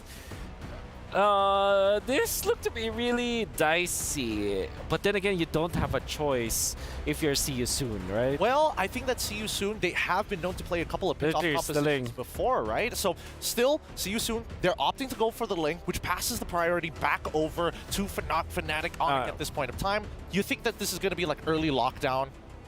Yeah, like a Cho, for example. Cho, Kaja. Terza's open. Fnatic Onyx, they also like Julian going up against See You Soon, against the Link, so that could be a choice. It's also a flex, so Harith and Valentina perhaps for Fnatic Onyx, or Harith plus Julian, so that they can have that effect. Can I say something that really shows our age? What? Back in my day, when the opponent picks up a Ling, you fight it with Lancelot. Yeah. Right? That was so long ago. How the meta have changed, and now they pick up the Harvey as well as the Edith. And again, very flexible. The Edith can go either Roam or EXP, so a lot of options still up for Fnatic Onyx. Hey man, back in my day, whenever you see a Harith, you have to pick Lunox on the opposite side. Yeah. Let's go even further back. That was throwback. M1 days. Oh, yeah. I love this answer coming up from See You Soon, going up the Valentina, then the Terza, very standard pickup. All meta heroes for See You Soon. Nothing too fancy. I believe that amongst all of the mages that can match up against this Valentina, it's going to be the Julia. But in this case, it's the Hayabusa. So yeah, that's how you enter the lane. Fight fire with fire. Assassin on assassin battle we're seeing, boys. Can we talk about how in this meta, Angela really has fallen off?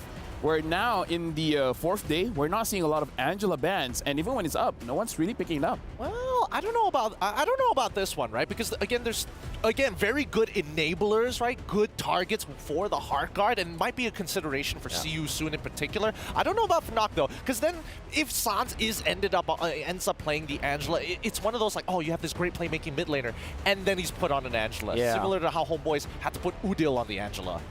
And speaking, if CU soon wants to make this Angela work, I think that they have to put their gold laner on a fighter like a Ruby or even a CC that Fnatic Onyx themselves have picked up. That's Angela CC, which is decent in the early game and then very good late stages. You have 2 vehicles now with the Ling as well as the CC. And CC also fares well versus the Harith, as we saw previously. CW played that matchup, and we saw how potent it is against the Harith in the lane. So that could be a potential. Nevertheless, it's very conditional, I would say. I think CU will just revert back to traditional picks like maybe a Beatrix to match up the Harith, or maybe even a Lunox that we know that works already. All of them, very good options here. Yeah. Very, very good options. The fact that they got rid of the Grok does kind of give us an indication that maybe Fnac wants to actually play the Pharsa. Yeah, that's right. I just don't know if it's going to be last pick or instantly first picked. I think that's fourth pick because you keep the Edith in check when it comes to like you can play the XP, you can play the Roam. Edith plus Pharsa also works so well. So you already know that the Valentino was picked up anyway, so you're not that afraid about the counters. Another option is the Julian that I keep on saying. Gwyn. Wow. Very interesting bans coming in from CU soon, because even I'm trying to wrap around my head as like, what is up with the Kadita ban? What is up with the Guinevere ban? Because both are showing lockdown. So maybe these bans are specifically, you want to make sure that Seoul doesn't have a bad time where someone's just waiting. Oh, I get it. I see now. They're going to pick up a marksman that can't pick up a Purify. Yeah, Irithel. Yeah. No, just kidding. Okay, not Irithel. Yeah, that's Beatrix probably. Because Beatrix, looks good. Both yours getting banned out. They're good against people that is forced to use the Purify. Okay, weird guess Ruby Angela or CC Angela. That's like the out-of-the-box perspective that maybe we can see from CU soon. If we're going standard here, Beatrix looks really good as expected. And then maybe a Kaja perhaps so that you counter this Harith. You have that lockdown, that's great. Kaja plus Valentine, that's great too. Cho looks good. A Tiger, okay. Wow. AoE instead. Okay, interesting. Well, at least there is more application uses for the impulsion rather than just like single target lockdown. It's interesting because at this point, honestly, both roamers are going to have to make some really critical decisions in these fights. Yeah. So you're going up against her is the Xborg, looks good. It's Arlott instead. They're going standard.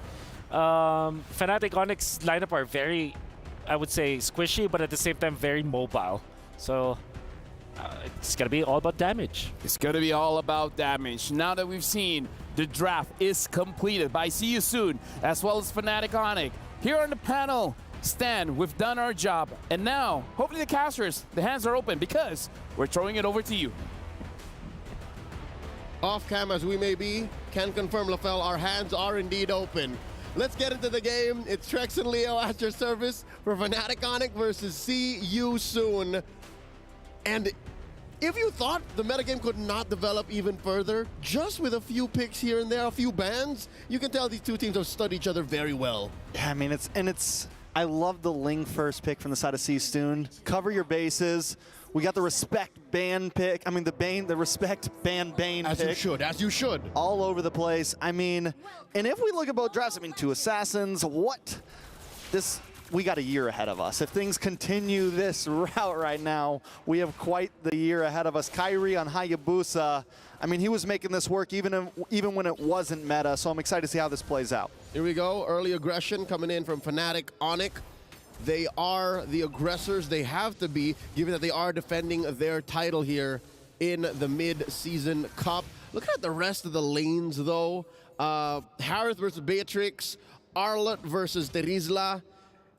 It's weird that in the jungle things have changed so much, but in the side lanes and even in the mid, things just seem to, like, you know, base on the past year and a half. Like, nothing has changed. Yeah, I mean, EXP lane definitely in the tightest spot. Gold lane, we have like the Beatrix back a little bit. We have a few picks kind of leaking back in. They seem a bit more viable because at least 2 months ago, a lot of damage on a Soul there. Kyrie with just feeling it out. Oh, he's back. He's back. Oh, And the knockup from Keyboy, first blood, over to Fnatic Onic. Let it be known that not a level 4-less Hayabusa is enough to stop Fnatic Onic from drawing first blood on a gold laner. Check this out. The feint here, the basic attack, and then Keyboy with the flicker, animation cancel into the Earth Shatter. That's doesn't get much cleaner than that. That's 2 years worth of synergy right there. 2 years worth of synergy packed into about 10 seconds of a first blood, and I love it. Can confirm, speaking of 10 seconds, there's about a turtle coming up soon. Lower quarter of the map. Again, I'd like to echo what Wolf said. Happy anniversary, second anniversary. The Kyrie and Coach Yeb's migration over to Indo. 2 years. I remember MSC 2022 when Coach Yeb would deny him being part of that backstage crew for Onic, but now Turtle secured by The MP. King able to do it, followed up by the Tempest of Blades. A lot of damage on a Keyboy there. Keyboy goes down. Quick response. Fnatic Onic now on the backside, double kill. MP pushed back to the tower though. Loopy able to take him. It's a jungle for jungle. Loopy now taking a little damage himself. See you soon, gonna back off, but that's 2 for 2. All right, see you soon. Now showing some teeth here. Do owls have teeth? Owls? They have beaks. That's a scary thought, never mind. Going up head-to-head in that turtle fight, securing it, getting a couple kills on the outset as well. I mean, it's unfortunate that it's MP the King who had to suffer it. Again, that shut down his streak, gave a little bit of gold extra to Fnatic Onic. But it shows that, hey, even if you did give Soul a little bit of hell early on, you have to respect the rest of our map. Again, see you soon are the Kamai champions. Kyrie locks on. There's no escape here. The Finch Boys won't let him get away. Anime fight. That is the mid-sky throwing punches as he Finch poises somewhere else. With decades worth of grudges on each other. Like ancestors. I love it. I like it. This is what we've been waiting for. This is what the people have been waiting for. Keyboy gonna onward right into an implosion. Keyboy takes a lot of damage. Dude does not want to take another death here. CW drops him on force, followed up by the feathered airstrike. That's 2 for Fnatic Onic. Raw and Boxy down. Impressive. Lootby just straight up. Oh! And there's a Tempest of Blades. MP the King, let me finish my sentence. Lootby serving up Boxy into Fnatic Onic's circle. Now it's more of a circle. No longer is this the box meta. It's all about the circle. And look at this, the smile on the young rookie's face. Can I just say I love Lootby? He redefined, he reinvigorated Fnatic Onic's playstyle. Yeah, and I think we even saw it through their playoffs, going through some growing pains, you know, figuring some things out, testing, limit bounding, and Onic now seems to be back in their prime. And I mean, what more could you ask for? There's been this huge meta shift into the Assassins. Kyrie should be as comfortable as possible. It's almost like they were meant to come in here and just do their thing. Destiny is what sent them here to the EWC, to MSC 2024 here in Riyadh. Quick item check. Kyrie picked up the Hunter Strike. Lutpi just picked up the Thunder Belt. And that's what explains why he's just so ready to keep going, right? Has to stacks. 1, 2, 3, 4 stacks. Right? Anime fights. Extra stacks, right? It's extra defense. And now on the other side, as MP the King wails away at the turtle once more, they should be getting a little bit of bank as well, given that they are just down about 500 gold. Another turtle given over to the Kamai. Another turtle, but still behind in gold. Fnatic Onic, you know, making it up in other places consistently. And, you know, first turtle, second turtle, not the end of the world as long as you're able to, you know, put pressure up in the gold lane, put pressure somewhere else. And Fnatic Onic are doing that very well. And more than just well, I think they're doing great. They're keeping the gold lead up despite being down on objectives. Lutpi here, dueling against MP the King. Oh, he knows. That's 2 levels, man. He knows. Yeah, he can't take it, but he can at least escape comfortably. Yeah. Should be okay. And where's Felix right now? He was hanging out up in the top side, gonna make his way back. He's rotating. Down. He's rotating up and down, up and down. And also something else to note. Trex, can you explain this to me? What's Impure Rage on a Rizzler? Hey man, you get the big bursts, you get the combos, right? So what you hit the first skill, the boom, the swing, and then burn, and will it pair up with his with the passive from his first skill with the bleed? Strike. Yeah, does it pair? And he is a mana hero. I keep forgetting that for such a chunky boy, Terizla has mana. And a lot of them don't nowadays. Yeah. Man is a thing of the past for a lot of heroes, man. It's all energy. That's just how old it is, late. Yeah, it fits well with him. I hate it. I hate it. It's all part of the lore. Take us out. Ludwig gets caught by an implosion. Ooh, nice flicker to get away. Sorry, I'm Felix. Decides not to fully commit. See you soon, taking their time with this and not letting the gold escape them. And I think Felix rotates up this way. The reason we're seeing it is because they really want to fight for this third turtle. They want to make this be a decider. Keyboy taking a lot of damage. The bombardment connects. He flickers back, but it's not enough to get away. The dash through. Loopy looking for an angle. Kyrie gets involved as well. Loopy! Able to get the Uji. Raw finds Loopy. Kyrie out of there. It's a 3-for-1 though. See you soon on top. An impressive fadeaway collapse by See You Soon. Yes, they did start the fight. Now they're going to continue. Keep going, The MP! damage from MP. Sans down. Fnatic on it, getting backed into the corner. Michael and Dino, what a beast. That is a multi-time MPL champion from Cambodia, and I love what he's doing here. I love how far he's taken this early pick. Again, that is a Ling picked up first. He's making it work. He's making it worth it. Golly, no matter what Kyrie did, he tries to come in and save the day. He's only able to find one kill there. Tempest of Blades just shatters, and See You Soon is playing so tight. I forgot how delayed that Tempest of Blades came in. I think that was key to winning that fight. He could have easily got bursted down. Very well played, but Fnatic on it, gonna try to look for a play of their own on the top side. Feathered Airstrike comes down to zone them back. They want this tower. They want to free up CW, and down comes Mons Force. Sorry, I'm Felix with a penalty zone into the back. Keyboy also with the Primal Wrath, trying to get some nice damage on Asarion Felix, but the swings come in, and CW taken out from the back from MP. Soaring in like a lethal owl, the Kamai cheer from across the world. MP the King turns that into a 2-for-4. Kyrie, the only one to get away. What does this mean, Leo? What does this mean? I don't know what's going on, man. It's I thought set in. we were in agreement that Fnatic Onyx draft was so comfortable, that they had such a great ramp up from early, mid to late. And here you see You Soon just flips it on a dime. I've always been told that when you're comfortable, you're not growing, and MP takes the uncomfortable, they hit the growth, and right now they're on the rise, man. It's 26-24. Steve Harvey. Steve Harvey. You gotta be comfortable with being uncomfortable. And I think See You Soon, man, they don't have a coach. So you gotta make sense of that. Make sense of the fact that when they're done with this game, they have to regroup.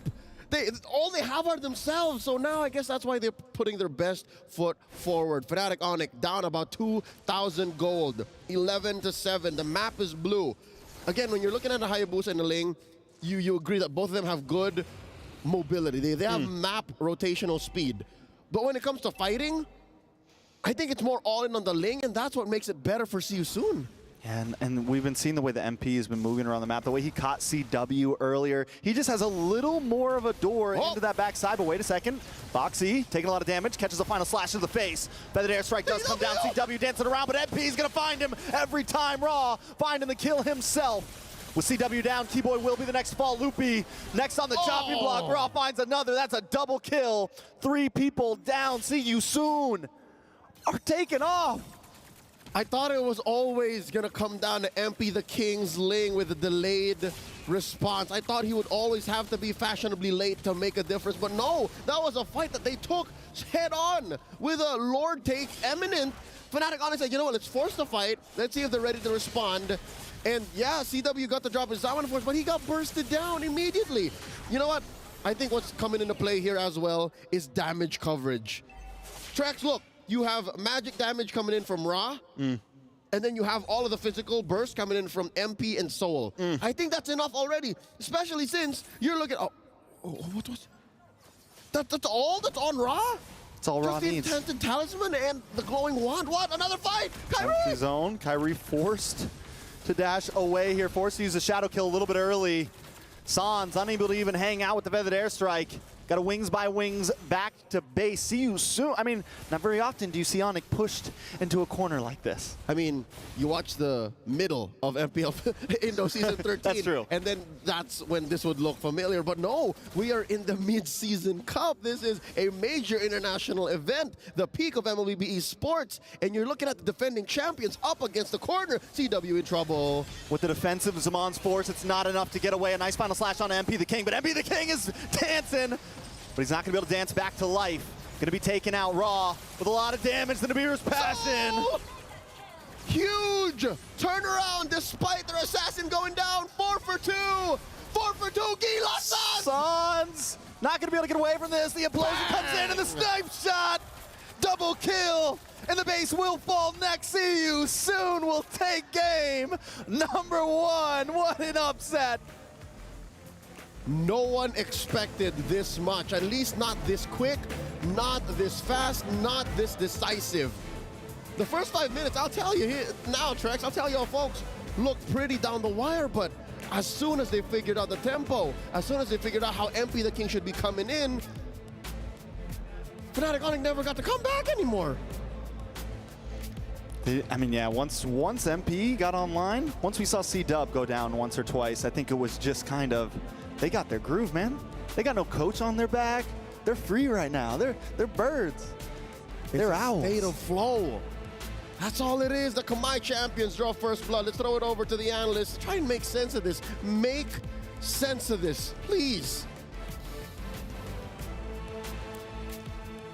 Trust me, folks, if you want me to make sense of this, I might say maybe we thought the coach is better or not. Like, maybe you don't overthink it, but we got to talk about how in this game, MP the King, what an absolute beast. I'm telling you, this is See You Soon unchained, right? Yeah. They're not held back by absolutely anything anymore. They're allowed to make crazy plays, and so far, they look, I wouldn't even say the most polished in the world, but their mechanics are top-notch, and I think that's where Fnatic really started to drop off here, because a lot of these abilities are starting on the whiff. We saw a failed flicker from Keyboy. We've seen 2 failed final slashes coming in from Lupti as well, and forced quad shadows out of Kyrie. Oh man, you can make a soul mixtape out of this. The way that he escapes Kyrie and death so many times with just a pixel. I mean, he will miss the shot, but Kyrie wasn't able to find the proper runway to eventually pop the ultimate onto Soul. And not only that, Solo has been outplaying CW, outranging him, just making sure the dash was so on point. It's just,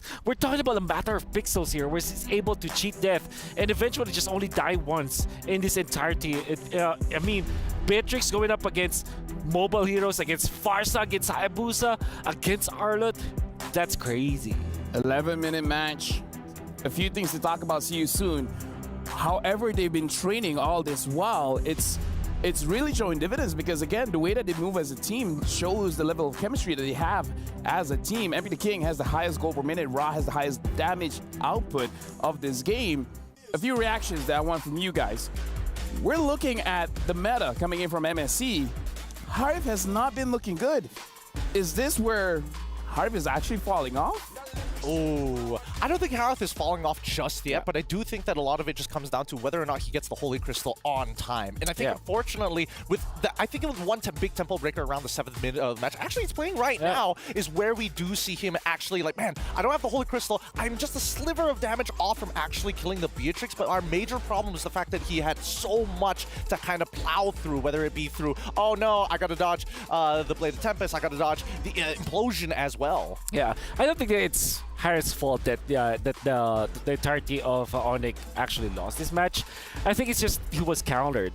We can see that the Beatrix is a direct answer not the Harith. Not because he actually kills the Harith, but because the Harith cannot reach him. It's a matter of range at this point. And there was also this problem of the Tigreal, which is not a direct answer to the Harith, but a problem nonetheless. So if you combine the Teresa as well as the Tigreal, that's 2 stuns that you have to use Purify on or try to dodge, which eventually CW had a lot of problems facing with. And not only that, Harith as well as Hayabusa, I would say that it's kind of greedy because they both need farm. A few things that I do have to know. Looking back into the game, CW on the Harith took a lot of damage, and even though Wolf said doesn't necessarily kill the Harith, but everyone coming in from See You Soon, they're very good targeted. They're making sure that CW takes more damage than he can actually dish out. And the thing as well that I do want to say is that MP the King's performance really cleans up well what See You Soon is trying to do, where they're trying to bait out skills, they're trying to dish out damage, and then MP the King's like, okay, everything's done, all the CC chains shenanigans is out, now I'm coming in. We got to talk about the storyline now, because now life has been breathed into See You Soon. Yeah.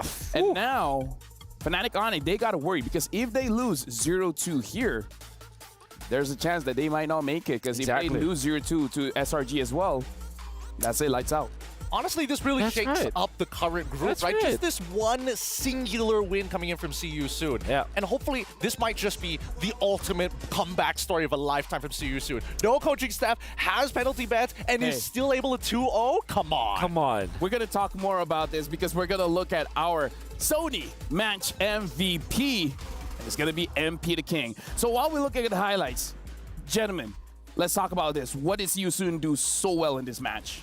Well, I think that See You Soon target acquisition is on top of the list, right? Yes. Because every single time they go into these fights, well, as I like to call it, they're very together.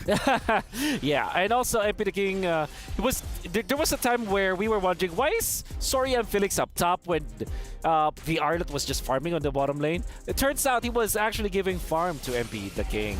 And MP the King had so much, eventually when he turned out the fight at 6 minutes, he's had enough damage to be a problem because he's given some time farming in the lanes. Soria and Felix already has got about 200 gold above the Arlet, so he's already okay. Like, I'm a Turlisla, all I need to do is get my first and second item, I'm already okay. And then he gave the farm priority now to MP the King. Personally, for me, I think when we're talking about Cambodia, one thing that I left the biggest impression that was left on me after the previous MSC was that Ling players in Cambodia are kinda gross. So the fact that MP the King is here, can you imagine the environment that he had to play through in ranked games?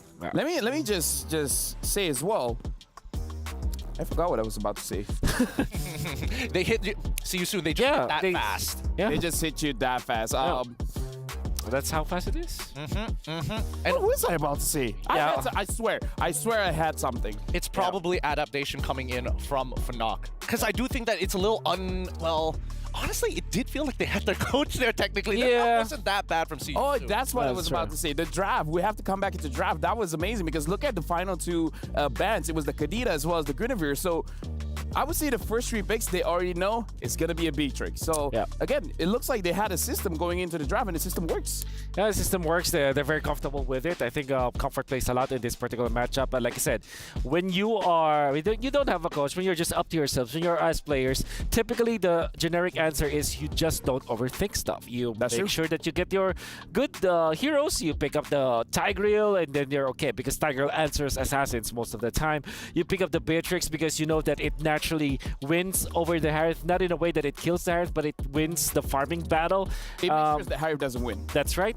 I like this Turismo plus Link combo. This is one of my favorites. And also, I have always been saying to some of the players that maybe the substitute to the Ruby Gold, instead of picking up another like a Chi-Chi Gold lane or CC Gold lane, is pick up the Beatrix because it does the job. What it does is it clears the wave.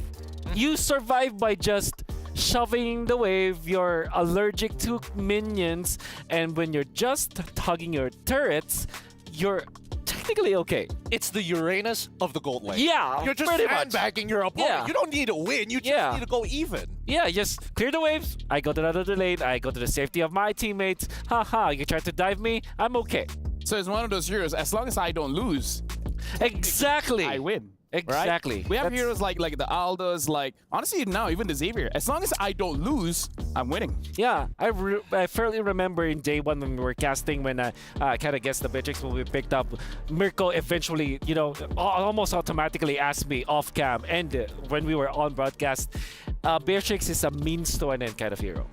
Because when you pick up the assassin, you want your side lanes to be kind of stabilized. You pick up Therese on the other side, you pick up the Beatrix on the other side, you don't have to worry about the lanes anymore. Like, nobody's appearing on the map because they're allergic to minions. Yeah, with that being said, we got to talk about game number 2 here. Because See You Soon, They're one game away of really making sure that they survive this. And Fnatic Onyx, like, let's be real here. They're champions of MPL Indonesia for like, what, 4 times in a row now? So yeah, for Pete. For Pete. So at this point, they must have something. The question is, what else do they have? Well, personally for me, I think that why CU Soon is a difficult team to actually play against is because they're very fluid with their emotions, right? Yeah. And that's very similar to how actually Fnatic Onyx plays when they're in MPL ID and even internationals. That's what makes them so exciting to watch, because you never know when the next play is actually going to happen. And I think with very similar styles, it really just boils down to who can get the better execution. That's why when we saw Fnatic Onyx walk in away and come back to their seats, it's not like, oh, I'm sad about that game. It's more so of like, we played a little bad, we can do better. One other thing that I do want to point out, now I remember the other thing that I wanted to say. Perfect. Rarely do we see Farsa getting punished. Oh, yeah. Right? Like, in a meta where there's Beatrix, Yuzong, Ling, Julian, people that can dive in the backline, Farsas look like they're untouchable. This is one of the rare situations where it's Sans on the Farsa, and Sans gets countered by this Ling. Like, we rarely see this happening. Yeah, I totally understand why the Farsa was picked up. It was going up against Valentina, good combo with the Edith. To be fair, Sans, this is one of his favorite heroes. True. I think the main problem here is that, and this is a hot take by the way, that first phase picked Hayabusa together with the Hythe is Fnatic Onyx maybe underestimating their opponents, you know? Because you revealed your Hayabusa very early. And surely you have 2 bans, but it gets countered by the Tigreal. At the same time, you reveal that your Hythe is that this is your core duo. Like you have the Hythe as well as the Hayabusa. It gives so much information to the opposing team. And I'm sure that Fnatic Onyx have gotten away with that kind of draft before. But this is MSC. This is group stage of the MSC of the big tournament. They're going up against champions. The hot take is I think they have underestimated the prowess of their opponents. I think personally that Coach Yeb is going to revoke Kyrie's assassin card this time around. They're not. They're going to have to follow his orders here, because I do feel that, like, to a certain degree, yes, they did underestimate them. And it's like, oh, Kyrie, what would you like to play this time around? He's like, give me the Hayabusa right here, right now, in first rotation. I can make it work. And now that's revoked. Yeah. I mean, I imagine if there will be a little bit change up. Perhaps they. Are you on Leomord? No, they pick up Edith, right? And then they eventually got the Arlott anyways. Yeah. Which was last pick. Had they gotten that earlier on, like it's a flex, like you don't know Arlott or Edith where those two are going. Pick up the Farsa, and then last pick whatever, right? If they pick up Tigreal, just pick up a utility jungler for Kyrie. So that game matchup against Ling. Eventually pick up the Julian, right? So honestly, it's like it's not that they have slipped with their draft. It's just like it felt like they felt overly confident showing their hand as early as the first phase pick, just because they essentially don't have an opponent in that drafting stage because there are no coaches. Well, I mean, I don't know. Something's going right with CU Soon right now. Yeah, 100%, dude. Yeah, right? I think that at this point, the coaching staff is just like, hand one singular post-it note. Here's the process. Here's the Put it together. Here's your flowchart. If this gets picked, this is how you answer. I love it. Honestly, it's looking good because it looks very effective up until the bans, making sure that their draft does not get countered. And to the fact that you guys were talking about, they were able to counter Fnatic Onyx draft. So coming into game number 2 here, do you respect the Ling or do you let it go and try to fight back with the Julian? I want to fight back with the Julian. Fight back with the Julian. I understand why the Hayabusa was picked up. It's decent matchup against the Ling. It's not a direct counter, but again, and also this is Kyrie Hayabusa, which we know that he can turn things around. However, I feel that the Julian makes a lot of sense because Valentina hates playing against the Julian. Also, Ling hates playing against the Julian. At the same time, you farm so fast. Even Terizla doesn't feel very comfortable when there's a Julian around because of the mixture of physical and magic damage to with your side laners. But maybe because they already picked the Harith. They didn't feel comfortable picking up the Julian to go with it. I suppose, but I also think that it could be just an ego thing, right? Yeah, I think 400%. I mean, there's a lot of moments in this game that we would have expected, like, yes, Beatrix, she's allergic to ingredients, you know, I clear it fast, but then that's when you expect to see the full dive coming up from Kyrie at some point. We didn't see that, right? We saw him consistently trying to match up against MP the King in these types of 1v1s. But now, since we're in the drafting phase, looks like see you soon, back on blue side. So they do have the advantage where they can pick up the Ling once again, unless Fnatic Onyx bans it out. For now, see you soon. They ban out the Moskov. Not really on Fnatic Onyx. You know what? They respect it. No more Ling this time. Will they open up the Bane? And see you soon. Will they ban out the Louis again? Yes. Especially because... oh, maybe they will force Fnatic Onyx to ban that anyways. Maybe give up the Bane ban, because the Ling was already banned by Fnatic Onyx.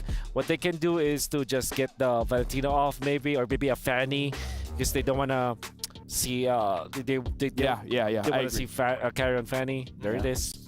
I mean, See You Soon have just been like making sure that Fnatic doesn't go too out of the ordinary, right? With some of their weirder picks, or at the very least, some of their like key counter strategies that they have. Yeah. So now, honestly, with the Fanny as well as the Moskov getting banned here, See You Soon really has their draft opened up. The chip has to be banned, and I feel like Fnatic Onyx, is this a way that See You Soon kind of gets inside the head of Fnatic Onyx? Because they're like, first game we banned Louis, that means we don't want the Louis. So maybe then Fnatic Onyx like, okay, if we let go of the Louis, they won't pick it up, right? Right? So, okay, but they do don't want. Okay, yeah, I'm overthinking it. Yeah. Keep it simple. Keep it simple. It's See You Soon. Their aggression and their raw mechanics is what brought them here in the first place. They're going to lean into those two attributes to get them over this finish line. I believe Fnatic Onyx will want to ban the Roger instead of the Harith, just because they know we have figured out that, Harith is manageable. Roger is also manageable, but at the same time, it's a flex pick, and we know that the nature of MP the King, he's more than willing. He's going to be more than willing to pick that hero up. So Roger ban makes a lot more sense here. Apart from that, maybe okay, never mind. So it's Roger first pick, right? We're overthinking it. I think this is interesting because now the angle does come over to See You Soon. It's like, hey, you could pick the Roger, and yes, it can be flexed over, but I think that Fnatic Onyx is very happy if MP the King does pick up the Roger itself, and then you go into something more utility. Yeah. Pick up a Baksha, for example, for carry, which we know that the entirety of Fnatic Onyx as a team knows how to counter. There is going to be the Roger pickup, and Fnatic Onyx typically answer this with Edith, as well as the Valentina, but the farm is an option. I'm curious to see if that will be the choice here for Fnatic Onyx, especially because the Valentina is open. So they immediately pick up the Claude. And Edith, perhaps? Oh, the Valentina. Okay. Okay, Valentina first. They're going to give the Edith over to See You Soon. That's under the assumption that they actually want to take it. Yeah. But then again, I think there are certain conditions that need to be met. I think that even MP the King is thinking about what type of jungler he needs at this point of time, because everything is still up in the air. If there is the Valentina, maybe... Okay, this is weird, but maybe Bane Faramis for See You Soon, just because... I'm okay with it. What you actually give is the ultimate from the Faramis, right? And if Valentina, if Sans copies that, then you have the Deadly Catch to kind of counter it, right? So, but instead, it's different. It's a Vexana and a Terizla. Interesting. Very standard. Yeah. It is standard, but at the same time, it's begging the question of, like, Terizla has been shown many, many times by the side of See You Soon, right? At this point, is it at a counterroll point of attack for Fnatic? Because I'm looking, like, go on to the export, right? Really dominate this matchup. Maybe, okay, probably the Lapu Lapu as well, just to have some backline access raw. Or a Dragon right now. Yu Zhong looks really good for Fnatic Onyx. That's the thing with Terizla, right? It doesn't. Well, when it comes to Yu Zhong versus Terizla, I would say that's almost a 50-50 skills matchup. Yep. At the same time, I think Terizla just is comfortable with any kind of draft. Fnatic Onyx are going for Protect 1. They're picking up the Grok this time so that they can protect this Claude no matter what. They will ban the Edith afterwards. Despite them having access to the Valentina, they're not that comfortable facing the Edith. Rather interesting. It feels like this might have been a little preemptive for Keyboy to actually get his hands on this Grok, because again, it's not like there's a lot of information to work off of See You Soon. So this is definitely Fnatic Onyx kind of hunkering down to their own strategy rather than responding like in game number 1. With that Grok pick, they have forfeited their access to the Yuzhong as Soon immediately bans that hero. Maybe the Lapu Lapu could be also another point of consideration for Soon as the ban for Lud P. And there's the Bane. I really like that ban. We did say that the Bane Faramis could be there for Soon, but the Bane was left open with the Vexana being up. I wonder if Fnatic Onyx are going to consider getting a sustain hero for Lutpi, which we know that he really likes to play somewhere along the lines of a Barats, perhaps. Yeah, or I don't know if Uranus is a hero that they like, but that's also a hero that you consider. Or Lutpi, or maybe a Benedetta actually. Yeah, I was thinking that no matter what, worst comes to worst, Benedetta is just the Swiss. Yeah, I agree. Right, you know. But now we see the Nolan, it gets banned out for the side of CU Soon. It begs the question, right? Whether or not Kyrie is actually going to get an assassin this time around. Yeah, I think you last pick the Kyrie hero. Get the Benedetta now if you're Fnatic Onyx, you're okay with that. Or even an X-Borg. X-Borg, yeah, it's a one-size-fits-all kind of thing. Wherein, yeah, you have a decent answer to the Turisda. The poke coming up from Vexana will be an issue. That's why I feel like Benedetta makes a lot of sense. Or maybe just go to a Paquito, wherein you can make the plays around with your team. You have the Grok to go in. You have the Paquito as your second unit. Definitely a one-shot hero for the Roger if you play it correctly. They go Arlott instead. Okay. Man, Teresa was known to be the traditional answer to the Arlott lane, that's true. yeah. Because it used to be just too thick to deal with, right? You don't have that raw level of damage unless you like commit to something crazy like a lethal ignition, for an example. But I don't know. I think this one it's starting to look very similar to game number one. It's kind of dependent on what the jungle pick here is for Kyrie, but we'll see once CU Soon complete their composition, and I'm liking it, right? The carry, making sure that their frontliners don't get that much space, but more importantly, I think that even Keyboy sees the opportunity. This might be his moment. Yeah. Kyrie Ruby looks good for CU Soon. Another hero. You kind of need a knock-up. Edith is already banned, so they go Kaja. And they're very brave because there's a Valentino on the opposite side. Yeah. Okay, so you Assassins are kind of iffy now for the side of Fnatic Onyx. But you don't want to go Fredrin in, going up against the... Right, with the carry. The carry is such a big deterrent. I think as long as it has iframes, I suppose. I think you're left with Alpha or Julian, I would say, for Fnatic Onyx. Alpha is decent. A little bit of a fighter in there. Yeah, you don't want to go Barretts against Gary Roger. That's death sentence for you.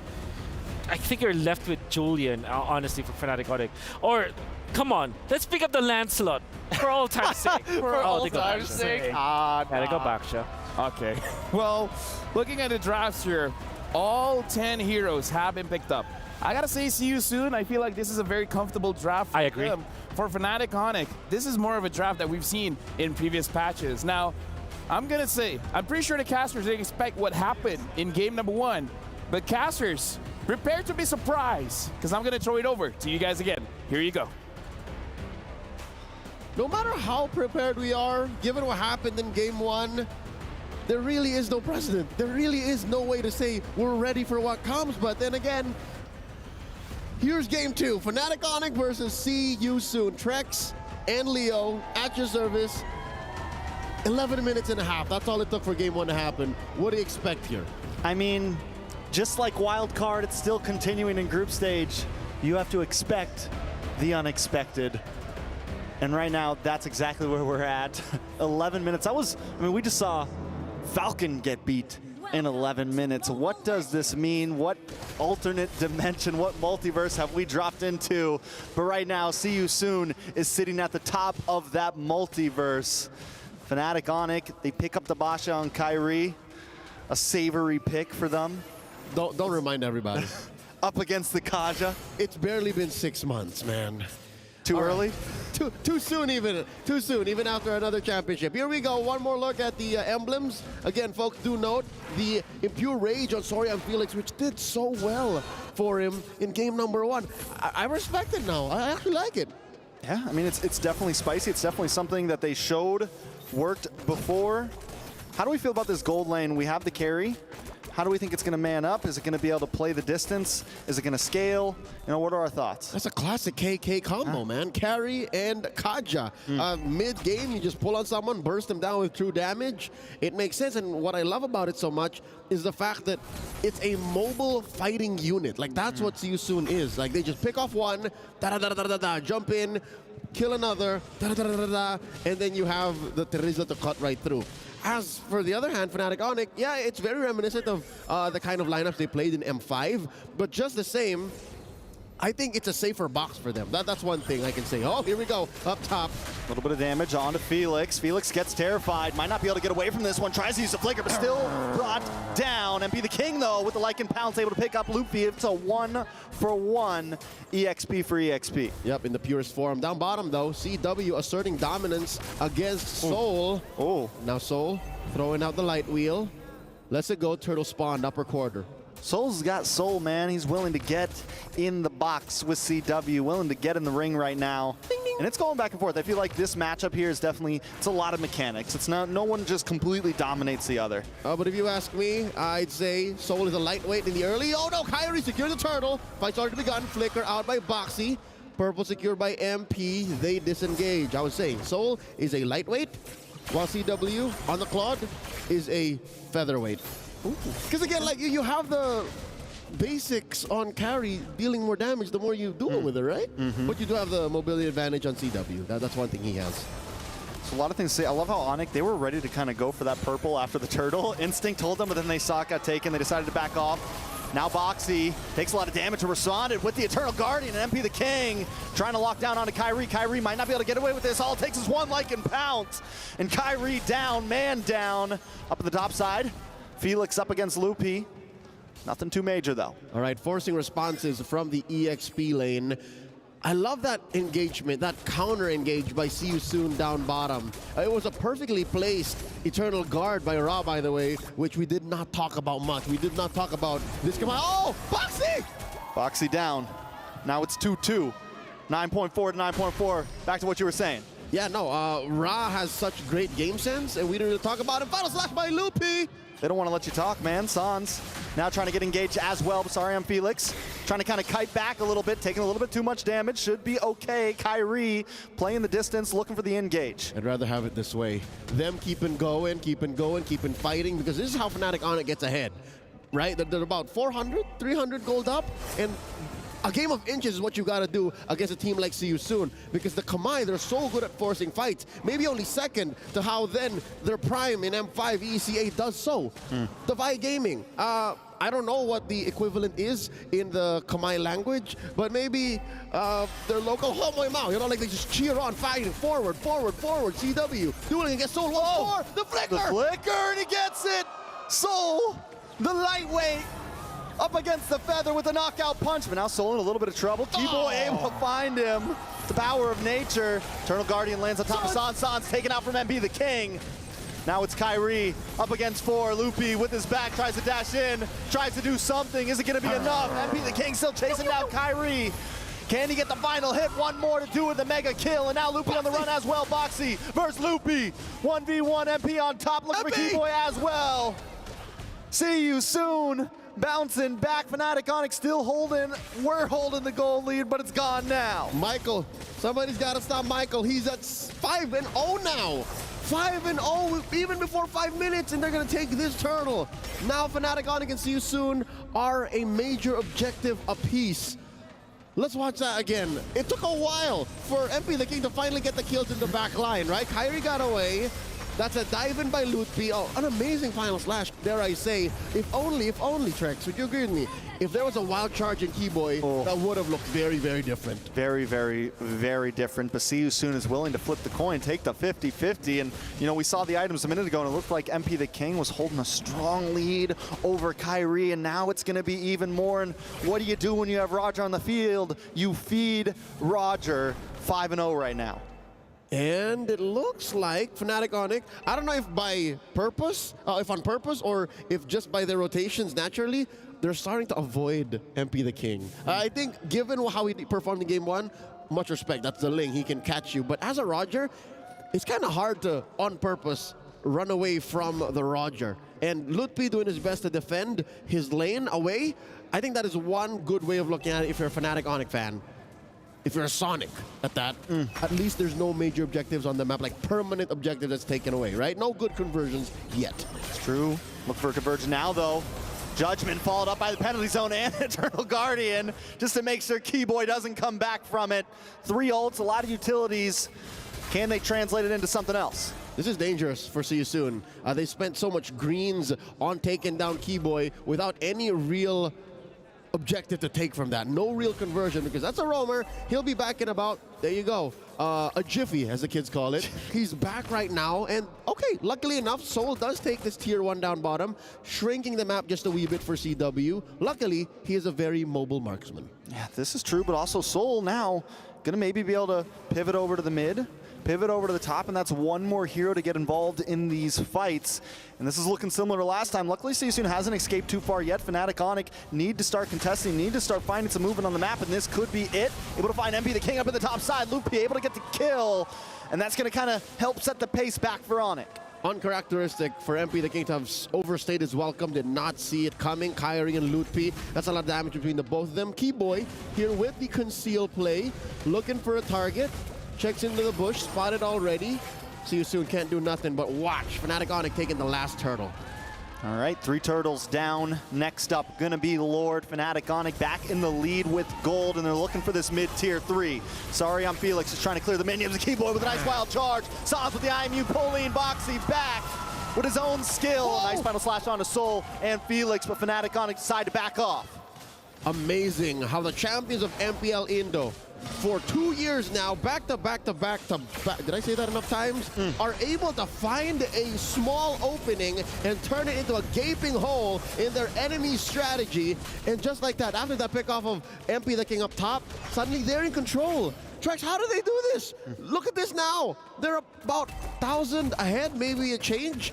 And now See You Soon is the ones avoiding them. See You Soon running away. You know, and I've been trying to see where all the gold is going for Onyx, and it looks like it's all going to CW, because Kyrie, he's still behind MP the King a large amount. When we take a look at Lupi, we take a look at CW, they're the ones who are getting all the gains right now. And Lupi has been pulling the trigger on the final slash so perfectly. Picture perfect, frame per frame. Like, he gets 3 or 4 people minimum. Almost every single huge engage. And how does See You Soon answer that? I'd say maybe 1. Send Sorian Felix first.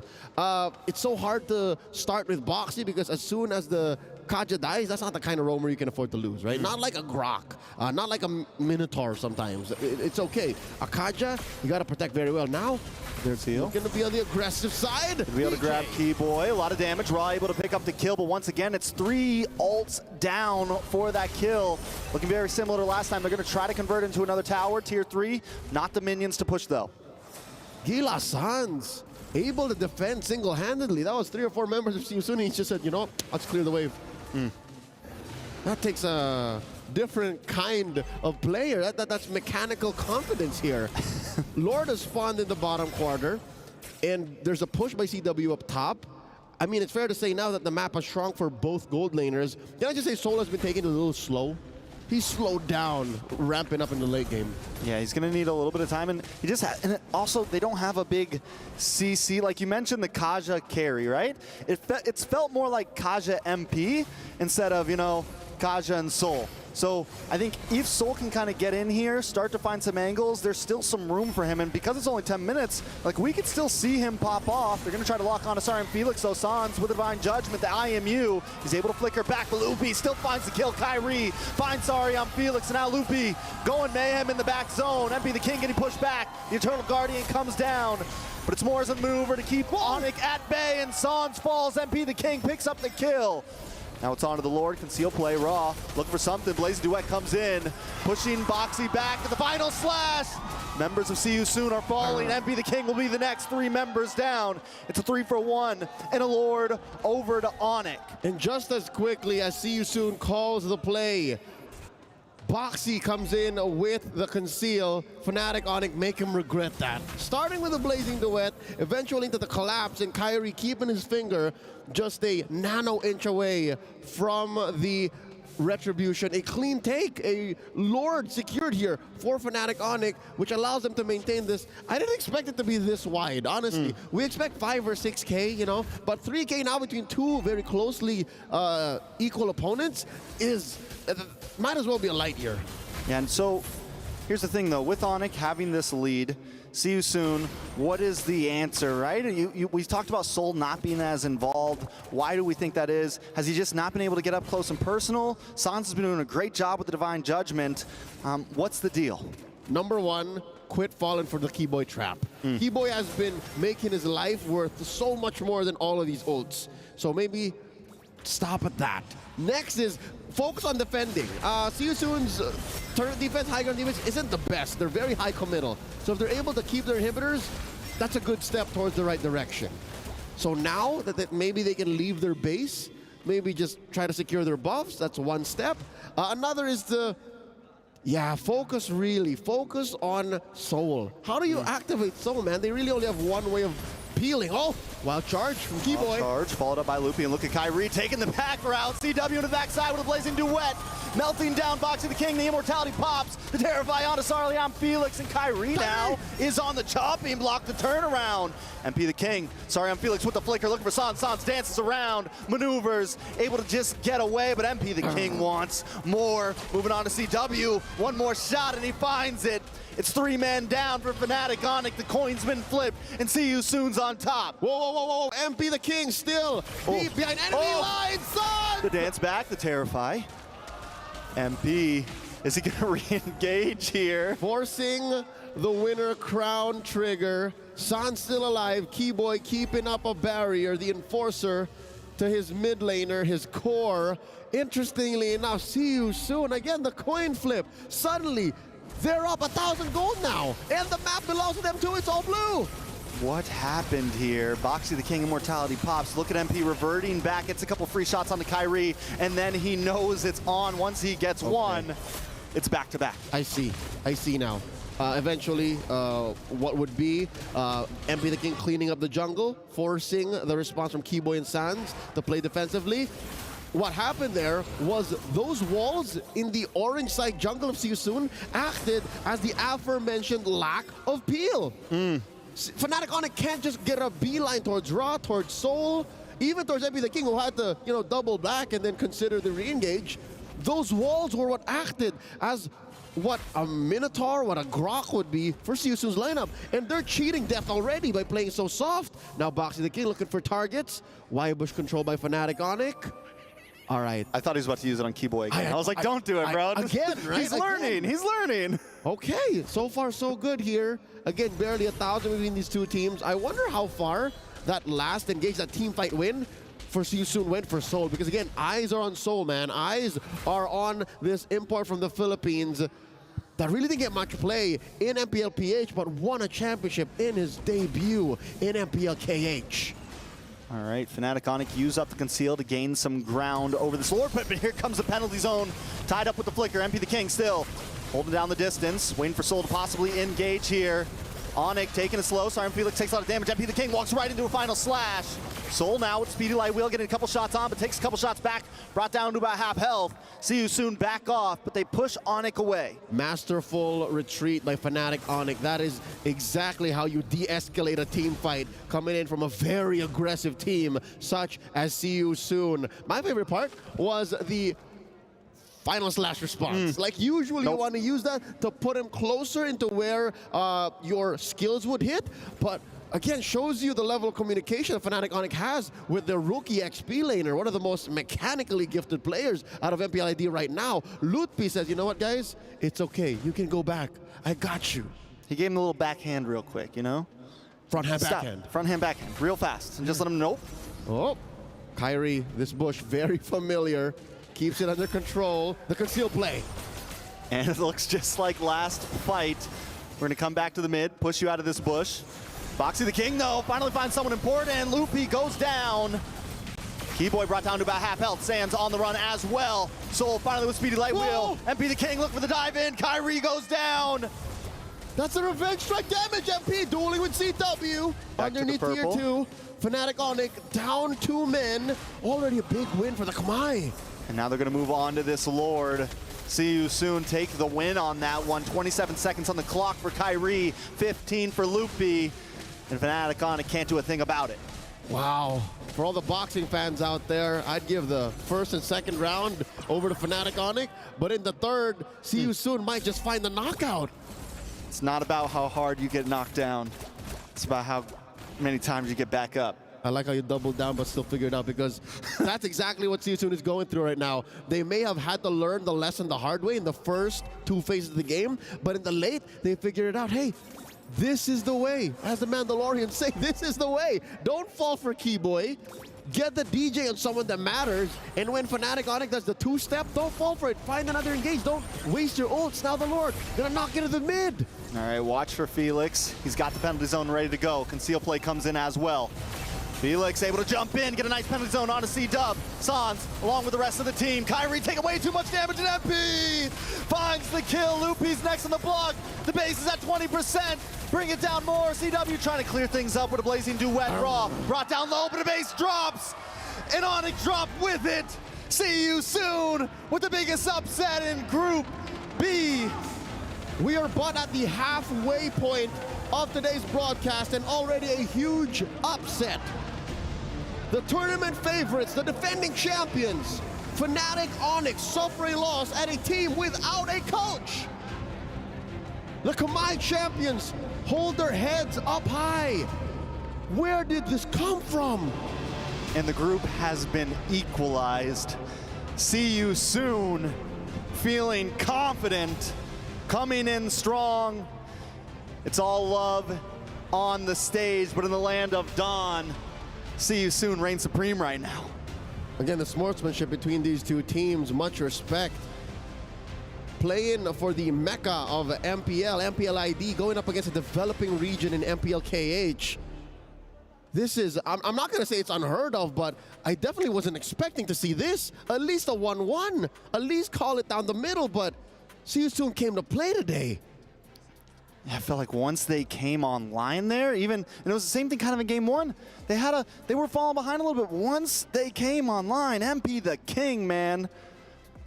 He's always had his reins on his team. Look at that. From mid-game shot calls to understanding how to get to the dub, and even towards the end. He only really celebrates when it matters. Michael Andino, remember his name. MP the King leading his team to a win, a sweep against MPL ID's champion, Fnatic Onyx. He's on stage right now with Mara and Dawood Sandstorm. From See You Soon, we're here with MP the King. All smiles from MP the King. Congratulations. You've upset the defending MSC champions. You gave them a sweep. Now, before coming in here, how were you feeling? Were you guys feeling nervous? Because it's no secret that Fnatic Onyx is one of the favorites. They have a great coach. You guys don't have a coach. So how were you feeling coming in here? Were you a little bit scared, nervous? What was it?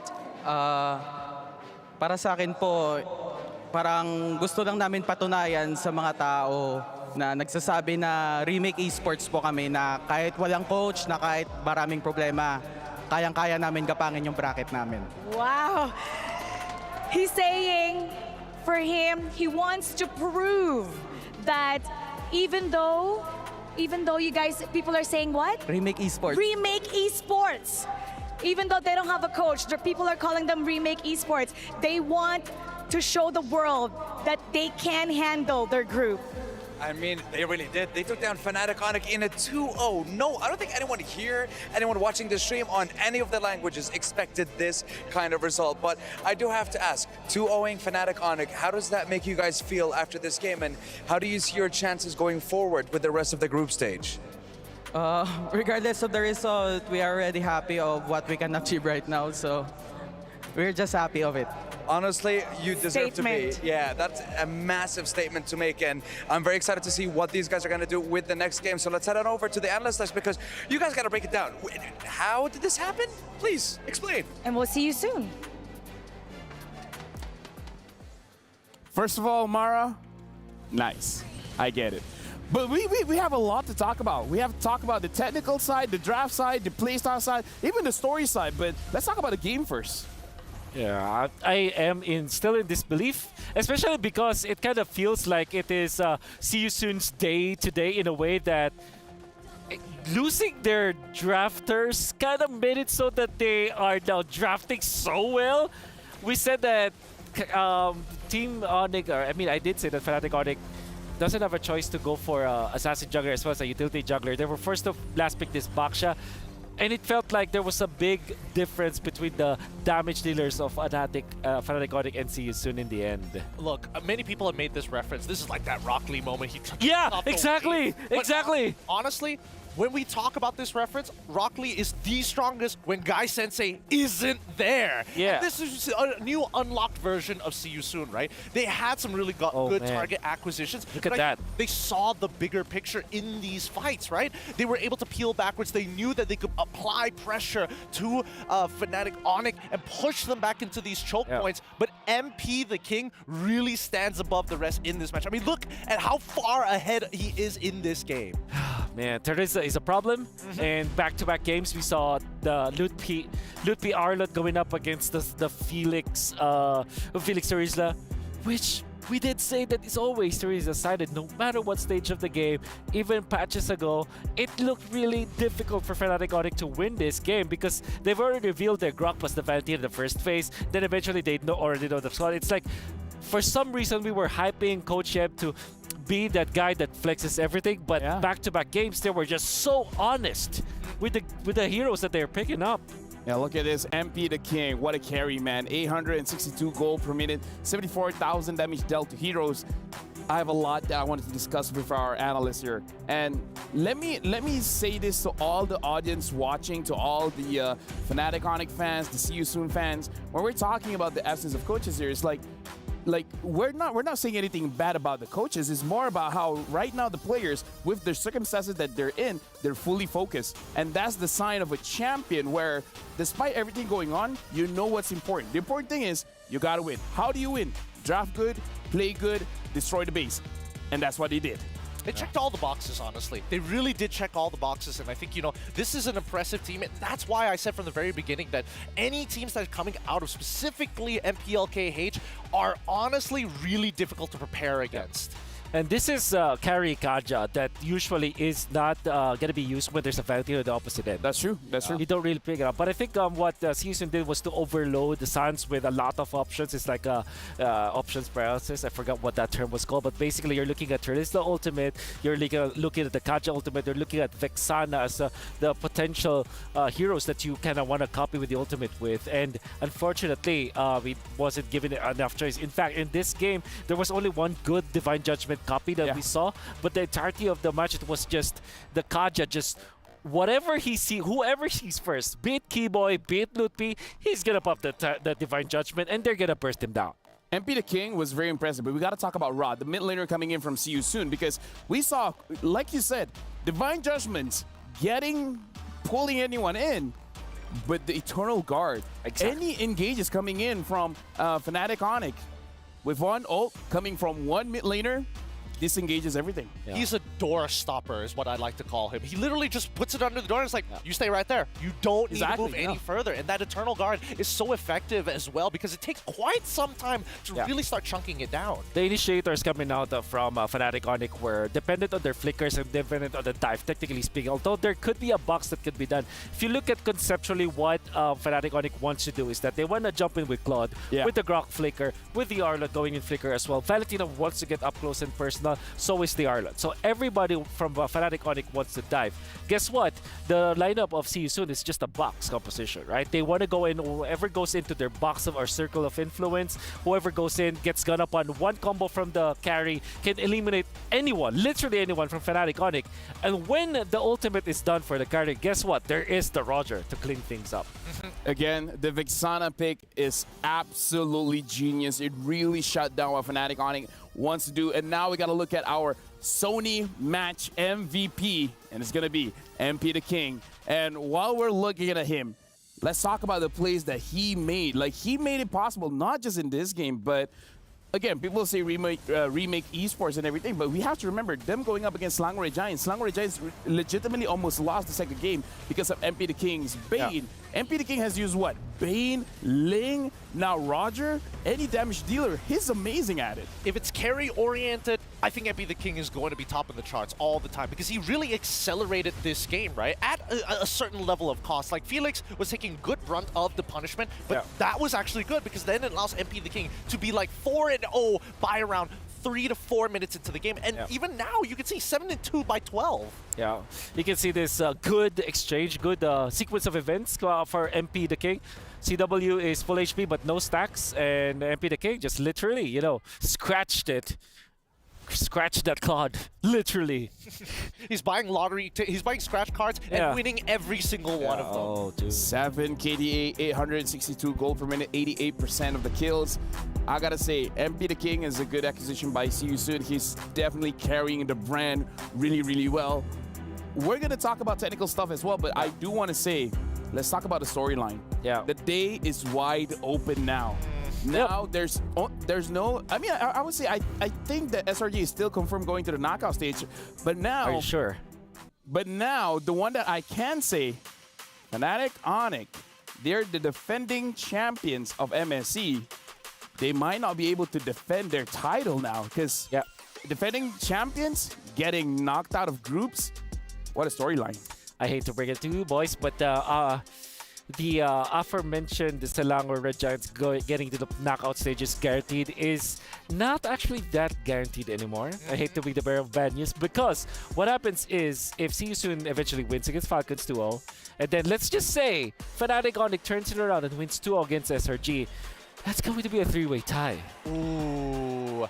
I mean, I'm thinking of the possible, like, for the majority of it, the most atypical one would have been like, oh, SRG and as well as Fnatic Onyx making it out of this group, no big deal. But now the possibility of no Indonesians in the playoffs alone is a scary thought. In fact, it will only take one win from SRG to eventually force Fnatic Onyx out.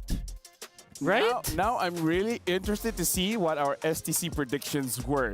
Speaking of which, for you guys at home, I'm sure a lot of you guys are watching. Make sure you guys scan the QR code because let us know how we can improve the broadcast because, again, we're adding new things here. Look at here. We see the champions. Their logos are on the walls, are on the floor. It's absolutely amazing. It's because of you guys and your opinions. But yes. Yeah. Wait, sorry. I was thinking about math here, right? If Falcons eventually, let's just say See You Soon wins over Falcons 2-0. That guarantees them the slot to the playoffs, right? And then we look at the ALJ match of the day, where if SRG literally just wins one game over Fnatic Onyx, Fnatic is out. Because what happens is, See You Soon practically becomes top 1, or top 2 actually. See You Soon becomes top 2. And if Fnatic Onyx is top 2, that means that See You Soon is gonna win the head-to-head. Okay, first of all, let me just stop you there and say SRG is gonna win 2-0 against Fnatic. Okay, well, I'm just saying. Okay. But now we gotta look at the STC prediction. Let's see what the audience said.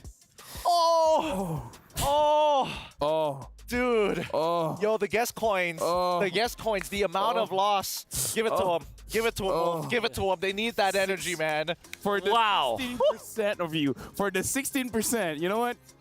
Hats off. Hats off. You guys knew it was going to happen. You guys called it. And when we said, oh, the favorite is Fnatic Onyx, like, you guys called it. Hats off. Hats off. Well done. Well done, man. I mean, the Cambodians are definitely going to be like screaming for joy here because that is such a big win. And that momentum, hopefully, I mean, you saw the player reactions, right? They've got a lot of energy pent up inside, and a lot of pressure has been relieved because of that 2-0. Here's the thing. See you soon. You're not done yet because we're going for a break. But after the break, it's going to be See You Soon going up against Falcons. So we'll see you guys then.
لحظات البداية عاشت معنا،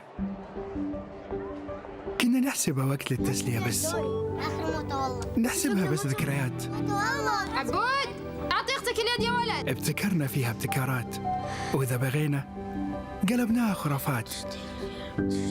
كنا نحسبها بس لمة وصحبة وسهرات، انتبه نو ترى نو. لكن كنا نشوف عالم ما حد يشوفه. ليت يشغل وقته بشيء يفيده. الله عليك على اليد سود. عالم كبر وعاش فينا، عالم الحماس فيه يوصلك كل مرة لحلم أصعب بس ما يصعب عليك. بارد معك وين ما تروح.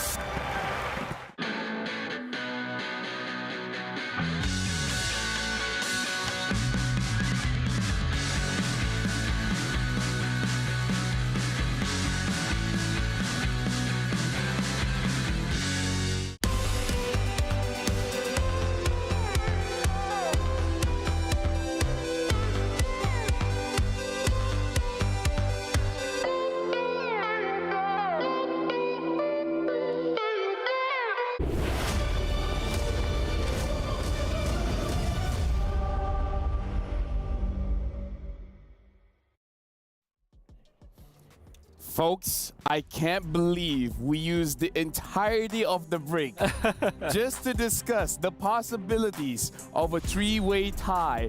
But again, that's the story. That's the story of the group of death. When you put 4 champions in one single group, this is the things that's gonna happen. Now, welcome back to the Mid-Season Cup 2024. My name is Rafael. Alongside with me is Gideon as well as Wolf. And again, we have a lot to talk about, but for now, we're jumping straight into the stage with Maracino as well as Dude Sandstorm. The high-octane matches continue here inside the Amazon Arena as we continue for the 3rd match of the day. That's right, and the Cambodian Owls have their eyes set on that knockout stage ticket after sweeping the reigning MSC champions in our last set of games. Can they continue this success? We're about to see. All right, well, you know what? I am very curious because I want to see what's going to happen. We have to reintroduce the MENA representative back on the Amazon stage. So, without further ado, let's welcome Team Falcons.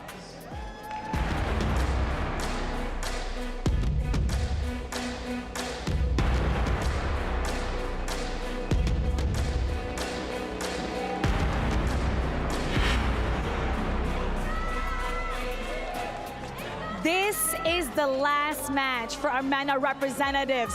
Make some noise for Team Falcons! There you go. That's what I want to hear. That's what I want to see from this incredible crowd that we have here in the Amazon stage. And I do have to say, Falcons, the MENA representative in this tournament, it may be their last game. There may be, I want to say, no hope of them making it to the next stage, but still, you're talking about one of the emerging regions when it comes to Mobile Legends and their international tournaments. So I think, especially with them being in the group of death against Fnatic Onyx, and after seeing See You Soon, I'm definitely going to count them too. You're in the group of death, you're getting a lot of experience on this international stage. And with this experience that they just received, their opponent, well, they're feeling really good right now, and for sure they're going to be carrying it on for this next matchup. Back for their back-to-back game, about to fly even higher. Introducing See You Soon.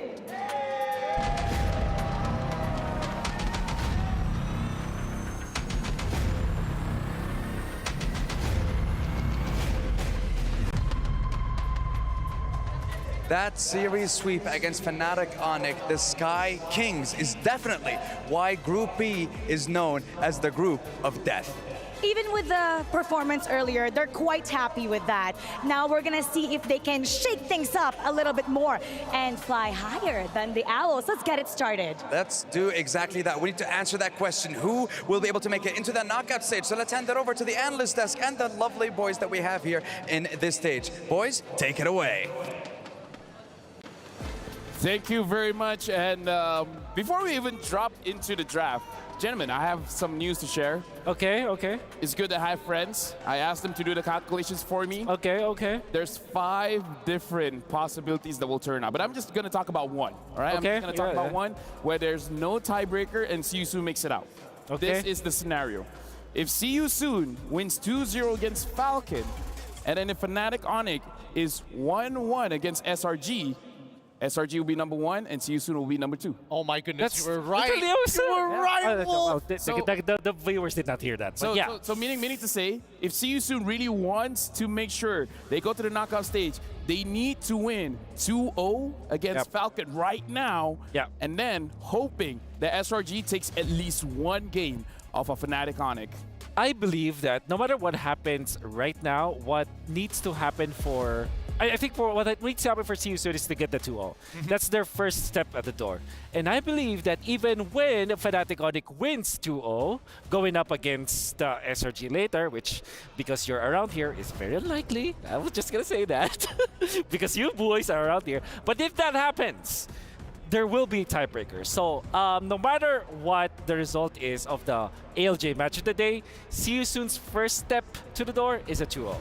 Let's see whether they're able to actually pull that off, as we're already in the draft, and I'm seeing the Lloyd as well as the Chip instantly banned from both sides. It really begs the question, right? When you think of See You Soon in these types of drafts, do you think they already have a pre-plan, or are they just going with the flow here?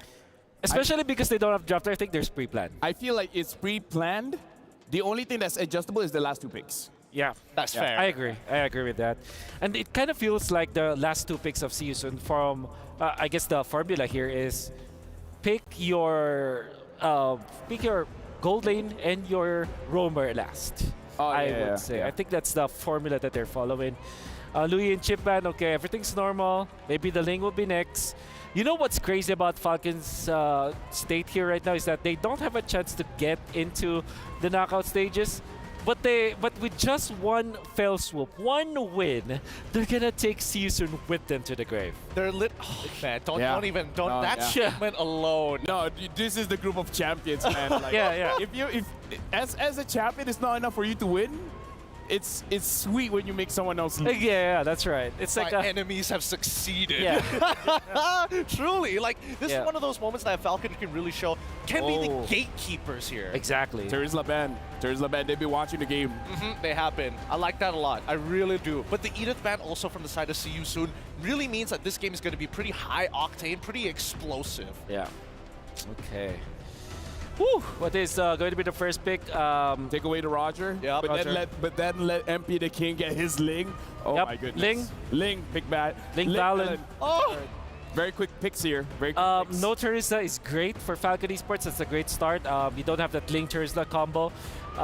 But then again, you don't have your Edith, so are you left with Arlet now if you're Falcon? I think that's a better. I think that's the only other substitute, right? That can kind of like clump them up together. I think so Falcon likes Minotaur a lot, but I think Tigreal makes a lot more sense.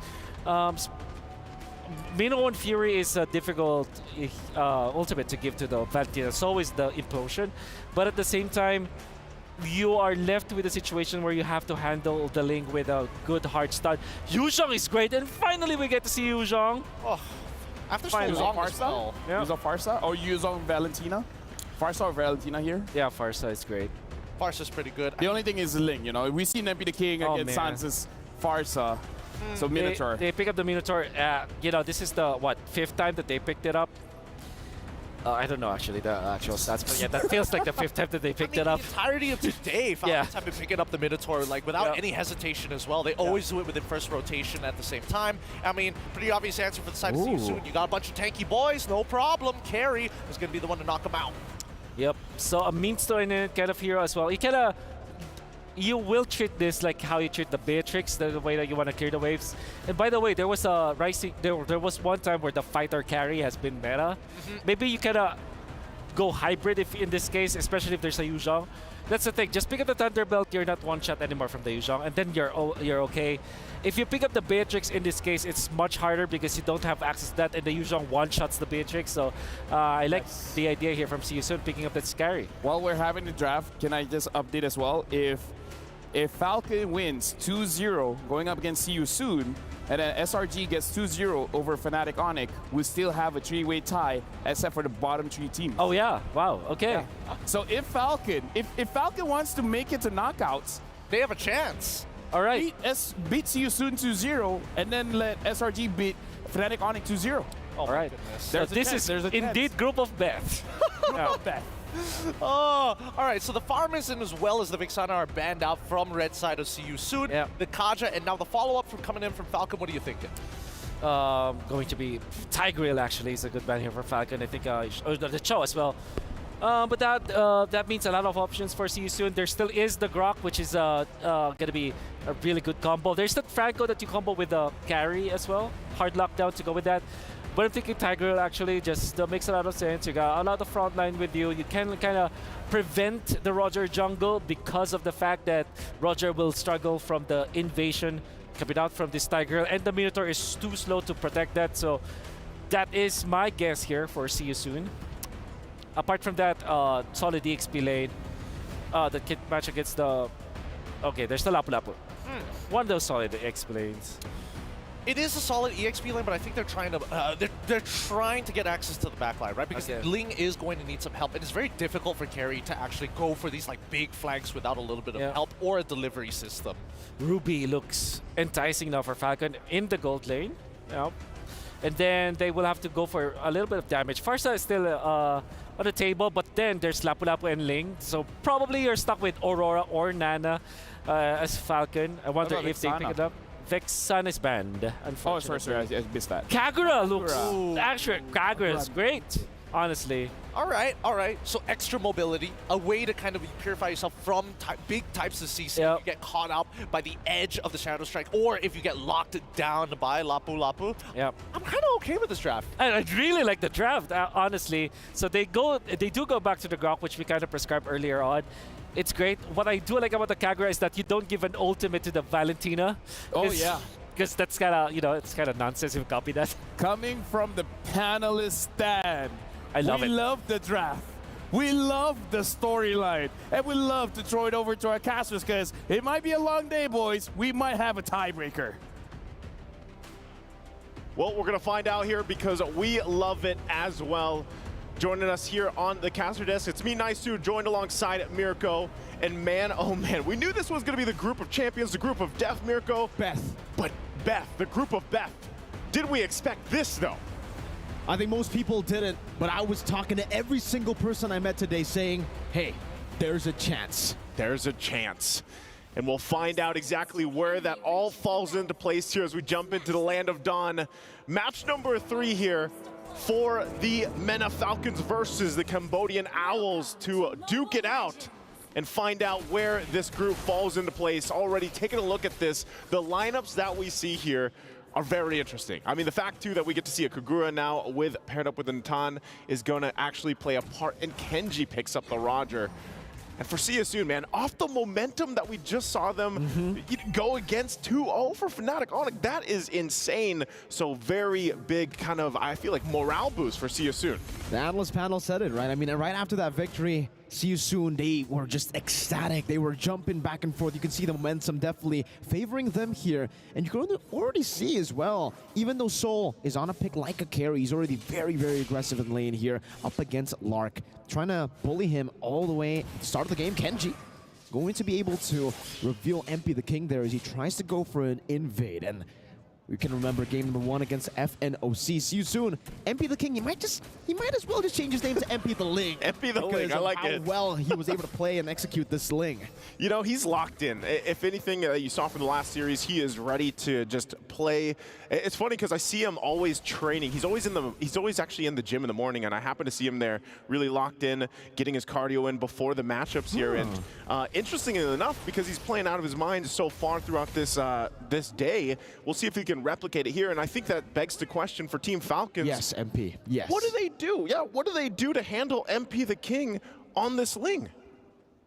See, Team Falcons, I feel like now with the Kagura, they're just going to try to surprise him. They're just going to try to burst him down before he can even go for anything. But the thing is, the way CSUN have been able to make it work is the fact that they've been layering it so well. MP the King, every single team fight comes in very late. And you can already see Falcons, they need to utilize this pace all the way from the start of the game. Kenji on the turtle already.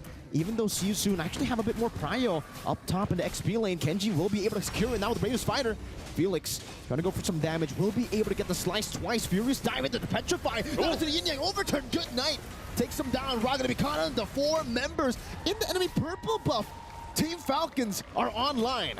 Hi, Team Falcons, they're like, momentum from CSUN. We'll go ahead and fight them for it.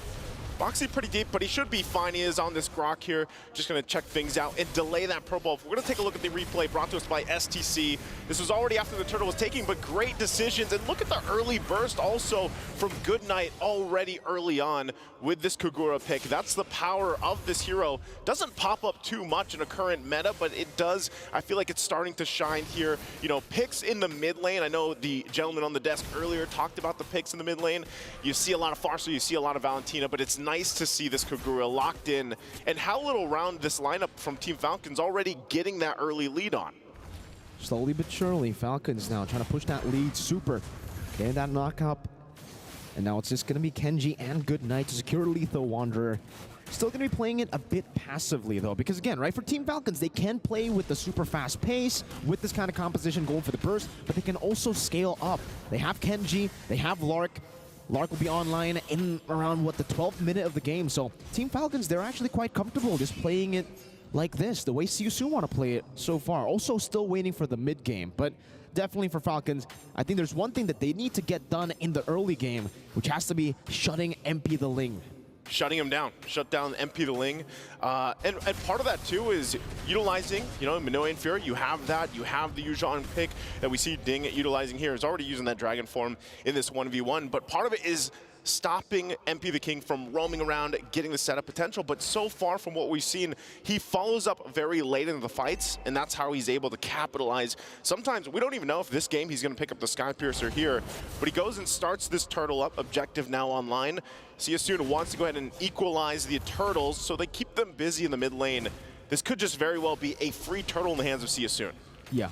Falcons can't really go for anything here, so it should be MP the King just picking it up. Now wild charge on the 3 members. The Soul rotates over as well. Super forced to use the Minus Fury onto Ra. Up top, MP the King finding the kill. Minus Fury now by Ra as he steals it away with the IMU. Meanwhile, up top, Kenji trying to do some damage. Tempest of Blaze will be able to knock him up. MP the King trying to go for the Blaze right now, but Kenji will be able to outplay under the turret, finding a kill back. Boxy, no wild charge, puts the barrier down. Kenji will be able to get out. I guess that's the answer. How do you stop MP the Ling? There you go. Kenji's going to do it. He's going to scratch him to death and wasn't able to utilize even the Tempest of Blades there. And Kenji's been having a heck of a time just trying to get his buff. You know, Boxy the King's going to go ahead and continue to just be a nuisance on this Grok. That's what he's doing. We're taking a look at the gold differences falling into place here. Nothing too crazy just yet. But at this point, you know, even for Saria and Felix, as he builds up on this Lapu Lapu pick. Oh, okay. It's finally going to be handled. Boxy might get fired back here. He should be able to get out. He doesn't have the wild charge, but he will decide not to use it. Not the flicker, not the wild charge. Boxy decides to give it away. Wow. Wants to save it for the next turtle. Yeah, so we'll see if that ends up being value, you know, later on. And I think as we take a look at the first items being locked in, a Berserker's Fury now there for MP the King, Hunter Strike over there for Ding. As these first items are picked up, you want to also pay attention to this Nathan pick, this Natan pick for Lark. Lark is one of the best gold laners, if not the best gold laner from the MENA region. And I believe he was the finals MVP as well. So going against Soul here, when we saw just the performance from Soul from the previous matchup, we're gonna see if that 1v1 or later on, if Lark's damage on this Natan paired up with Kagura could work out really well in the team fights. You know, fun fact, in the MPL MENA Season 5 Grand Finals, Lark was the one who utilized the carry a few times to beat Twisted Mind. So very comfortable on this pick right now. The ENG overturn, catching Boxy. He's still able to go for the wild charge. Cancel out Goodnight using the anti-CC, or the Purify rather, in his kit. Very well. Black Dragon formed by Ding, gonna be melted down from the skies by Soul, but it's baited in the ultimate. Now as MP the King goes on there as well. Now Super with his Fury, knocking 3 members up as well, will be able to respond over to it. MP winning the retreat battle. Super gets demolished in the front lines. Kenji won't be able to go for more.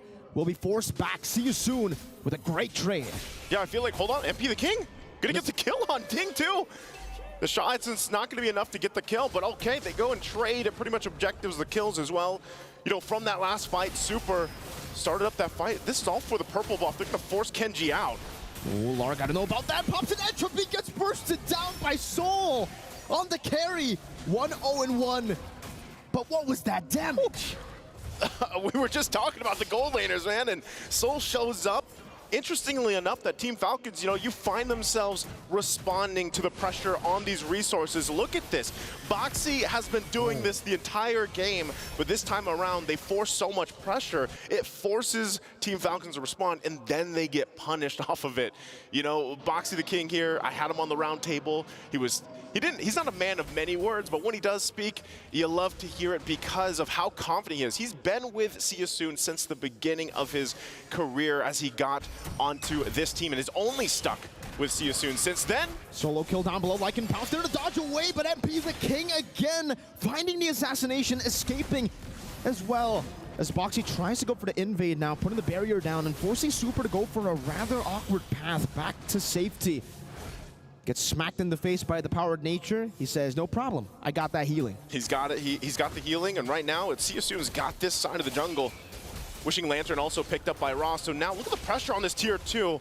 I'm not sure if Team Falcons actually wants to initiate this. Super does have them knowing Fury, but it looks like they're just gonna watch that tier 2 taken down, so See You Soon playing the macro game.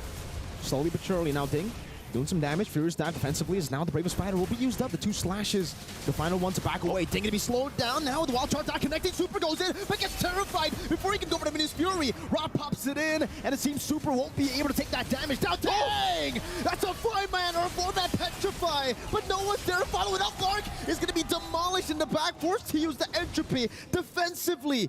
3 members down, traded in just for Soul. I don't know what it is, man. It looks like Team Falcons is just a little disjointed in some of the calls and some of the entries they're going for here. You mentioned it, a great Petrify from Ding, great setup, but there's no follow-up. And that is tough to see from Team Falcons, and part of that is in light to their lineup, the composition they brought to the table here. But See You Soon, after all that, will go ahead and grab themselves this first Lord of the game. Hozclaw's now picked up for MP the King. We've seen so many 1v1s even under the objectives between him and Kenji. And he's got to get some of that sustained now. We're taking a look real quick. Once again, items fall into place. You got 3 items now for Soul. He has that Trinity he's looking for, Corrosion Scythe, the Golden Staff, the DHS, and some defensive items are going to be needed here, especially for Super. If he's looking to get that Minoan Fury off, get the combination, Flicker's going to be down, so he doesn't have that. So this is going to be a difficult defense. Team Falcons has to be able to defend this to stay in this game. It's a 10-minute mark. You're already looking at the damage dealt from this lineup from See You Soon. It's very aggressive. And they could possibly, if they win a decisive fight here, could end the game on this. Lord now makes its way to the mid lane. What can Team Falcons do? Lara can go for the entropy now, but Boxy the King using the conceal, walking up right there. It is going to be very, very tough for Lark to actually utilize the wave clear that he has in the kit. With the first Lord, they're able to crack open the base. Base turret number 1 taken down in the mid lane. Right now, the Bravest Fighter will be used again by Felix. Just to escape. Boxy again, very, very patient on that wild charge. Doesn't want to go for it just yet. Wants to hold out. As another mini wave will be crashing down up top. Soul just munching on that turret. 2 base turrets in the 10th minute of the game for See You Soon. And they might want to make it 3 as they rotate over to the bottom lane. Just with that peak thing, oh my goodness! Almost gets bursted down the wild charge. Straight into the damage from Soul. The fade away. One last shot to do it, but Felix won't be able to get it. Forced to flicker back out now. Goes for the stun. Just anticipating some of the damage coming out. Lark, oh! The away coming up from Soul as Rod disengages with the Minus Fury stolen away. MP the King's returning over. Some of the plays to escape from the Minus Fury is now it's going to be MP the King picking up all the plays, but will be forced back with the Finch poise. See you soon. They'll take 2 base turrets, they'll lose 2 members, and they'll say, okay. It's a little messy, but hey, they're still in the game for Team Falcons. That was brutal for them, but eventually they hold on to the 1 base turret. We're gonna take there's so much happened here. Look at this portion of the replay. It's already when a lot of that happened already. Ding nearly goes down. Great usage of the Minoan Fury with that Temps Blades. They hold on a little bit longer. They get MP the King out, because if they weren't able to get him that low, I feel like he probably could have picked up the kill. He's not going that route of the Skypiercer, so that threat of getting executed isn't there just yet unless we see that later in the game. But right now, 12 minutes in, man, See You Soon is just on point, gets the BOD locked in. Good Night does pick up the Divine Glaive. So what we're seeing here, if you're from Team Falcons, you want to be able to get the setup, Minoan Fury or from Ding, and then follow through with that Yin Yang overturn. And Lark hasn't been able to shine just yet. Conceal play going to be used though. Boxy the King will push further in, forcing them back. Oh, Wild Charge not connecting. Ding able to escape with the Black Dragon form. They baited out a big ultimate, but they used 2. See You Soon now going back to the lowered area, trying to go for it. Lark actually has picked up an item, Power Spike, but take a look at Soul. Take a look at See You Soon. Oh no. Deleting the Lord. Now MP the King goes for the Tempest of Blaze onto the back line. Knows Ding doesn't have the Black Dragon form, goes for the Blaze as well. Oh, gets gunned down before he can even fly away. Team Falcons, they find a big pick. And it's a good time for them to find that pick. See You Soon want to go for the siege. That Holy Crystal pickup gonna help the Lark there pump out a little extra damage to get MP the King down. So we'll see. They still have the full force of the lineup. Minoan Fury 4 Raw here. Last turret goes down, Lord's in the base. That's an enhanced Lord now. He's already on the base. They're not actually going to try to take it away. That's a Wild Charge connected to the back line, but Lark will be able to purify out of it. Super goes over to Minus Fury as well as Raw. But take a look at Lark, still free, hitting in the back. Good night! Again, able to find a Yin Yang overturn, but there's no damage. Soul with the flicker forward.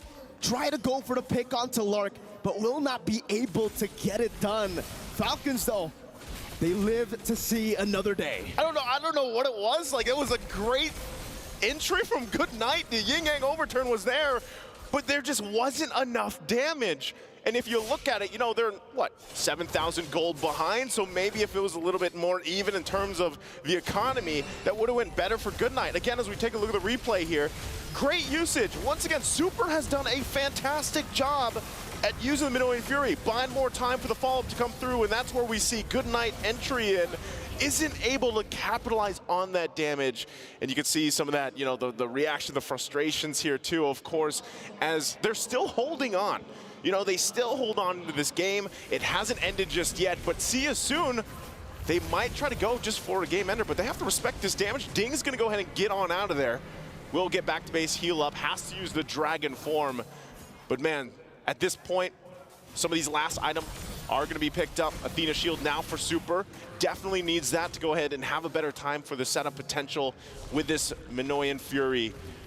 Lane's pushing in here. See You Soon. They don't really have much they can do until that Lord possibly comes up in about a minute. So they just want to control this side of the map, control the jungle. We're going to see some key items being picked up here. This is where Natan shines. Has the Holy Crystal, has the Divine Glaive now available to him. So Lark, the positioning is massive here. He does have a Purify, and that might be a crucial point in staying alive from the initiation. We've been seeing a lot of, well, actually, we haven't really been seeing a lot of Natans here at MSC 2024, but even when we do, we don't really see him get to his item Power Spikes. You know, it's very early game-centric, the gameplay, the plan right now for every single team. So Natan really hasn't been able to find the timing to go for those items, but now we see that from Team Falcons. Lark, with the 3 super mini waves constantly pushing in, See You Soon are basically giving away farm to Lark, and he's been taking all the value out of it. So See You Soon, they need to get the job done here with the next Lord, because the later the game goes, Lark will make it as though, you know, he's the assassin. He's going to be doing some true damage, it feels. We already got a preview of that, you know? Going in, Ding used the Furious Dive earlier, will be forced to use the defensive Black Dragon form. Now going to be Lark caught on the back line by Boxy. Now with the flicker forward and the barrier catching him. MP the King with the Tempest Ablaze. Lark all the way in the front. The main carry taken out. Well played to see you soon. MP flashing a BTR emote as he goes for it. He has a triple kill. Might be going for the Savages. They will be taken down by Soul. That's game number 1 for See You Soon. And See You Soon will continue on with the momentum they built from the last series into this one. MP the Ling here once again. Man, what a performance from this entire lineup. Really, not even, they knew that they could get the Lord, but instead it was like Team Falcons wanted to duke it out. They wanted to possibly get some information. And See You Soon knew that they had the advantage. They had the lead. And if they just solved it by getting a great Guardians Bears set up, closing in on Team Falcons, they could get a kill or two. And they happened to get Lark, as we were talking about the Natan, especially in the late game. Man, again, great game here that we got to see from See You Soon. And I know there's going to be a lot to break down here and say on the analyst stand. So, gentlemen, go ahead and take this away and tell us how this one went. I would say this almost went to the way of Falcons, man. They almost win that, but one crucial catch coming in from the Grok, getting it then a ton, it ends it. Yeah, I have my own draft principles, and typically if I want to go double scaling, like Roger, for example, as well as Nathan, they need a lot of farm, right? I have this hero that I always call the Bridge, which is a mage typically with long wave clear, so that whatever happens, you clear the waves, you prolong the fights, you get into that zone where you're late game, and when you're getting pushed like this, you have a way to end it. Kagura is not that kind of hero, right? Kagura wants to eliminate heroes, which, with all due fairness, Goodnight was making a lot of good plays, but it's just that the farm wasn't enough. I believe that I can sum this up as Falcons just being very greedy with their composition, but they have a lot of potential to show us what can happen in the late game. When everyone's stacked up, it's gonna be a big brawl versus See You Soon. Yeah, personally for me, I think that even when we're looking at the composition, even some of the items, right? Like Goodnight was very close to making the big Maniac, like one-shot build against everybody, but still, great itemization from See You Soon. They recognized the initial problem and afterwards started itemizing against that magic damage to eventually start snowballing out of control. See You Soon made the most out of their composition, I would say, in a way that it's unorthodox, right? But fair, look at See You Soon. They were struggling in the early stages because they're getting kills. In fact, they had to kind of forfeit some of the kills. But what they did was to give the side lanes to the Ling as well as the carry, and then activate the Lapu-Lapu very early. Rarely would you see an XP laner get into the mid lane as soon as possible, like around 5 minutes, right? But there was practically a switch for the lanes, which I think was kind of genius because now you buy a lot of time for your Ling to farm up. In the very exact same concept, we did actually see that from Falcons as well, right? Because we did see Roger actually picking up on towards the mid waves, even though the EXP has rotated to catch it. So at the same cost, it's really who scales faster in these types of games. True. And unfortunately, Ling is just that much quicker across the map. I agree. I mean, again, going up against MP the Ling. Now, here's the theory, right? Here's the theory. Maybe going up against See You Soon, first secure blue side so that you can ban the Ling. Okay. You can ban the Bane. You can first pick the Roger, and then letting MP the King, I don't know, pick up something like high booster or something. Because if you're red side and you're having to ban the Louis, the chips, only having one ban doesn't feel enough going up against See You Soon. It's gonna be difficult, unless See You Soon, bans the Louis again for themselves. So that could happen. That's a handicap, I guess. Right now, like it came to a point where that is a handicap that they give so that their opponents can eventually match up against their draft. Oh my. The coachless See You Soon is drafting so well. They really are. Because initially we thought, hey, maybe the Drizzler was like the big linchpin that keeps this comp together, but not anymore, right? There's still multiple ways and these backup plans for See You Soon. That's right. Unbelievable. And to be fair, with Falcons, I think that they have an interesting composition. Maybe if they did pick up the Kagura and maybe change up their marksman choice. Maybe Beatrix, perhaps, which was available, going up as a carry. Maybe they go back to their Clint. Actually, this probably was the game that I would have recommended the Clint. Or even a Brody, perhaps. Brody's great versus the Ling, Brody, But, you know, I think that if they wanted to pick the Nathan, there should have been a change. Should be a Nana or Aurora so that they have wave clear. If they wanted really to pick up that Kagura, pick up a different Goldaner, I would say. That's not that farm dependent. Wolf, you know what? If I learn anything from See You Soon, keep it simple. Exactly. Don't think like a coach. Exactly. Don't think like a coach. Don't think like a coach. Think like a player. Yo, players. I love it. What hero do you like to use? Oh, I like this. What you don't like to go up against? I don't like that. Yeah. But they ban it. Like, make it as simple as possible. Dare I say, and this is a hot take, right? Okay. Because if you're looking at Team Liquid Echo, they are very vocal about them being led by Carl Tizzy when it comes to the drafting. So it's essentially a player's draft. Yeah. So is this the era of the players drafting? I don't know. Orgs are like, well, we could save a lot of money here. Okay. Before we get too crazy, we got to look at our Sony MVP of the game. We're going to jump on that topic again because honestly, this feels like a podcast kind of topic, but we got to look at our Sony MVP of the game, man. I got to say, is it MP the King again? Because it might as well be, right? Yeah. Without a doubt, personally. I think... Look at these plays, right? Like, MP the King is baiting out resources from their opponents. And obviously, he did get punished one or two times, right? There was... The big one. The big one from Ding with Petrify. That one was really great because it was all about timing. But I think at this point of time, they have to pick their poison. Falcons need to decide whether or not, hey, I don't mind you having Ling, or better yet, start swapping out the Minotaur for something like a Tilda to have the extra bit of space. Finally, some spotlight on Raw because we were impressed with his performance going up against Fnatic Onyx this time as well. I mean, there wasn't really big like IMU play that he was able to do, but the fact that he's outputting the damage to his opponents, going in for this build, wishing Lantern on this Valentina with a Divine Grip, that's a lot of damage. By the way, he rushed it because this was his third item. Typically, you go Winter Crown after some offensive items or the Blood Wing so that you have a little bit of hybrid. He went in for damage. He went in for the punch. Is it a crazy thing to say? You use the Wishing Lantern more as a vision item when you hit your skills, and then when they try to hide in the bush, then MP the King is like, oh, I can see the... No, that's a bit of a stretch. It's a bit of a stretch, but it's stretchy enough to be like, there's a hidden utility in that item. I guess, but in order for that to proc, you kind of already see your opponent anyway, so... I mean, as long as you go inside the bush, that's see them and then they go inside the bush. Oh, wait, then again, there's already the glowing wand to be fair. Okay, you know what? I want to say, though, that is applicable if there's Xavier, because it's a global. Okay. And I think we saw that yesterday when Sanji played it. Pop your ultimate, you know where the Ling eventually will go, something like that.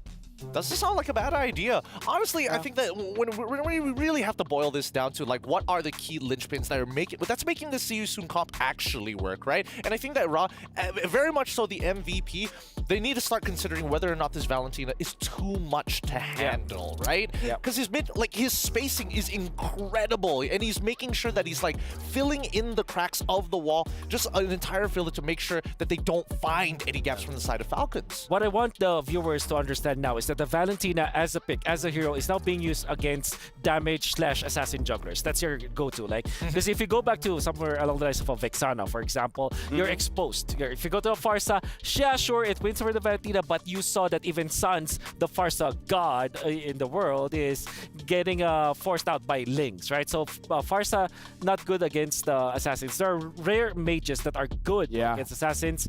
Valentina falls in that place, which means that, I think that if we're going up against See You Soon, Valentina is a point of contention. Fnatic Onyx tried it. They almost won when they banned out that Valentina, but for sure, it's proven. Ross Valentina, it's not about the hero-player combination. It's more about what it does for the draft. No, honestly, I feel like that's a very good point. The Valentina has been showing up. And for you guys at home, are you curious? Because I'm curious to see the STC prediction. I wonder which side are you guys on? Because just now it was 16%. Oh, it rose up. 54% says Falcons going to win. 46% says See You Soon is going to win. Wow. Where are you guys at? Wow. We're the Sooners. Where are you guys? Why are we not voting for See You Soon more after them win against Fnatic Onyx? They're probably in the Sooner Cave at this point, right? Yeah. Yeah, the Sooner Cave. But I think overall, you're totally right. I do think there needs to be a change in that. I think the Kagura was an interesting idea. Yeah. Maybe take it one step further. Go into the Lunox, go into the Kadidas, right? Yeah. Here's the thing for you guys. If you're a Sooner and you want to vote for See You Soon, go to play.gg right now and actually put in your predictions before the game is over. Because again, let's remind ourselves, if See You Soon wins 2-0, and then SRG just wins one against Fnatic Onyx at our ALJ match of the day, See You Soon is going to the knockout stage. Unbelievable. So and what an amazing day. You know what? If they do win against Falcons, they will at least buy another best of one, no matter what happens. Yes. Because that will be a three-way tie, right? That's exactly true. So it's either three-way on the upper side or the bottom side. Yeah.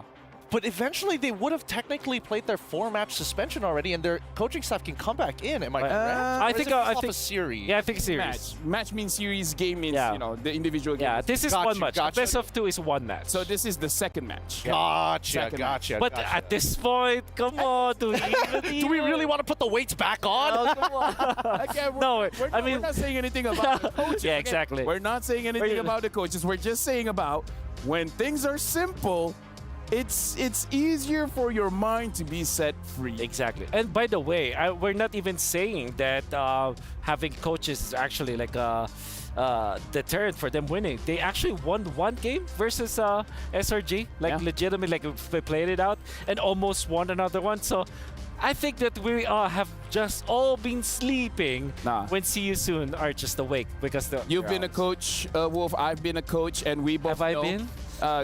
You know what? Like. We helped out the teams, but sometimes it's like having a kid, you know, like you help them out, let them understand the basics, and then you gotta let them fly. Yeah. You gotta let them make their own decisions. But now we're jumping into the draft. See You Soon. Now they're on blue side, Falcon, red side, Ling, Roger, Ban, Chips open. Oh, Chips banned first. Oh, sorry. Chips banned, but now Louis is open. I mean, they can ban the Louis. Honestly, my guess is if Louis is available, they're probably going to pick Valentina anyways. Yeah, that's what I'm thinking as well. That's true. Okay, so Louis, oh man, okay, Valentina, all my guess coins. Every single one of them. Whoa, come on, relax, man. Yeah. It can't be that wild, unless they start changing things up. I am curious to know what exactly MP is going to get access to this time around. They haven't picked it. They're thinking about it. It's not an easy first pick here. Maybe this is where it's like, okay, maybe we need a coach. Yeah, there it is. Valentina. All right. Okay, your guess guys are safe. I think you take away the tourism now, right? If you're Falcons, don't give it to Mr. Sorry, I'm Felix. Felix. Sorry, I'm Felix. Seriously, I'm Phoenix. Seriously, I'm Felix. That could be true. Okay, do you pick up the Moskov now since it's the hero that's one of the stronger heroes out there? But then again, yeah, I think you pick up Terizla and probably the Minotaur that they really like because that's just how they operate. Then again, you expose it to the Valentina, so maybe that's a point of consideration. But I don't know. I think they need to start changing up their plans. So far, they haven't won like any of their games with the Minotaur in hand. You might as well go for something simpler like Matilda to like try and kind of get out of the ways and still have some access to single target lockdown. Yeah, Farsa Terizla. I agree with this. This is a very good pick. Okay. Although I would say maybe the Farsa is a little bit early since there's no way that See You Soon is going to pick up another mage. But, you know, that's nitpicky. Yep. I think you go Yuzhong, right? For if you're See You Soon, or maybe a Lapu-Lapu. Yuzhong, I mean, Grok also works as well, right? Yeah, Moskov is great, but maybe they'll settle for I don't know, maybe a assassin like a Hayabusa. Honestly, they go for the Cho and the carry. They really like this carry pick. Interesting. I guess they're trying to make some hard reads here, right? Yeah. I think it could be just like that. They might be thinking that Falcons are responding according to their draft and looking to deny as many picks as possible rather than playing their own game. I agree. Cho is interesting because I will not be that comfortable thinking that this will be Rome. Like this could be a EXP jungle Cho, you know. This is MP the king, so gotta be always careful about that. See you soon. Pick up Bane, and then Falcon pick up like a Julian or something. Yes, yeah, that's right. Yep. So for Falcon, how do you answer the carry? You go for Claude maybe. The Moskov, as we did say, they eventually still get their Moskov, so I think Falcons are very happy about how the draft turned out. Well, for now. Things could still turn around in these last 2 picks, which See You Soon consistently have Shock does. Exactly. And consistently get their like prime picks. Yeah. So you ban the Yu Zhong now, and I think you still ban the Bane for all intents and purposes. Hayabusa, as we did say, could also be the choice for season, especially that they have shown their Moskov. Tigreal ban and eventually the Minotaur ban. Season, the Falcons really like that. Is there a possibility? I feel like there's a possibility for Fanny here. I don't know whether Falcons are going to ban this out, right? I've noticed a couple of things, but like it's starting to look good, and especially with the Cho that felt a little out of place on blue side. That is too sus. Like a third pick Cho at this rate, you know? Yeah, I do agree with you. Oh my goodness. Is Falcon going to ban it? Falcon is in a very tight spot because they have to ban both Fanny, Bane, and Yu Zhong. Because Yu Zhong is great versus Moskov and Farsa altogether. So they ban the Arlet. Okay. I guess open it all up, right? Open it all up. But see what you the can get. like good against the Arlet? Hey man. Yeah. That's hey man. That's up to him. He chooses what he wants to fight. Yeah. I understand though because I think that they're kind of scared about the Farsa. They want to protect the Farsa with that Arlet, but then again you expose the Yu Zhong. So I think Falcon might just go back to the Minotaur or the Grok at this point. Reserve your jungle, I guess. That will be the last pick. So the benefit of getting the actually even Grok is a problem. Maybe get the Ruby actually instead. Because if you pick the Grok, that's Valentina picking the wall charge. That's the thing, right? I guess there's a couple of overlaps that are a little concerning here. I think as of right now, you might as well just overload the Valentina. You already have the penalty zone. You already have like the feathered airstrike. You just need to find the overlap that cancels out their feathered airstrike. If stolen, worst comes to worst, you still need people who carry Purifies. Well, in that case, I think you just go main. They go back. Okay. I mean, it's safe. Safe. Okay. For all intents and purposes, Baxia, first item blade armor, you can deal-ish with the carry. There's usually the Hellcurt. Oh my god. Yeah, this is an MP the King Hellcurt. Look at them. They're cheering. They're like, let's go Hellcurt. Oh my goodness. Okay, so how the typical answer to the Hellcurt before was the Akai, and it's a valid pickup for Falcon. The Rome, by the way, Rome Akai.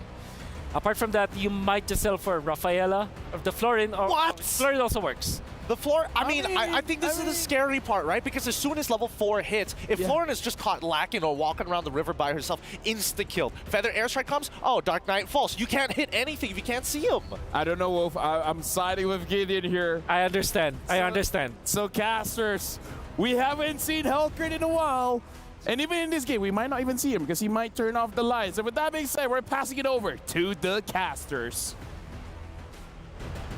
Interesting draft we have here. Gentlemen, thank you for breaking it down for us. Of course, it's me, Naisu, and Mirko on the desk to bring you guys this last game for this series between Team Falcons and See You Soon. What do you feel about the Hellcurt pick, Mirko? I like it. You know, this is exactly the draft I expected when there are no coaches around. Yep. You know, and we'll see this time around if the Hellcurt surprises us from MP the Ling now to MP the Kurt. MP the Hellcurt? I don't know. MP the Knight. MP the Knight. We'll find out. Jumping to the Land of Dawn again for us in a very crucial match for See You Soon to be partly the decider of what can happen here for this group of champions, the group of death, as both these junglers go ahead and start up. Kenji this time around will go ahead and take this Baxia. That has been a pick now for a lot of teams when they want to kind of step back a little bit, slow things down, because look, I mean, Super's on a Florin. Very different from what we saw from the previous game where he locked in that Minotaur. He was a big frontliner for them. And also emblem-wise, anything sticking out here to you for emblems?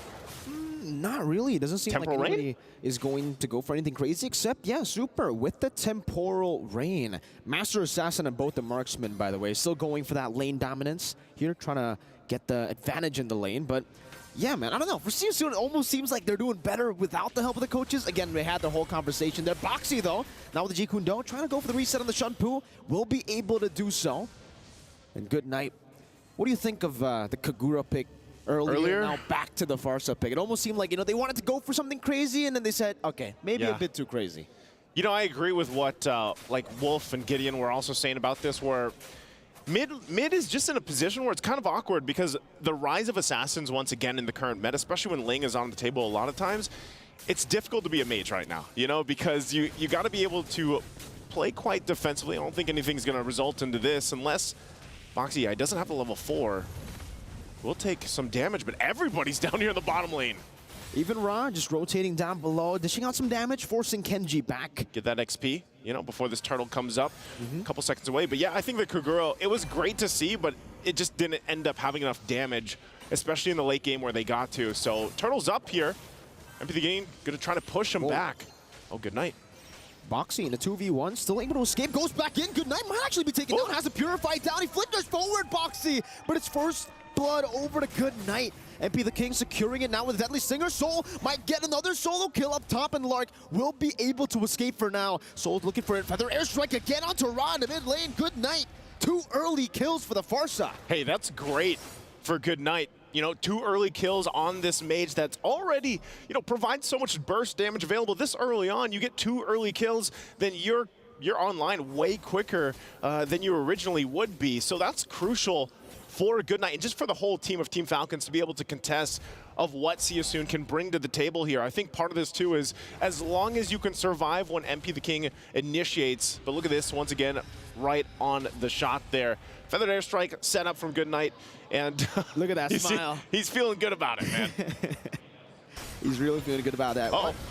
Here, MP the King trying to go for an invade again. Boxy going to be stopped down by the Poisons and stunned down by Super. Even with Ra with the Feather Airstrike, Boxy able to escape. One last hit should do it. Now the Deadly Stingers down on Kenji. It was all a bait. Now Good Night. That smile might be going away as MP jumps with a Deadly Stinger. Feather Airstrike, not enough to take MP down. Now with the stun down as well. One last hit from Super. Oh, penalty zone from Ding, rotating all the way from the XP lane to get rid of MP the Kurt. They have to get him, man. They can't let MP the King do what he did in the previous game, and it looked like it was going to happen unless Ding rotated there. Now here on the top side of the map, Boxy goes in with a dragon. I don't think he's just going to be shoved out. Nothing that can happen there, so great usage of that Purify. And, you know, part of this, every single time that we see this Cho locked in here, we know that now with the change where you get that little 180% basic attack when that bar is full, you can actually do pretty well, especially with Concussive Blast. Gonna force out again with the Feathered Airstrike, so that's already utilized, and this is where you're gonna see a whole lot of, ladies and gentlemen, a lot of Feathered Airstrike from both sides. A lot of airstrikes. Ra has this Valentina, and that's pretty much gonna be the job so far. Next objective does come up here, and I'm expecting with Team Falcons, the little lead that they got on Good Night, they should actually have a pretty good time. Oh, way the dragon again. Jaden CC'd with the Terrify and the Furious Dive, running to the passive TOT, and the Deadly Stingers gets rid of him. Together with the passive, now Kenji all alone. No more healing for Kenji, but he's still trying to run MP the King down. 2 members taken out. Felix going at it onto Good Night, going for the passive again. Oh my God, with a Purify even. Might not be enough. Boxy, a bit of a misplay there. The Feather Airstrike catches him. That's a turnaround as Ra will try his best to go for the Feather Airstrike kill on a Good Night, but he's able to sidestep, get in the shield as well. You can hear the crowd chant and, you know, kind of cheer for Good Night sidestep there. Yeah, that was some good bobbing and weaving from Good Night there, and able to punish Boxy, you know, as I was just talking about the Cho pick. So if they can punish that way, that's great for Team Falcons, but again, you know that still the objectives are in favor here of CSU. And taking a look at the items real quick before some more action breaks out. You've got the War Axe already available for Sarium Felix. Corrosion Scythe there now for Soul, has that online against the same thing over here for Lark. So gold lane wise, it's pretty much even. You know, it's coming down to that skill matchup. And so far, Soul has been on point. Mid lane, Ding all alone. Penalty zone to try to defend a turret. Away the dragon by Boxy. Over to Kenji, but gets stunned up now by Good Night. And will be able to escape with the Shunpu. But Team Falcons unable to defend that mid-tier 1. The teams are still looking for, some sort of farm, trying to slow the pace of the game, because obviously this is a scaling composition that they're playing with. They're trying to go for the wave clears, trying to wait for Super to get to his item power spike, and then maybe in the prolonged team fight, if they are able to layer some of these abilities and start, baiting out the resources from Siusun, then it'll be good. And that's the thing. As we look at some of these items fall into place, we know that Moscov's can change the course of a game. It just needs that time to build up, and like I said, he's still working on that second item to fall into place here. But late game, if they can get there, the Moskov can be crucial, plus the true healing that you get with this Florin pickup. So right now, I feel like the bases are pretty much covered for Team Falcons. It's just, how do you stop yourself from getting too far behind? I mean, we're already, look at the goal difference, right? 20,000 here for Siusun to 16.6 for Team Falcons. Defensive penalty zone going to be used by Ding. He's trapped. 4 members in the bottom lane. Boxy, Way the Dragon to chain him down. Now with Felix all the way with the Furious Dive there. Still waiting on that Furious Dive. Ding getting the healing down with Feather Airstrike. Will get rid of his HP bar together with Felix as he finally goes for the Furious Dive. But Good Night takes him out. A bit too overextended there, Felix. But it seems we'll see you soon. They'll still be able to go onto the turtle. Kenji getting melted down by Soul. Gets a bit of healing with the flash of the Oasis. Soul continuing the damage all alone. And Team Falcons, Kenji can't handle that. This is why he loves the carry. He's been picking this hero up for time after time, and he's just able to go ahead and shred through, and that's when you're wondering, Super picked up this Florin pick. You're almost thinking, how much value can you get currently from this Florin pick with the Temporal Rain in comparison to, let's just say, what we saw from previous, where the Minotaur was really able to set things up or even peel for the team here. This time around, you're relying on the Baksha and Ding on the Terizla to be that front to back if you need it and just sustain through it. So again, it goes back to Lark, needs the time to farm up, has to catch up here. But looking at the items already, I mean, 4 MP the King, he's just stacked this early on. Boxy again just goes in, Jikundo will be able to shun Poo back out. They're still trying to go for the invade here on the orange buff as Boxy walks up again. Penalty zone locking them down. Boxy will be taken out. Felix should disengage here. Kenji is still there using a poison sauce. Now the airstrike actually threatens Felix's life. Dark Knight falls into the back line. He goes, but the healing, it's getting to a point where Team Falcons, they don't care about that damage anymore. It's no longer a one-shot threat from the Hellkurt. Yeah, I think a big part of that was the Flask of the Oasis that was picked up for Super. So, as we get further into the game, you don't see Florence too much. I know the guys mentioned the Rafaela possibly could have been picked up here too, but we'll have to see. MP the King, okay, he's not going to enter that point. They could look, Team Falcons could look to just take this tier 1. Looks like their eyes are set on it. They're going to put the pressure there, forcing MP the King to go back. And at that point, again, late game potential from Team Falcons could be great. As long as they keep things from getting too out of hand. Spirit of Destruction going to be used, but they will lose that tier 2 turret. He doesn't. No, don't. Don't take it. Don't take it. And you know what's happening too. When he uses that Spirit of Destruction, you have MP the King pop the ult, and then you don't actually know, right? You don't know 100% if you want to enter that fight because you don't have that information because the lights are out, man.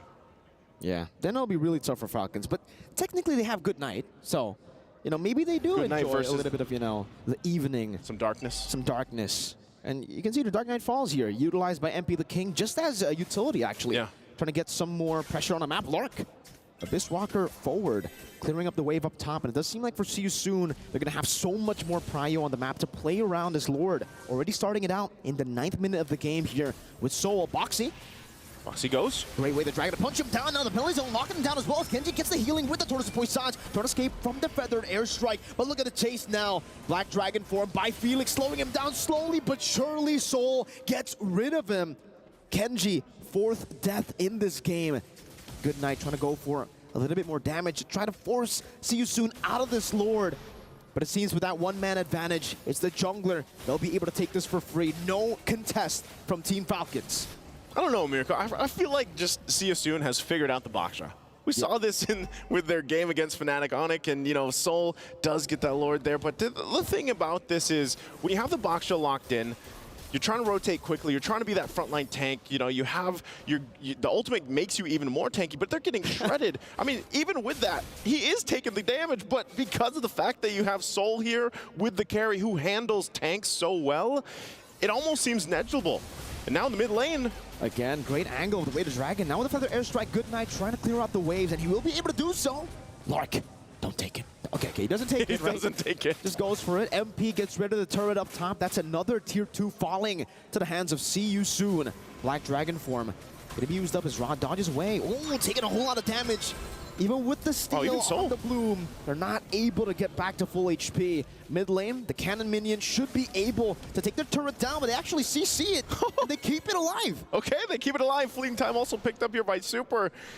And this is where you start to wonder, all right, now that we get to that, mid-game to late-game transition, eventually in a couple minutes here, how well will the healing from Super do in comparison to set potential? Because if you can land the penalty zone, great, sets things up for you. And not only that, but Lark, he's missed it. Oh, hold on. Boxy? He's forced out. They're going to lose that mid-turret finally. See You Soon knew that Joe was just one hit away. They finally get it down, but going back to it, Goodnight's been doing a great job. Actually, Goodnight and Super, they haven't gone down at all. Holding on to the Purifies, getting a lot of value out of that. And Lark, you saw it earlier. If he just, we've seen this throughout even the wildcard stage and to this point, man. If you don't land that Spear of Destruction where you need to, you're left running to the team fight. So Lark, gets a little more difficult as we approach these objective fights. Slowly but surely, Team Falcons trying to scale up, but it seems like for right now, they're still really struggling to get to that comfort point. Goodnight trying to read out some of the positions of See You Soon, but the conceal gets used up. Goodnight, he notices something fishy is going on. Yeah, he knows. He knows something is going on. Ra walks up, and the Wings by Wings will be popped in by Goodnight to escape. Ra does get the feathered airstrike, though, so that's going to be a big ultimate coming into the next few team fights. And it just feels like for Falcons, even if they scale, See You Soon's composition is built to go up against this front to back. They have so many ways to enter the team fight, so many ways to actually find new and creative angles to attack this very, I would say, like, just a coordinated, reliant draft. Again, that's what Boxy does. Goes in way the dragon into the Furious Dive. That was coordinated. That was coordinated, but it wasn't from Falcons. It was from See You Soon, who has so much more control on the map. Yeah. And, anytime this Cho's locked in, that's what you're going to have to expect. And I'm surprised that, Team Falcon's still really struggling. And this is around the resources, just the buffs, at this point. So with that, See You Soon, just a single pick off on Kenji is going to allow them to just go ahead and take this Lord. Team Falcon's not in a position really to do much unless, Goodnight just provides information, but he could get sandwiched in. Look at the placements already from Boxy sitting there patiently. So Team Falcons will go ahead and grab that very easily. They'll have to defend against See You Soon's Lord push. And now with that, See You Soon, they've been in control of the majority of this game. Team Falcons showed some signs of hope fighting back. I mean, we're going to take a quick look at the items. At least Lark has the Wind of Nature, gets some of that defense here available to him, but only Dominance Ice and Athena Shield, the immortality for Ding. BOD. A lot of the times, yeah. And there's the BOD locked in now for MP the King. So we could possibly see this game ending on this push. Lord's going to go down on the bottom side, so Team Falcons centering around this mid lane. Keep an eye on Boxy. He has Flicker available with the Way of the Dragon. He could actually start the fight. Looks like Darkness is going to fall here. Dark Knight falls now. MP just shredding through that base turret up top. We'll be able to find it now, as that's another in the bottom lane without the charge of the Enhanced Lord. The Lord still at full HP. Now Falcons decide to go on it. No more mini waves to utilize for See You Soon. A good feather airstrike by Goodnight. Try to zone them away, and they will be able to get rid of that Enhanced Lord in the bottom lane, but they have lost 2 base turrets. Boxy the King again with the conceal, trying to go for a play right now. The Black Dragon form is there as well. The Jeet Kune Do knocks thing up. First soul to melt him down. Immortality is still there to help him up. Felix goes in for the Furious Dive, but gets punished by Lark. Spirit of Destruction as Lark joins in the team fight again. MP the King getting spotted, but he finds the Singers. Still not enough as Lark gets the Wind of Nature, gets the healing, and the Flask of the Oasis to survive. All right, Team Falcons, they hold on to that mid turret. But man, I almost thought they were actually just going to full send it in the mid lane to fight back after they got started on Felix. Even with the heal that they had, they still had to be checked. They were checked by Ra's damage. You saw that alone. This is why so many teams prioritize the Valentina pick once it's available throughout the entirety of the game. Even doesn't matter which ultimate is taken here. The raw damage and the skill set from the Valentina, you can see the amount of damage that is dealt already. And a lot of times this is just taking the feathered airstrike themselves for See You Soon. So once again, Team Falcons, Oh, Ding? Might be solo kill. Dark Knight falls. Ding gets the healing. The Spirit of Destruction doesn't connect. And now MP might be caught. Kenji finds it. What happened to Mark in the other side of the map? Now in the mid lane, Soul gonna go for the base turret as MP the King gets taken out. The Feather Airstrike will be there to go and clear out the waves. One last shot as Boxy clears, or cancels it out rather. One cannon minion up top. But for See You Soon, I think they're happy with that trade. They got a base turret for MP the King. Up top, it's gonna be Ding versus, I'm Felix. Felix taking him on in the 1v1, winning it out. Boxy walking up again. The Feather Airstrike stolen away by Ra as Super tries to get rid of Soul, but look at him. He doesn't care the damage. Super melted down. See You Soon. Now onto Kenji. It's a double kill for Soul, and it's a 2-0 clean sweep for See You Soon. The Cambodian Owls will fly onward again, 2-0 against their opponents here, Team Falcons.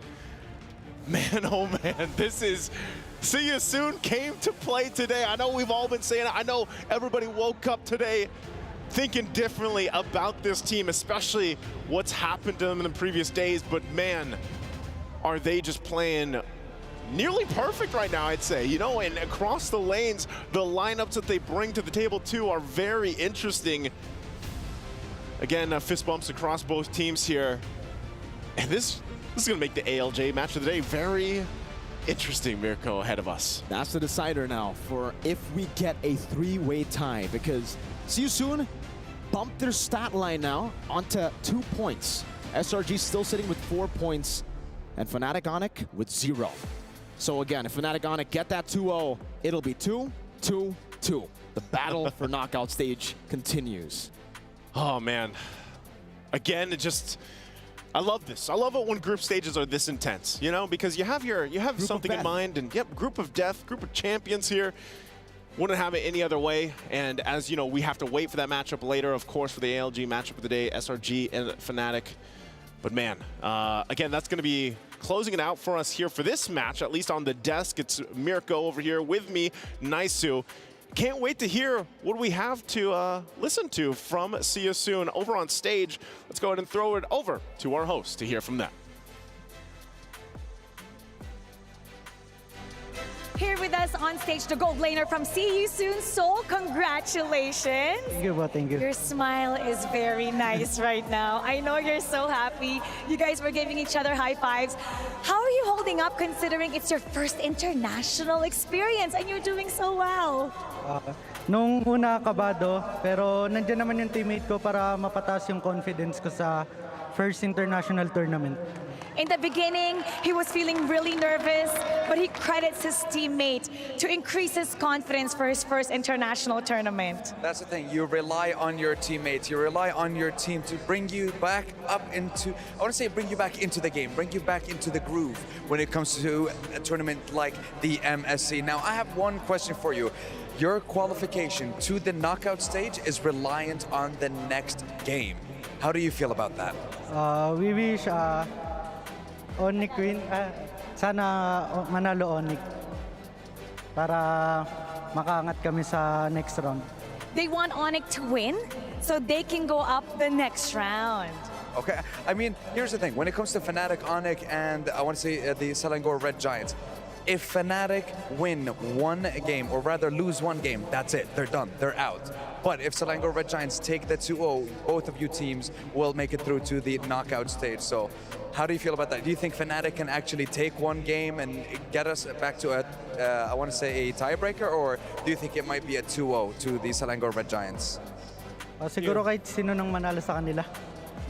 Oh, he's saying it doesn't matter who wins. It doesn't matter, are you sure? Yeah. Are you sure about that? I think the analyst desk might beg to differ when it comes to that, but you know what? I'll let you guys break it down for us, because sometimes it can be a little bit confusing for us here on the stage. So break it down. Let us know. How is it going to work out when it comes to the next game? What do we need to happen to see two more, or I want to say a couple more tiebreakers, or what do we need to see to wrap up the day with the next game? Boys, take it away. We'll be answering the question. Now, I understand everything. Number one, just saying, Selangor Giants wins one game, there's no tiebreaker, See You Soon moves to the knockout stage. But I understand what Soul is thinking about. Soul is like, I want to play more games. I want my revenge. So I think that's why it's like, if whoever wins, I know that I have a shot now. You know, as a Filipino, I think what he meant was, I think what I saw, I mean, is I didn't think that he looked at the scores anymore. That he was so focused on winning. Yeah. I think that's the goal for system, because no matter what happens, if they didn't get the 2-0, which they eventually did, they will not be able to buy another few games. You know, so no matter what happens now, they have a shot. They have a shot. They've done what they had to do. Exactly. They've already made a good impression on everybody internationally. 100%. And now they're peaking. I think, you know, in this game alone, the fact that they were able to draft... I wouldn't even say this is unorthodox. This is definitely something that they have tried out before, but you can also see how creative that they can get when they hit multiple brick walls. Yeah. And, you know, I do want to talk about the game, and I think the next steps matter as well, because something gets in my head, right? But maybe I'll talk about that later. Very quickly, Helkert, jungle, with... I think he had the whole 5 items at 15... Was it 15 minutes? 13 minutes. 13 minutes! Flash farming with this Helkert. And I think the same system for See You Soon happened in game number 2, where they were creating a lot of chaos. This time, unlike other teams that focus on the gold lane, they focus on their jungler. This time, MP the King is the flash farmer, 878 gold per minute. They were creating chaos outside of the match. There was even a time that they were trying to invade while the Helkert was just farming and also getting the turtle. They went out of their way to make the space for MP the King this time. Absolutely, because you in Baxia's position, it's more so like, how do I go into your jungle? How do I start stealing away your camps anymore? But now, I mean, even in this game, you can see that the laners definitely played a big part, because they were struggling to actually create that space and then have that extra man to walk in the jungle with him. Okay. I'm looking at my script here, and yeah, I'm confirming if Fnatic Onyx wins 2-0, 3-way tiebreaker. 3-way tie. And here's the thing. Anything else, See You Soon makes it true. Yeah, exactly. So the point here is, if Fnatic loses 1-0, that's that's already over. That's it. However, in the 3-way tie scenario, what I'm thinking about is, this will be a 3-way tie to decide who gets the 2 teams to get in there, which means that by rules, the fastest win time is gonna be waiting for a best of the result of the best of 1, right? That's the thing. So technically speaking, the team with the fastest win is already in the knockout stages. Yeah. Right? No. But yeah, right, because there will be 2 people, right? You know what? Here's the thing. I need to ask my friend, you know what? He does the calculations, but now we got to check out our Sony MVP of the game. And again, the MVP here is going to be Soul. When I got to interview, he did a lot in this game. Oh, yeah. I mean, previously we were thinking about like Rob being the anchor for the team, but at this point they were sending members out so very often that honestly Soul had more than enough space. Nobody really wanted to attack the backline, maybe for Ding, but he knew, Soul knew for a fact that he could 1v1 Ding no problem whatsoever. So the real question was, how exactly do they start opening up the map and finding these angles? And honestly, this pick here, man, Kenji just got bored. Yep, Kenji just got bored. MP the King eventually will be taken out. And what makes this MVP performance from Soul more spectacular is the fact that Carry in this lineup, in this draft that See You Soon has designed, is a means to an end kind of hero, again, much like the Matrix, but this time, instead of farming the waves, he's there to kill the tanky heroes on the side of Falcons, which in this case, he was able to do so. Kept his ground, almost didn't die in this game, also performed so well when it comes to his positioning. I mean, let's put this into perspective, right? So many heroes on the side of Falcons can outrange him, and being one of the shortest range marksmen out there, it doesn't really make sense. Yeah, you know what? I understand what you're saying. Like, the fact that he can make Carry look that strong is amazing. For you guys at home, again, a lot is going on. Make sure you guys let us know. Your opinion matters. Scan the QR code for the broadcast feedback survey and let us know your thoughts. Because, again, we're inching away towards the grand finals. And before we go there, I really want to hear what Eterna has to say. So let's throw it over to our Aces ROG reporter, Eterna. Hi, everyone. It's Eterna here. Hi everyone, it's Eterna here backstage of the Amazon stage, and we are joined today with Innocent from Selangor Red Giants. Now Innocent, congratulations once again for that 2-0 against Team Falcons. How are you feeling about that victory? We're happy because we really need the momentum because our next match is Onyx ID. Yeah, I think you mentioned that they were a very strong team, that the momentum will bring you forward. Coming into that, right, how do you feel about this next matchup? Are you confident that you guys can win another 2-0 and stay undefeated? As, remember, the moniker that you guys now have is the undefeated Giants. Yeah, we're confident and also our jungler can... I'm confident that our jungler can fight toe-to-toe against Kyrie's assassin. What about you? Against CW. CW. Yeah, I'm confident as long as we can play our game. Okay, that's so great. So congratulations once again and good luck against Fnatic Onyx, and we hope to see you guys in the knockouts. Thank you so much again, Innocent. There you go. Innocent says whatever happens, they're very confident, even going up against Fnatic Onyx. Up next, we'll have the 4th match of the day. Featuring, this is the ALJ match of the day. Fnatic Onyx going up against Selangor Red Giants. Don't go anywhere because this is going to be the decider. Are we going to have a tiebreaker? Who's going to go up and who's going to get eliminated? We're going for a break. We'll see you guys right after this.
You ever wondered how a Hollywood movie is shot?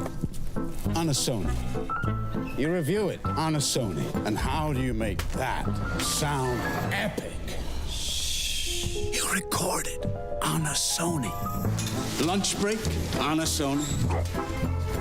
So why wouldn't you watch it on a Bravia by Sony? Have you got what it takes to get to the top?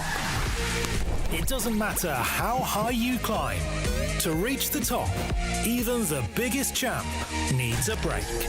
So you can recharge, dive back in, and dominate.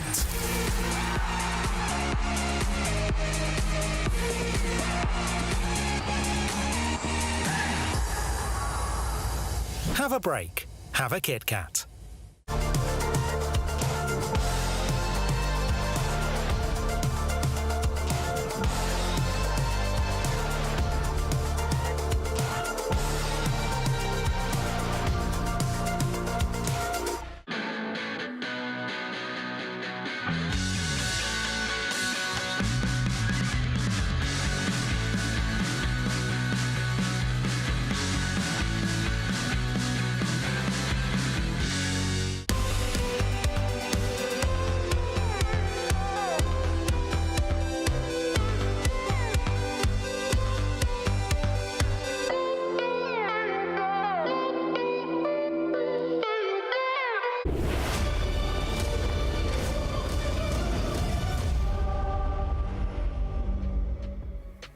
Welcome back to the Mid-Season Cup 2024. And as you guys can see, I'm LaFell, but alongside me is Gideon Wolf and Ripo. Ripo, how are you feeling? Yeah, I'm doing good right now. So hi guys. He's doing good, and the thing is, we're all doing good because we're about to catch the ALJ match of the day, where this match will determine who will actually go towards the knockout stage. Because Selangor Giants, they need one win. If Fnatic Onyx, they win 2-0, then they will actually force us to a tiebreaker. With that being said, all this drama is going on. we have to throw it over to the stage because Marakino as well as Dawood Sandstorm, you guys have to set it up for us. You guys have to reintroduce the teams, and you guys will start off. With that, it's your turn.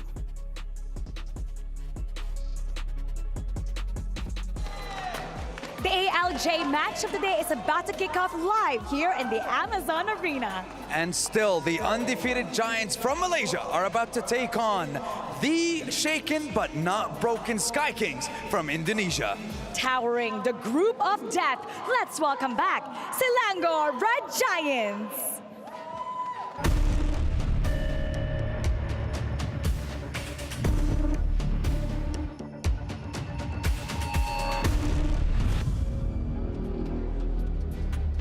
Selangor Red Giants had a perfect game against Falcons earlier on in our third day when it comes to this group stage. And they are one win away from locking up the group of death and guaranteeing the top two teams that qualify to the knockout stage. Now, Selangor Red Giants, they played the first match for today, so they're very well rested. I was talking to the players during their lunch at the Players Lounge. They're pretty chill right now, and they're doing just fine. And they got to see how See You Soon defeated their opponent right now, and they may very well do just that. I mean, we'll have to see because I want to see how fast the Sky Kings can bounce back after the performance that we've seen over the past couple of games, especially with their backs against the wall. What can they do? Ladies and gentlemen, welcome back to the Amazon stage one more time. It is Fnatic Onyx.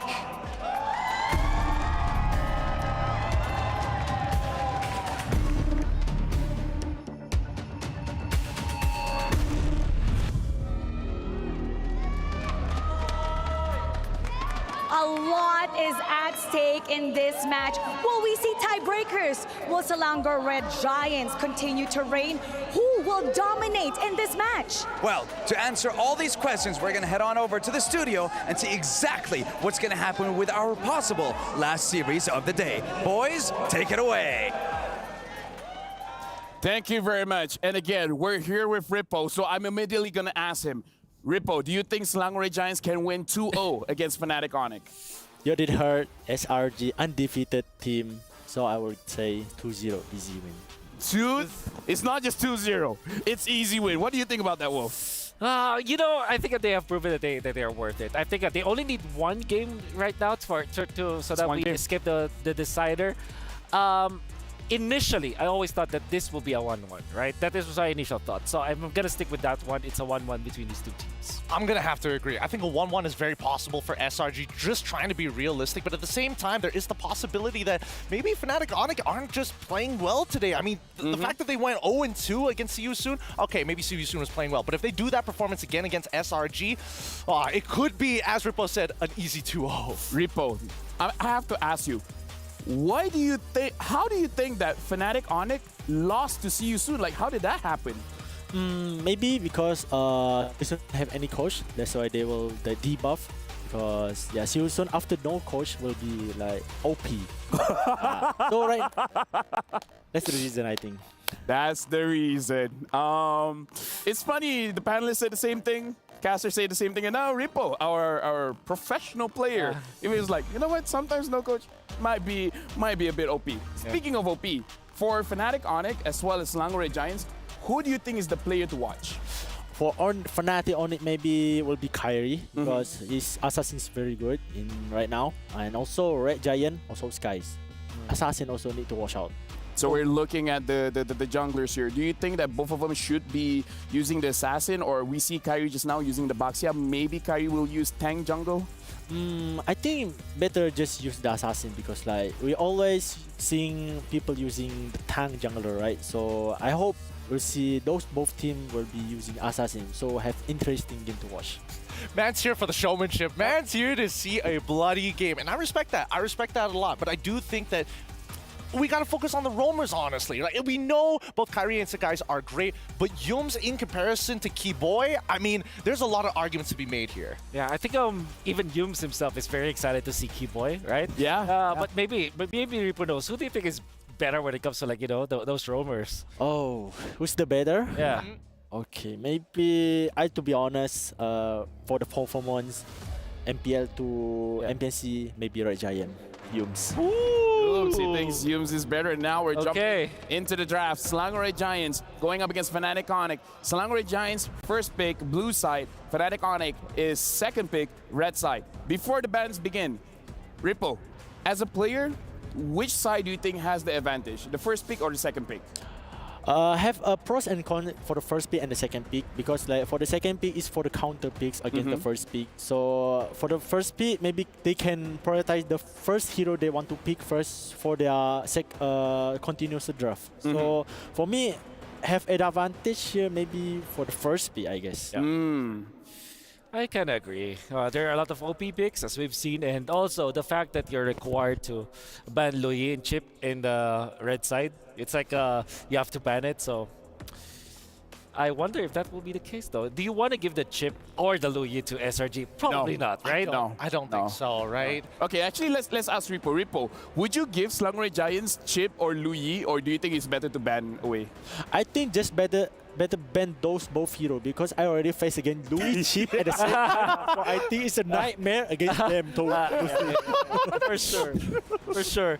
But this time it's going to be Roger as the ban from Fnatic Onyx. Obviously, you can still ban the Chip last. SRG they might not even be forced to ban the Chip anyway, so they just could ban out Valentina perhaps. Just leave it all open, right? I think at this point they've already gotten the big hitters here, and obviously with so much priority on getting rid of Ling, Roger, on top of the Fanny as well, like junglers are a very big part of these bans. That's right. Okay. So right now we're looking at Louis getting banned here. So we have to figure out, Selangor Giants, what is going to be their first pick? Because you have to assume the Chip is going to get banned. Yeah.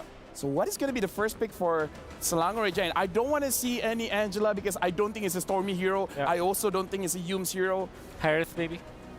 Harith. I do have to ask, Rippo, in MSC, Harith has very bad win rate. Like, as a professional player, do you know why Harith is not like super strong right now? Because of the user also. User. The pilot. Control the Harith. Love it. So depends on the pilot. If like have the person that can control the Harith better. Yeah. Sorry, we have a player code from Yums. He said, Keyboy, let's have a good match so that we can task together. Oh, love it. Which is the TP or the recalls. The recall sound, right? It was the... That's exactly... Oh! Chip open! Wait, Chip's open? No. Chip inbound! Chip inbound! I think now is a good time to start talking about counters, right? we have to start thinking about large AoEs against the Chip. I don't see SRG just letting it through. Yeah. Top of my head, Fairmiss comes to mind. Arlet should have been a pick, but it was already banned by SRG. Rippo, so if the enemy has a Chip, how do you counter? Maybe for me, to counter against Chip using the teamfight hero, the AoE area damage. Okay. So for me, maybe if like Chippy TP, then have the hero that can counter against the AoE. So it's good against Chips. So Terizla, maybe Tigreal, Minotaur. Elric. How about Faramis? You like Faramis against Chips? Faramis against Chips? Depends. It's really good, but depends on the goal winning. So if like they losing, it's hard for them sustain against the Chip. Woo! So you have to secure Terizla now, right? If you're Fnatic. Let me just say, while we're doing the draft, let me remind everyone watching, Selangor Giants needs one win. Yep. If they win this one, the next one doesn't matter anymore. They just need one win. That's right. And then Selangor Giants and See You Soon will go to the knockout stage. So Fnatic Onyx, this is a very risky, super risky, very risky strategy. They're dancing with death. They really are. They really are. I'm surprised that, but you have to admit, he's got a lot of faith in his players, right? Yeah. As Rippo mentioned, Harith, it's not about the plane, it's the pilot. Exactly. Yes. Woo! Okay, so you pick up maybe a Beatrix now or Moskov for SRG? Maybe, I think, Valen? Jungler and mid. Jungler and mid. All right, so that is what Fredrin? other assassins? I mean, Haya's still available. Maybe Haya's great. Yeah. What if he just waits, and then actually picks up something like a Julian or a Hellkurt? Yeah, like That's why, yeah, Moscow Valiant, yeah. Oh, got it. Wow. Nice. Really calling it on, really on the ball today, Wolf. Haven't missed yeah. a single one just yet. Yeah, well, the secret is say everything, so that throw a wide net. Yeah, exactly. Throw a wide net. Farsa getting picked up here. So Selangor Giants and Fnatic Onyx, they're both not showing the junglers just yet. So I feel like Ripo understands this matchup. He said we got to look at Sakai's, we got to look at Kyrie. Both of them don't want to show the jungle just yet. So they don't know. Is it going to be Assassin? Is it going to be Fighter? Like, what if Kyrie uses Bane? Wow. All right, wow. Against Chips, maybe it's good because of the first skill. Yeah. You're right. Wow, I love that it was LaFell that thought of the idea, but Repo was the one that defended it. Yeah. Like this is the bro code. The bro code. I say anything, he backs me up. He say anything, I back him up. Yeah. Yes, all yes. right. Okay, so the Joy, interesting, right? We haven't seen any Joy or any semblance of Joy. The only one using Joy is Chibi from Homeboys. And that was during the wildcards as well. But that's a completely different stage. I think at this point, like, from Fnatic Onyx's position, they're thinking about their backline, right? Who can actually access their backline, because a lot of it seems to be moving forward. That's right. Especially with the chip, right? The thing is, you pop your ultimate as a Joy, and then when you enter the portal, you're already, like, maxed off, and there's really nothing that your enemies can do about you. So I like that. Oh, this is interesting, because we did say that a Tiger and Minotaur could be answers for Fnatic Onyx. Okay, so they're banning Assassins. Huh. Julian is still viable. Julian is definitely viable. Maybe Fnatic Onyx, they pick up the Julian. Oh yeah. Right? So when people go in the portal, just do the knockup, and it's like, okay, GG's. But that is what I call the Harry Potter lineup again, with Harry, Farsa, and Julian. So, but yeah, I do understand why it happens. Has been done before. Even Liquid Echo is a team that just build Harry Marksman. What's you're right. Demon Hunter Sword, Golden Staff, Yeah. like Chang'e, like Chang'e, just build Marksman. Of course. At this point, I'm thinking whether or not, like, I think SRG is almost guaranteed to go Yuzong in this particular case, just to make sure Feather Airstrike there's an answer to it. Because again, you can't pick a Grok when you already have the chip. This is crazy, but again, Cram likes two heroes. He likes the export and he likes the CC. Kufra is the answer. Okay, so pin them to the wall when they appear. Okay, so SRG, I think Yuzhong's great. Another option is the Esmeralda, although it's... is it crazy to have the Baxia here for Skies? Baxia, Akai, something like that? For me, maybe it's hard. Maybe it's hard? Yeah, because have Terizla and also hard, they cannot target their backline, so it was a totally failure. But Fanny, though, even when there's Kufra, Fanny banned already. Oh yeah, Fanny's banned already.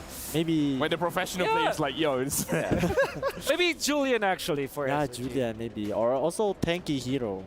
Tanky jungler. Fredrin, maybe. Fredrin. Ruby. Hey, Ruby EXP. What's the jungler here? Skies. What's your hero? 4 seconds. Alpha. Alpha. We forgot about Alpha. Yeah. Okay, Ripple, what do you think about Selangor Giants draft right now? For me, this Alpha is for me is new for SRG, but I trust on them because their lineup is really good. If Alpha against Terizla, Alpha against Kufra, it's really good. You have true damage. Yeah. So that's a lot. Yeah, maybe will be good against those frontline heroes. Yeah. So their backline will be not safe. Have Moskov also. How about Lancelot for Fnatic Onyx? Lancelot. Oh, it's hard because it's hard. Yeah. I'm thinking more like Fredrin. I'm thinking more of like you just need a person to stand there and be a wall. But usually utility junglers struggle from Alpha, so I'm thinking Oh, yeah. Lancelot. Lancelot. Well, Wolf, you called it. But Ripo said it's hard, and I'm actually gonna back up Ripo here. I think the Lancelot is gonna be difficult, so I don't know how to move forward. There are 3 Malaysians here, so yeah. You're between 3 Malaysians, and with that, we're passing it over to our casters. It's do or die. Casters, it's your turn. Thank you very much, panelists, and of course to our guest, Repo. It's me again, Nice alongside Mirko, here to bring you the action. And it could come down to this game number 1 here in this best of 2. It's now or never. Now or never. It really is. For Fnatic Onyx, 1 game win for SRG, and Fnatic Onyx will not be able to defend their throne in the knockout stages. Oof, it is intense. It's the ALJ match of the day, and it couldn't get any more tense as we head into the Land of Dawn, as this game one could already set the stage for the group of death, as SRG just needs that one win. We'll find out once again. Great pickups here. I love the lineups. I forgot about the Alpha as well, guys. Don't worry about it. But, you know, because of the fact of that, Kyrie picks up a Lancelot into the jungle. And paired up with this, I mean, paired up with Keyboy on this Kufra, should give him enough coverage and setup potential. We'll see if this time, mid lane. Great knockup onto Stormy. Deals some damage back, but Yums is able to get the crash course. But yeah, as we were talking about it, right? I mean, with the Harith, with the Farsight, they needed something physical. What did Wolf call it? The Harry Potter? Harry Potter? Harry Potter? Is that the combination, Harry Farsight combination? Harry a lot of Farsight? magic? But yeah, I mean, with Kyrie on this pick, it is a signature pick. This was the Kyrie pick, you know, back in MSC 2023. It was the iconic one, as well as the Kufra for Keyboy. So they're trying to recapture, you know, what made them so special last year. I think they'll be able to, as long as the early game goes okay for them. But again, you have to consider the fact that SRG has not lost. You know, I mean, for the most part, they're just continuing on with their undefeated streak. And that's something to take note of, because how are they able to do this? You know, what allows them to do this? And I think also, it's a great point that Gideon pointed out, the roamers, man. We have to pay attention to the roamers for both these teams. And the fact that Yums got his hands on the chip, and we saw what happened yesterday when Liquid Echo brought that to the table in hands of JP. So Yums, if he's able to even replicate that or put his own spin on this chip pick, it could be devastating for Fnatic Onic as they get into these objective fights. But you're already seeing this little tension in the XP lane. Bit of a battle as Stormy rotates down below as well. Tries to go for the clear for the level 4 advantage, and both of them will be able to get level 4. Looking a bit delayed for that level 4. Keyboy as well. You can see now as Sans stays in the mid lane. Yums crash course over to Sans. You can see the poke damage already towards Sans, but Sans is doing some damage back to Yums. Now penalty zone. Lock and Sky is up. It's going to be Kyrie walking forward against THC to the back line. Still with the door. Rosa able to survive for a bit, but will be taken down. Skies able to survive as Keyboy flickers forward with a bouncing ball. Now with Cram doing the same thing with the Dome Round Wolf King. Pure destruction from Innocent all the way from the gold lane towards the turtle. Lupi still swinging the hammer down to the Stormy. One last hit should do it now with a few more hammer swings. He gets it done. It's 3-1, but the turtle goes to SRG. Okay. Wait. 2? No, he's not. He gets pulled into the turret. Okay, he's out. I'm offended again. Cram trying to go for the sustain. He does get it, but now up top it's going to be teleport to bring them all up to get CW. Oh man, already this game, a lot of action happening on across the map even. You know, we got to take a look. Lutby able to stay alive through that, especially with the Brave Smite emblem that he rocked with for this game. And, you know, he lacked the entry points that they had for that first turtle. It's just, SRG handled Kyrie so well. The timing with what they could provide with CC really played its part. Taking a look here. Items falling into place. No first items locked in just yet. Still the Corrosive Scythe being worked on, of course, for Innocent. Once he does get that, that'll help slow down. But again, a part of this is just looking at the chip, the value that this shortcut brings to the table. Enchanted Talisman will be locked in by Stormy as well. And we heard it during the roundtable. SRG couldn't wait for this matchup against Fnatic Onic. On the top side, a lot of attention here. Some extra gold going to the pockets of Innocent. But ultimately, nothing can be found on the top side, you know, for SRG here. Pace-wise, Mirko, they're setting the pace here. Just trying to make it as fast as possible. With the chip, that's what they need to do. Especially considering, you know, the Alpha. We've seen this a couple of times. I think our friend has a bit of PTSD when it comes to this Alpha pick when it goes to the late game. So I think that's the opposite where Fnatic Onic want to play with, right? The mid-game power spike is definitely something that Fnatic Onic have in the bag. But if SRG can continue to pull off these neutral objective takes, it's going to be very, very scary for Fnatic Onic in the early game. Yums again, that base damage on the chip, it's quite ridiculous. It is, and there's a reason why the chip and the Luis are usually banned out, right? Doesn't change too much. Turtle is for the taking. It's half health. It's going to go for a reset. Cram is not going to find the I'm Offended he was looking for with that ultimate from the Ruby. Keyboy going to jump in? No, he doesn't. And that's already another turtle in the hands of SRG. It looked like Fnatic Onic really wanted to go for the contest there, but then Kyrie missed his puncture, the second one. He went onto Cram, used the puncture, the second one onto Yums, didn't connect, so they had to pull back. They don't have the recess, they don't have the mobility to actually go for the turtle. I think it was a good call. It would have been a bit too forced, but we do get a look at the items here at the 5th minute of the game. That's a War Axe for Kyrie on the Lancelot. So a little more, in a way, it's just you're trying to be a little more defensive here. Yums is going to go ahead and spawn him out. Has good damage, though, but that's also a War Axe picked up by Lupi now. That's going to play a big part, especially with the Brave Smite emblem that we saw earlier be utilized. So for Fnatic Onic, when you're really thinking about it, you're just trying to break down this lineup here and where... Oh, hold on.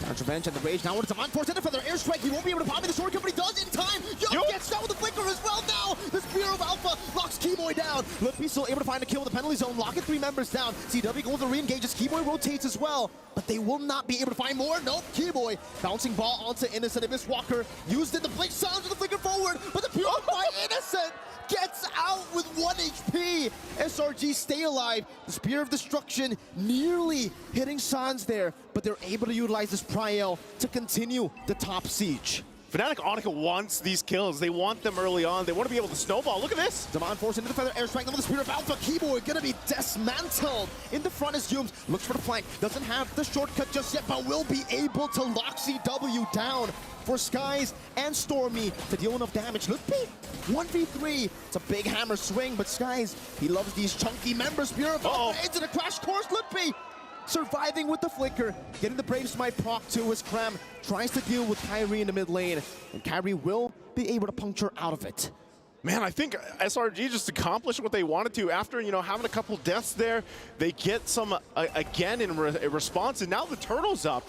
And if they go ahead and grab all 3 turtles here, Fnatic Onic feel like they have to contest this. They want to. Kyrie goes into the zone. Again, bottom lane. Keyboy now with the Town's Revenge and the Rage finding 3 as the turtle is going to be up for grabs. And they're all going to be locked down. Kind of backlines over the perfect slash again, but Kyrie will be able to get just 1 shot down. Looking for more. Stormy takes him out. Such a chaotic fight in the bottom lane. Fnatic Onic decide to fight, and they pay the price for it. They pay the price. We look at the replay here from STC. Again, a good setup from Keyboy. Shortcut comes through, but man, is it chaotic. And for some reason, Kyrie could not pick up those kills. Multiple low HP. You can see how good SRG's feeling about that exchange. Man, it's very difficult, it looks like, for Kyrie to go ahead and use this Lancelot pick. It really is. Every single person has CC. You got the Spear of Misery, you have the Don't Run Wolf King, and on top of that, you have that crazy damage and the CC from the crash course. Yeah. Everything can stop him, and it's all up to the rest of the team to really look for the sets. Kyrie on a turtle. Keyboy going for the Town's Revenge, locking Cram up into the Rage as well. Now with the Feather Airstrike, they collapse on Cram, and he will die to that first kill of Lupi. That's a kill streak picked up by Lupi. Skies bringing out the retreat battles. Kyrie goes into the puncture, escaping this. A Spear of Alpha onto the back, now with the Spear of Misery, pinning Keyboy down. Innocent with Spear of Destruction, now chasing CW. With Yums locking him out. Lupi cannot get the swings. Skies goes in, but DPC will be there. Sans gets a trade. Stormy gets a shutdown. Kyrie in the bottom lane, going for the trade. It's a big gold lead to the Giants. SRG not only gets kills, but they get the turtle as well. What can Fnatic Onic do about this? It just seems like everything they try doesn't work against SRG. They have an answer for everything against Fnatic Onic. And as we look once again, it's just the power of utilizing that shortcut from Yums. Fighting into these small crevices around the map, utilizing Innocent on the Moskov pick. I mean, look at the items already. He's got the Corrosive Ice, he got the Golden Staff, working next, possibly for that DHS. And, you know, Yums, he's got a Dominant Ice. That's it. He's that tanky already. This is why the chip is talked about so much. There's the DHS locked in now for Innocent. And this makes it much more difficult now to utilize Keyboy here on this Kufa. You might get that setup, but then your health bars are going to be gone in an instant, just like this turret in the tier 2 bottom side. Innocent is doing so well right now with the farm. The damage dealt is actually on Terizla. It's Lupi just utilizing that base damage with the War Axe. And then we have 3 SRG members. Lancelot all the way down, and as you can see, Keyboy's been soaking a whole lot of that damage together with Lupi, but it really hasn't been enough. Skies is the reason for that. He's been able to melt down these frontliners so easily with the built-in true damage of that Alpha, connecting all of his skills. And if you see his build, it's not even like a full damage build. It's a War Axe into defense. He's like a tanky Alpha, you know, for the most part. His job is Talfa. He just wants to go in, get the Spear of Alpha on, and then, you know, relies on the rest of the team to shine from there. And that might be what solves the problem where we usually see Alpha struggle towards the mid to late game transition. Right now, this Lord is going to be up here. Fnatic Onyx, despite still trying to come things together. Good catch onto Yums now with the Phantom Execution together with CW, but he has used the Saman Force. Cram, Donor, and Wolf King again. Over to Lippy and Keyboy. All right, Keyboy jumps in. Gonna find the target. Again, that's going to be I'm offended, locking him down. Now with the penalty zone as well. It's going to be Cram locked down and taken now. 2 members taken down by FNOC. They find some stability here around the Lord pit. Sky still looking for an engage. Edison jumps over there. Miss Walker and Kyrie gets one of them in the back with the Phantom Execution. Lippy falls. That's a trade down. Now Stormy with the flicker forward. It's very, very low. Sky's trying to go for the opening spear of Alpha Skies. Again, finding the play, but will not be able to get the Lord. It was Sans that secured it for Fnatic Onyx. And despite that, at least for Fnatic Onyx, they finally find the hope in this game. Yums is gonna drop down the shortcut, and Sans is taken out in an instant. There's nothing you could do about that. But they at least have the objective. They have the Lord marching on the top side. Next for Fnatic Onyx is to play into this. What can they grab across the map? They need to get space to work around with. They only have 2 turrets down. And with this Lord, they could possibly start to get some of that movement in their favor, start to get some of the space to work around with. But look at this. Innocent will just hold the Lord here and deal with it for now. The rest of SRG here to help him out. It looks like the Fnatic Onyx didn't get much out of this Lord. No, they really didn't, right? I mean, they couldn't. The fact that SRG forced the team fight on them when they went for the Lord.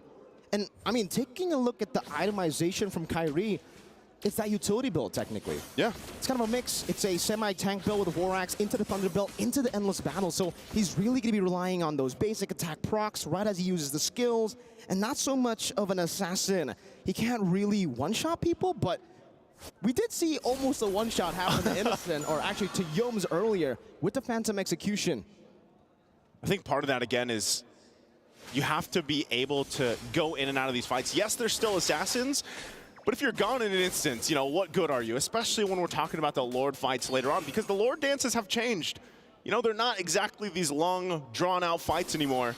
Much more calculated, I'd say, from what we're seeing, and you got to kind of match what Sakai's has. You see him, he just picks up the Athena shield. He's got some now defensive ability to work against the burst that can actually come out from Sans as well.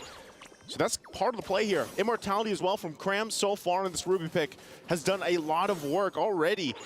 Just being a nuisance to deal if you're Fnatic Onyx, and also there it is already. They try, this is the thing, Fnatic Onyx, like I said, with the Lord they had earlier, they had to get some of these turrets down.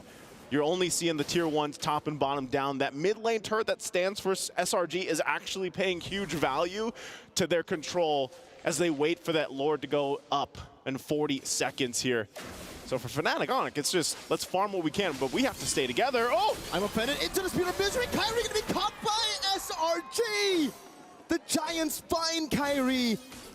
The timing, it's right for the Lord. 30 seconds and 20 seconds, respectively, for Kyrie and the Lord. We get to see the replay here. Kyrie jumped with the puncture, and he was not aware. He did not know that they were there. Cram, oh man. Cram knew, and you know, Kyrie obviously gets caught there. And that's tough because, like you said, his timer, his death timer, it's still there. They might actually try to rush this unless Ludwig can stall them out enough. Fnatic Onyx might do that in time for Kyrie to make it here.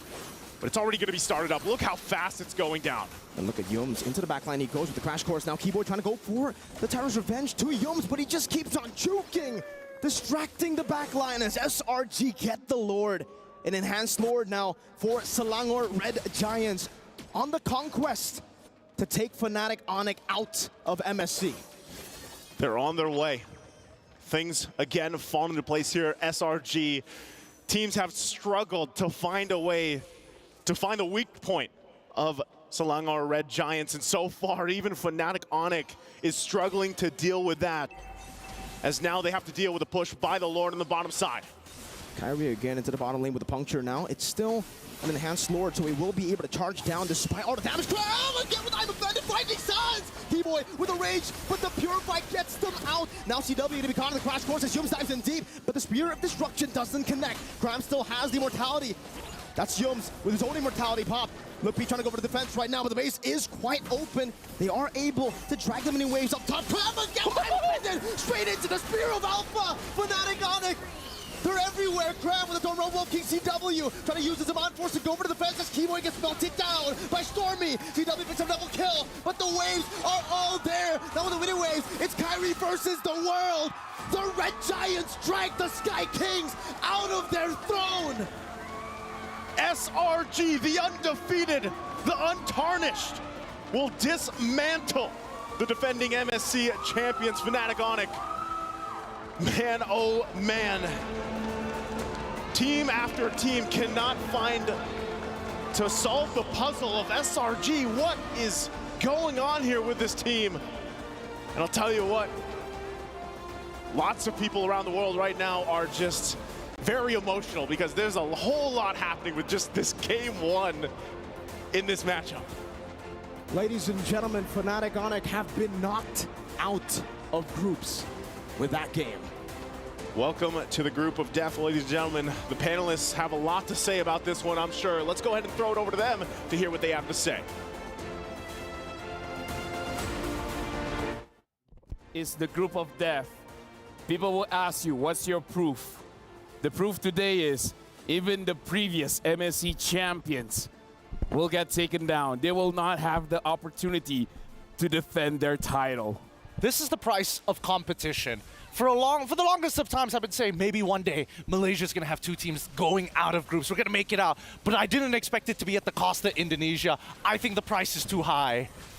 Fnatic Onyx being eliminated, the 4P champions, the MSC defending champions, my personal heroes being knocked out of the group stages, not getting into the knockouts at day number 4 of MSC, definitely not in my bingo card. I mean, I'm guessing not in your bingo card as well is that no Indonesian teams makes it to the knockout stage. EVO's Glory and now Fnatic Onyx has been knocked out. And with that, Selangor Red Giants is the #1 team of Group B, the group of death.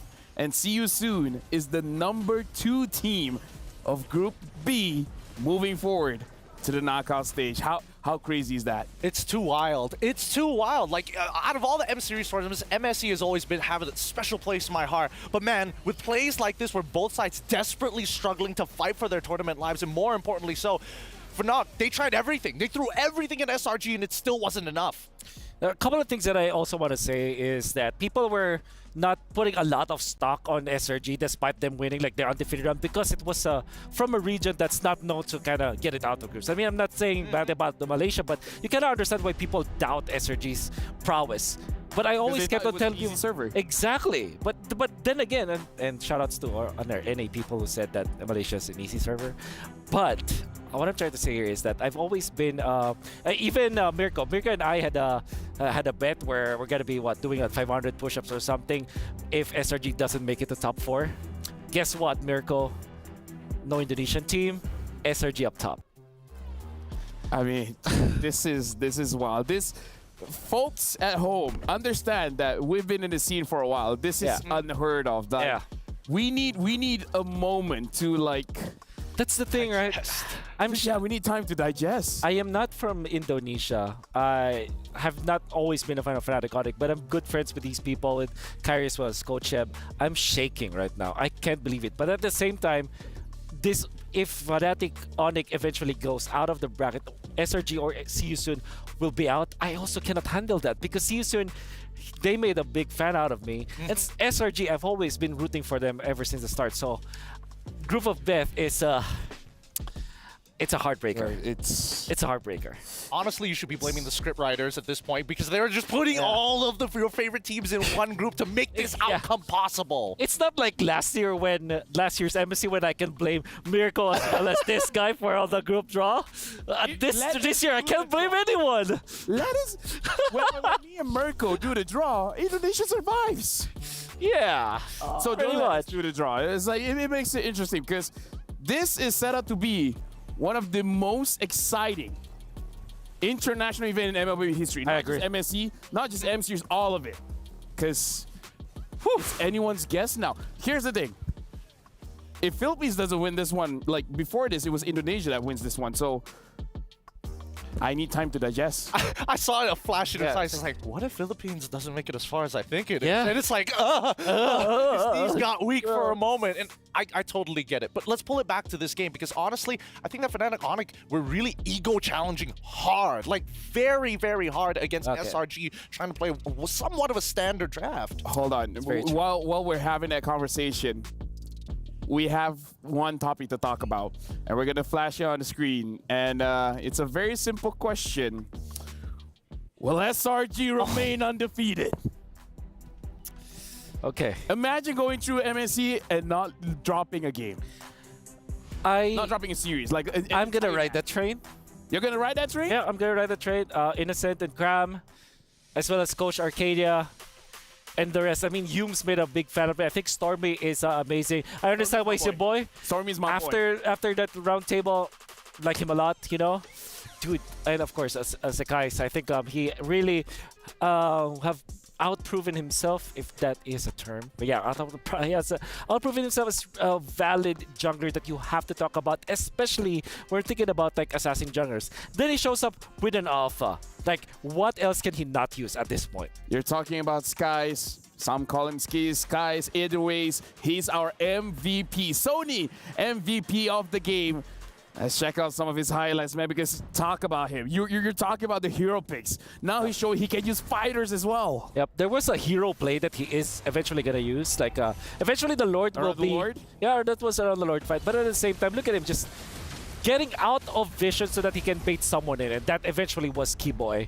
And how active he was. 6 minutes in, he's already securing some parts of the map. And then, obviously, this is the Chip's prowess. There's really nothing you can do about this, especially if Keyboy constantly dies. 2 deaths at 7 minutes on a tank like a Kufra is actually you not getting into the zone where you're a threat. And Keyboy is constantly not a threat in this game because he died so much. He gets the dominance ice around 10 minutes, which meant that he's not tanky enough to do his role. Look at Skies. Look at how... Okay, let me set the story here. Listen to my voice. Okay. Kyrie is his idol. He idolizes Kyrie, and now he can say he defeated his idol, man. Oh, when idols become rivals? Dude, like the journey this young man has from idolizing someone, meeting him on the international stage, and defeating him, and honestly, being the reason why he's knocked out of knockout stage. Still can't believe it. It's crazy. It's a young, new jungler coming into it, playing alpha of all things, which a lot of people count out in the jungle. At the same time, I would say this is because of the draft as well. I mean, I'm not gonna diminish what the players were able to do. It. To be fair, they were spectacular in this game. They overachieved. But you put Kyrie in a disadvantage where it's almost like a checkmate. Picking up the alpha means that you deny all of the utility junglers. You cannot play Baksha in this case. That's gonna struggle. You definitely not Fredrin, right?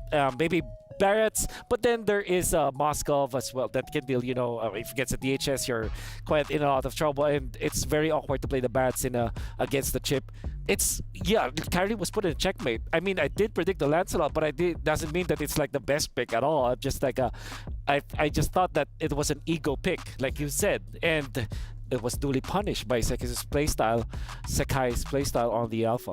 To be fair, me and Wolf were talking during the game, and a lot of the topic just came around like, man, interesting draft because it means that Coach Yeba has, well, bringing the floor higher up and the ceiling even higher because there at least is an opportunity to outplay your opponent despite the disadvantage. That's right. It's like if you play the utility junglers, you will not essentially lose, but you don't have a chance to win. If you play the Lancelot, you definitely will have you will be stumped, or you will play highlight game where Kyrie just escapes that so many times, you one-shot Innocent and then win the game afterwards. I mean, here's the thing. I don't know about you gentlemen, but I feel like crying, but I don't know why. Do I cry because I'm proud that the Malaysian teams are doing good? Cry is like, Indonesia is not part of the conversation. Like, this like, I feel like Yeah. This is gonna take some time. There are so many things to celebrate. Do you guys despite want me to pinch you guys in case you guys are sleeping, or you know? I've been pitching myself the entire time. I still haven't let go. There's so many wins that we have to also celebrate here. Despite, you know, Fnatic, Onyx losing this, man, Malaysia is on top, and I would say right now they're like at least top 2. And then you're thinking about See You Soon. The way that they handled Fnatic, Onyx, and technically almost went against SRG, you might even wonder, whoa, maybe See You Soon might have been the top 1, right? Yeah. Think about it. It's 1-1, right? Try to separate all 4 teams into different groups. Exactly. Imagine if they're not in the same group. There is a W here, people, and I think that MLBB is going to be thankful for it. Unfortunately, it has to be Fnatic on the carrying coach having to do the sacrifice and, you know, losing their keys. But at the same time, there are so many wins that we have to celebrate. Their keys, dude.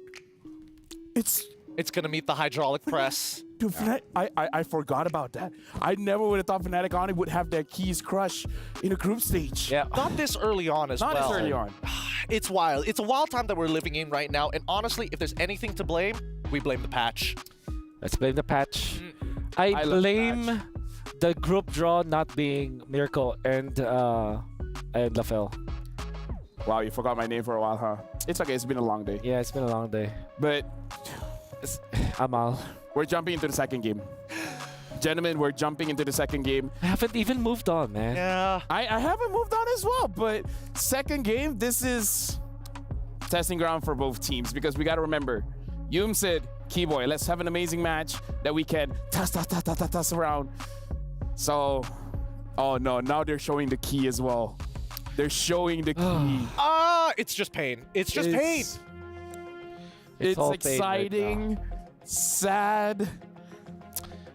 Oh no, are you kidding? Angry. They're they zoomed in. on the key.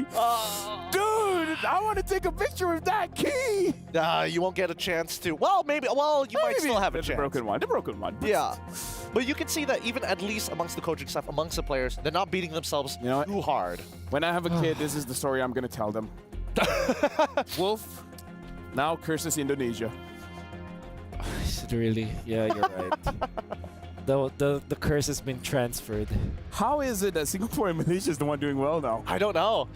It's a weird world that we're living in, but we're already into the draft, and let's see how it goes. Wow. We'll remember the year. It's 2024. Oh my God. Jumping into the draft. Fnatic Onyx, Selangor Giants. Are you kidding me? Yeah, I did. This is the final game of the day.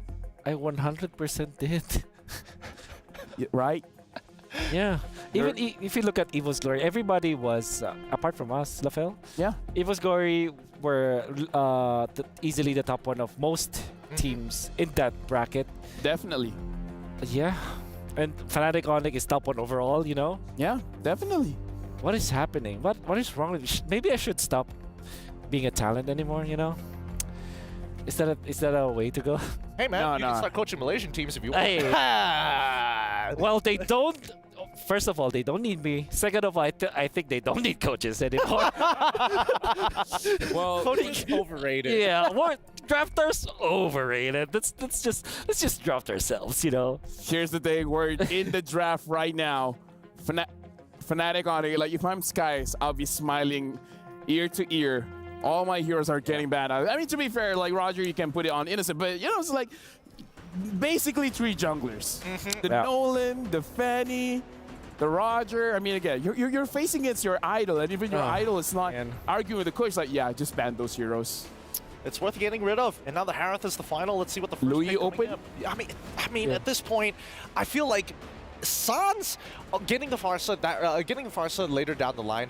Yes, the artillery is a pretty good idea, but against the chip it can be a little tough. But now we're seeing the rest of the heroes start to come in for these players. Maybe they can utilize it better. Yeah.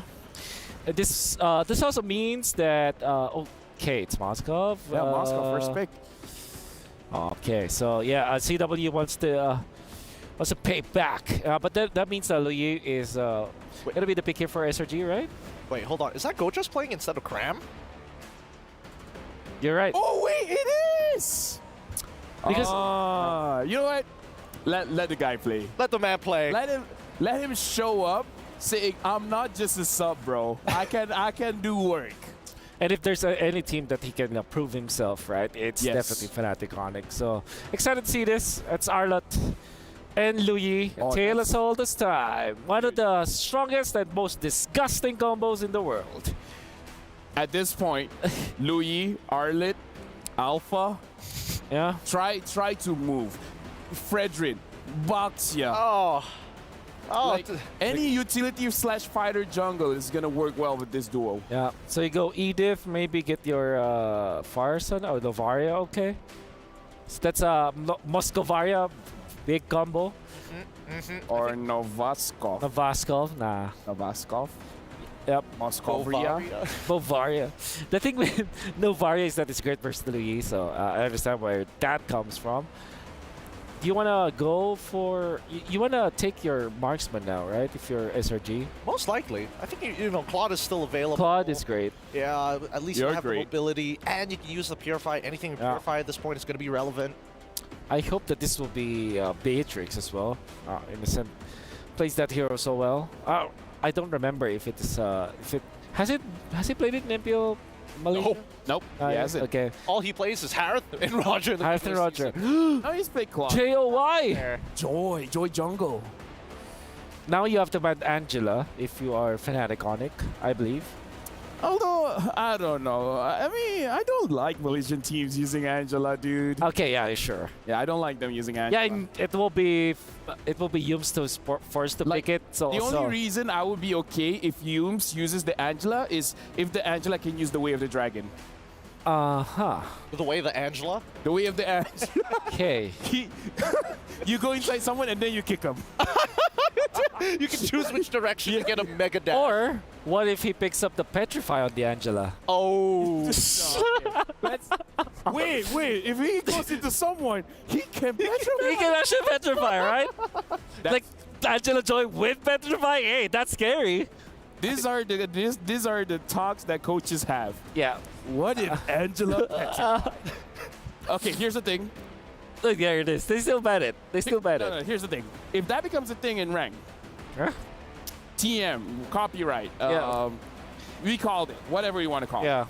All right. It's the Wolf Angela. It's the Wolf Angela? That's what you're going to name it? That's what I'm going to name it. I like the ideas. Personally, I like all of the ideas so far, but even from SRG's side, they're still making sure that this Joy is going to be able to reach that backline. Banning out the Fredrin makes sense to me. The fact that Arlott's already out of the way, that saves you some time. That's right.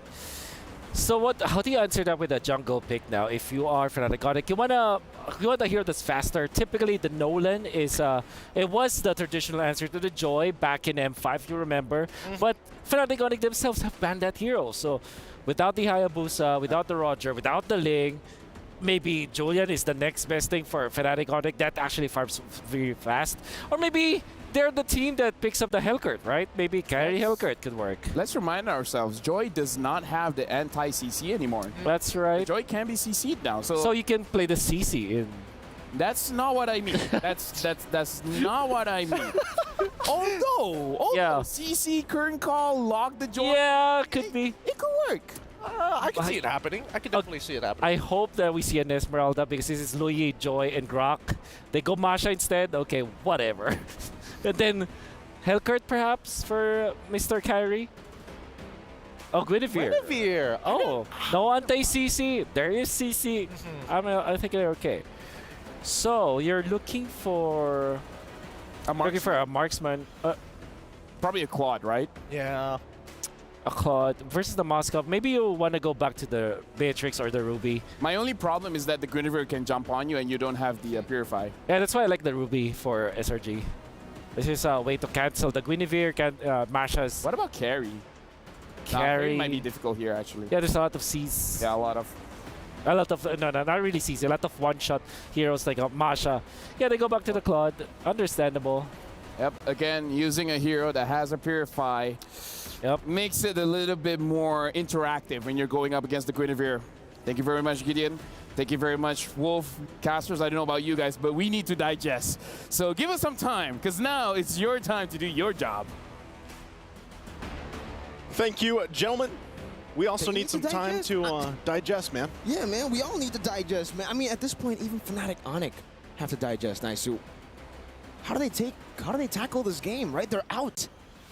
Oh, man, I don't know, but it looks like, you know, even with the fact that they're not going to be going forward to defend their title into the knockout stage, they still want to go out in style. They still want to possibly go out and get this win here with an interesting draft that they brought to the table. But, you know, what we saw earlier, and with the changes here, even with SRG bringing Gojez in, let's see how they look with this lineup as they get prepped and ready for moving forward. We jump into Land of Dawn one last time for today as we round out Group B. After things have already fallen into place once again, can SRG continue on with a 2-0 here against Fnatic Onic? And as we look at the lineup as well, you know, the fact that Gojez is on this R lot, actually he's already going to be forcing out Keyboy, it looks like, from the jungle. But yeah, interestingly enough, Sakai's also bringing out the Joy jungle. Yeah, with Impure Rage this time, Sky's on that Joy. We did actually get to see this as well last time, if you remember. Keyboy here. This seems like Sans, we forced a flicker all the way before the first minute even. So no flicker, no Inspire, 2 up top CW. Actually with the Inspire, Innocent is looking to go for the trade down. He does have a few of those passive stacks. CW forced to go for the regen, and in this matchup, he has the Master Assassin. This is like, I mean, usually for CW with the Moskov, with the Inspire, with the Master Assassin, you expect them to win, but Innocent's doing a good job up top. Again, when I reference the fact that you know, we got to talk to SRG a little bit on the roundtable, this was the match they were looking forward to the most. You know, they had specific players they had in mind going against. So hold on, see, okay, I think they're going to be fine. So, you know, I was getting ready for that electrifying beats there because we saw that before with the Joy. But yeah, going back to it, you know, SRG was looking forward to this matchup, and I feel like even as they approach into this game, you know, they're riding on this huge morale boost, huge momentum. And it makes me wonder what is, again, making it work so well for SRG, because we heard from Stormy that it's all of them. It's not just one player. And I think really, if you guys haven't been watching Selangor Red Giants through their journey up to mid-season invitational here at EWC, now you know, right? The proof is there as they have now gone in and just performed near perfect, near peak in resemblance of what we saw from Team Liquid yesterday. With that, nothing really happening in the early game. Oh, Innocent finally taken down in that 1v1. Turtles up though. Final slash onto Sans together with the diversion into the back line as Keyboy is still there with the onward. Sans survives, Kyrie wins out the retreat battle and gets out with the spatial migration. Fnatic Onic getting all the dubs in game 2, the first 2 minutes. Yeah, already off to a good start for them. Again, mid lane, look at this. Keyboy, not level 40 just yet, now gets it online. Same with Yumes. We'll go ahead and get that wild charge now on this Grok pick. And that's something that can be said too. Going back to it once again, the roamers here, man, have really been doing so much for the team. I wouldn't be surprised if somehow, like maybe all the teams don't get the chip anymore, or they draft for that, because so far from what we've seen from drafting is utilizing the Louis, utilizing the chip if it's open and taking that. We take a look here at some of this rotation, of course, for Sakai's. To build up on this Joy, I think one of the main things is utilizing it with the fact that you have a huge burst potential in comparison with the Louis Yi. Like, that's enough magic damage in the early game to set you up. Good Violet Requiem with the spatial migration straight into the Spear of CW. Innocent, no Purify to use to escape from that situation. 2-0 up, Fnatic Onic in game number 2. Let me ask you this, Mirko. Oh, hold on. Final slash. I don't think you're going to go through all those 2 health bars, but... Ask away. Let me ask this. What if we had a Guinevere in the previous game instead of a Lancelot? Things would definitely be different, you know? I mean, take a look at Kyrie's damage here over to Skies on the Guinevere. Or in the Astrosphere as well there earlier, Sans. Now Skies goes for the electrifying beat. Stormy punishes him with the yin yang reaction. Skies still revealed by that Astro Echo. Will stay in the bush for a bit longer.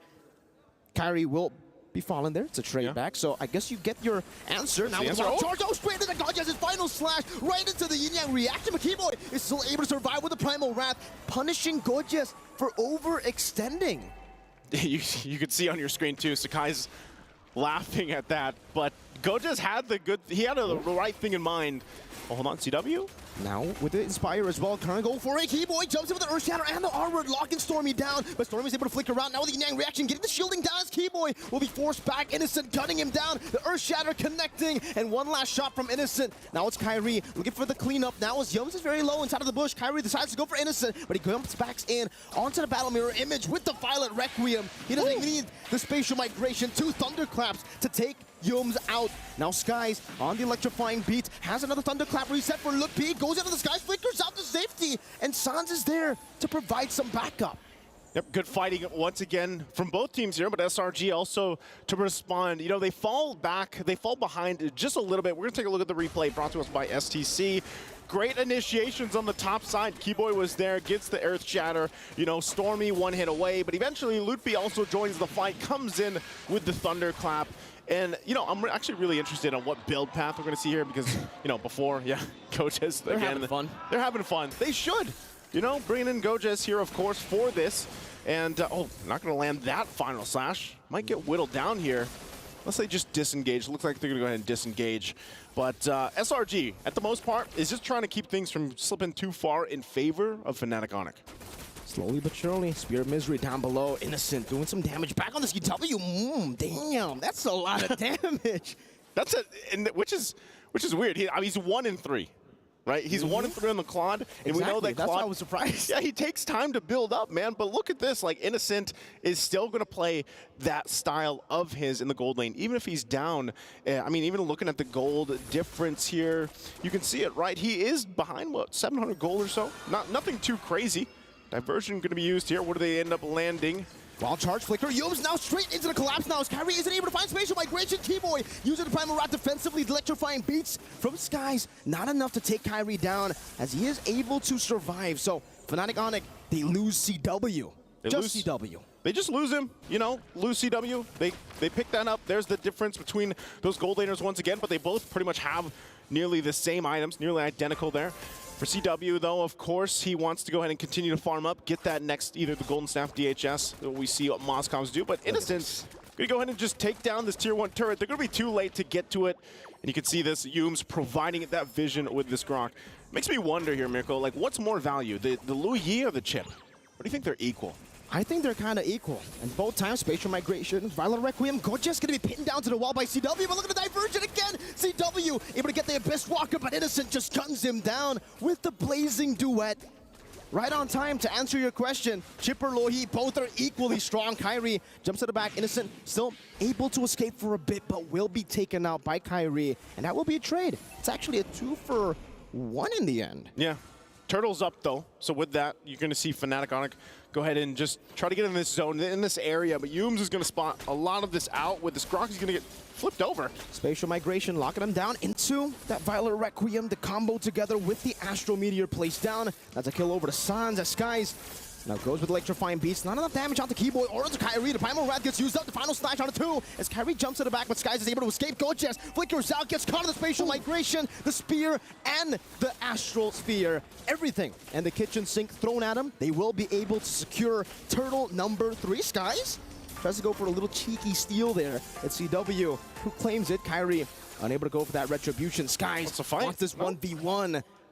Never mind. Yeah, never mind. Diversion's going to be used too, but here's the response. Sends in Stormy and Yums to go ahead and cut that area off. As we look at the replay once again, this was just a great setup from Keyboy using the Earth Shatter, set things into motion, and then they go ahead and eventually get this turtle as well. But, you know, something about it, I mean, the lineup that we're seeing here from Fnatic Onic, like I said, I'm really wondering if, even in the last draft, if the Guinevere came into play, how that would have fared. Because the Lancelot really struggled, and we're seeing some of these assassin picks trying to fit into this meta. I think Joy's one of them as well. Like, as we look at Joy, we know she provides a ton of damage. Look, she's got the Starlium Scythe. She's building onto the next item. And it all goes into the relationship between that Joy and the Lu Yi. Okay. Oh, diversion, bottom side. Again, wild charge on the CW, Yums! There's something with CW and Yums, man. And now Kyrie goes for the spatial migration. It's a good flicker out by Stormy. Keyboy goes for the onward as well, but the Violet Requiem will be able to lock him down together with Keyboy and the Primal Wrath. It's a trade down as Innocent gets out. Gojes goes in for the vengeance with the final slashes, but he's all alone. But if you take a look at the mid lane, Skies just goes for a trade. That's a tier 1. Great, there's great decisions coming out from SRG where they can get a pick utilizing the diversion, utilizing the conceal, but I feel like this time around, Fnatic Onyx actually having an answer for a lot of that. And part of that's actually the Masha pick. You know, when you have Loot beyond this Masha pick, you can go towards that back line, and that's what we're seeing happening here. With Innocent, sometimes he has to be a little more careful, even where he BMIs back to, because of the fact that Loopy could hunt him down. And so with that, you know, nothing too crazy in terms of gold lead for Fnatic Onyx, but they are able to fight back once SRG decides to go ahead and try to find a setup. Mid lane looks like to be the focus right now. Both teams still looking to go ahead and start this Lord. It's now spawned, but SRG does have that mid turret still up in the tier 1. Again, for SRG, it's all about that slow build-up because, again, they have Innocent on the Claude, and for some reason, he was picked off twice, by the way, in the early game. So the fact that he was still able to somewhat stay equal in farm with CW is already very impressive. And on top of that, we got Yums having personal beef with CW for sure, right? He's just been targeting him down again. CW in the back this time, not onto CW. It's Kyrie who gets out, but Sans gets caught all alone into the electrifying beats. The beats of victory for SRG. You know, I think I just got the answer to my own question earlier. Hold on. Keepaway should be okay. Looks like they're just going to get this Lord here. It looks like Fnatic might want to push them off and even fight for it. Getting in the zone, Kyrie there on the backside. Loopy also swinging around here. Go just again with final slash, finds Kyrie, displaces him as the Lord gets taken down by Skies. Now Kyrie getting ran down by the electrifying beats. Lippy has a thunderclap, but can only go on Innocent right now as he finds the kill back. Now it's Stormy with a diversion onto Kyrie. The spatial migration together with Violet Rec Boom will be able to lock him down, but there's not enough damage. Skies gets out, the clone is right there. Yums gets shot down by Sans, Spear of Destruction, not connecting. SRG running away, Gorgeous still able to pace out. Let's take a look at Sans with the snipe, taking Yums out up top. But still, the Lord is still in favor of SRG. Nowhere safe. Not even when you're trying to hide in the bushes to recall. Good pickup there once again from Fnatic Onyx. Just real quick to go back to it. I think Louis is more value, man. The fact that you can place the diversion. Chip, you know, Chip, you have to, you're shown, you're on the map. You know where the shortcut's gonna go. CW goes down. Okay, mid lane, Lord's gonna be worked on too. It's taken out of the picture. They get a flicker out. Just flickers out. Skies, look at him. Look at how much of a menace he is at the 11th minute of the game. Just playing music for him. This is a nerf Joy, by the way. Yeah, it is, actually. This is a nerf Joy. Like, I thought this nerf was going to really take her out of the game. It was the first time we saw the Joy. It was during the wild card, I think. Exactly. Right? And it did really well, too. I think it was Chibi, right? Yeah, and, you know, I think even if you look at this replay here, this was interesting. Yums, I'm not sure if this is the final shot, but Fnatic Onyx knew what they wanted to do with the lineup they had. We're going to get a slow-mo looked at it. There's Sans, lines it up.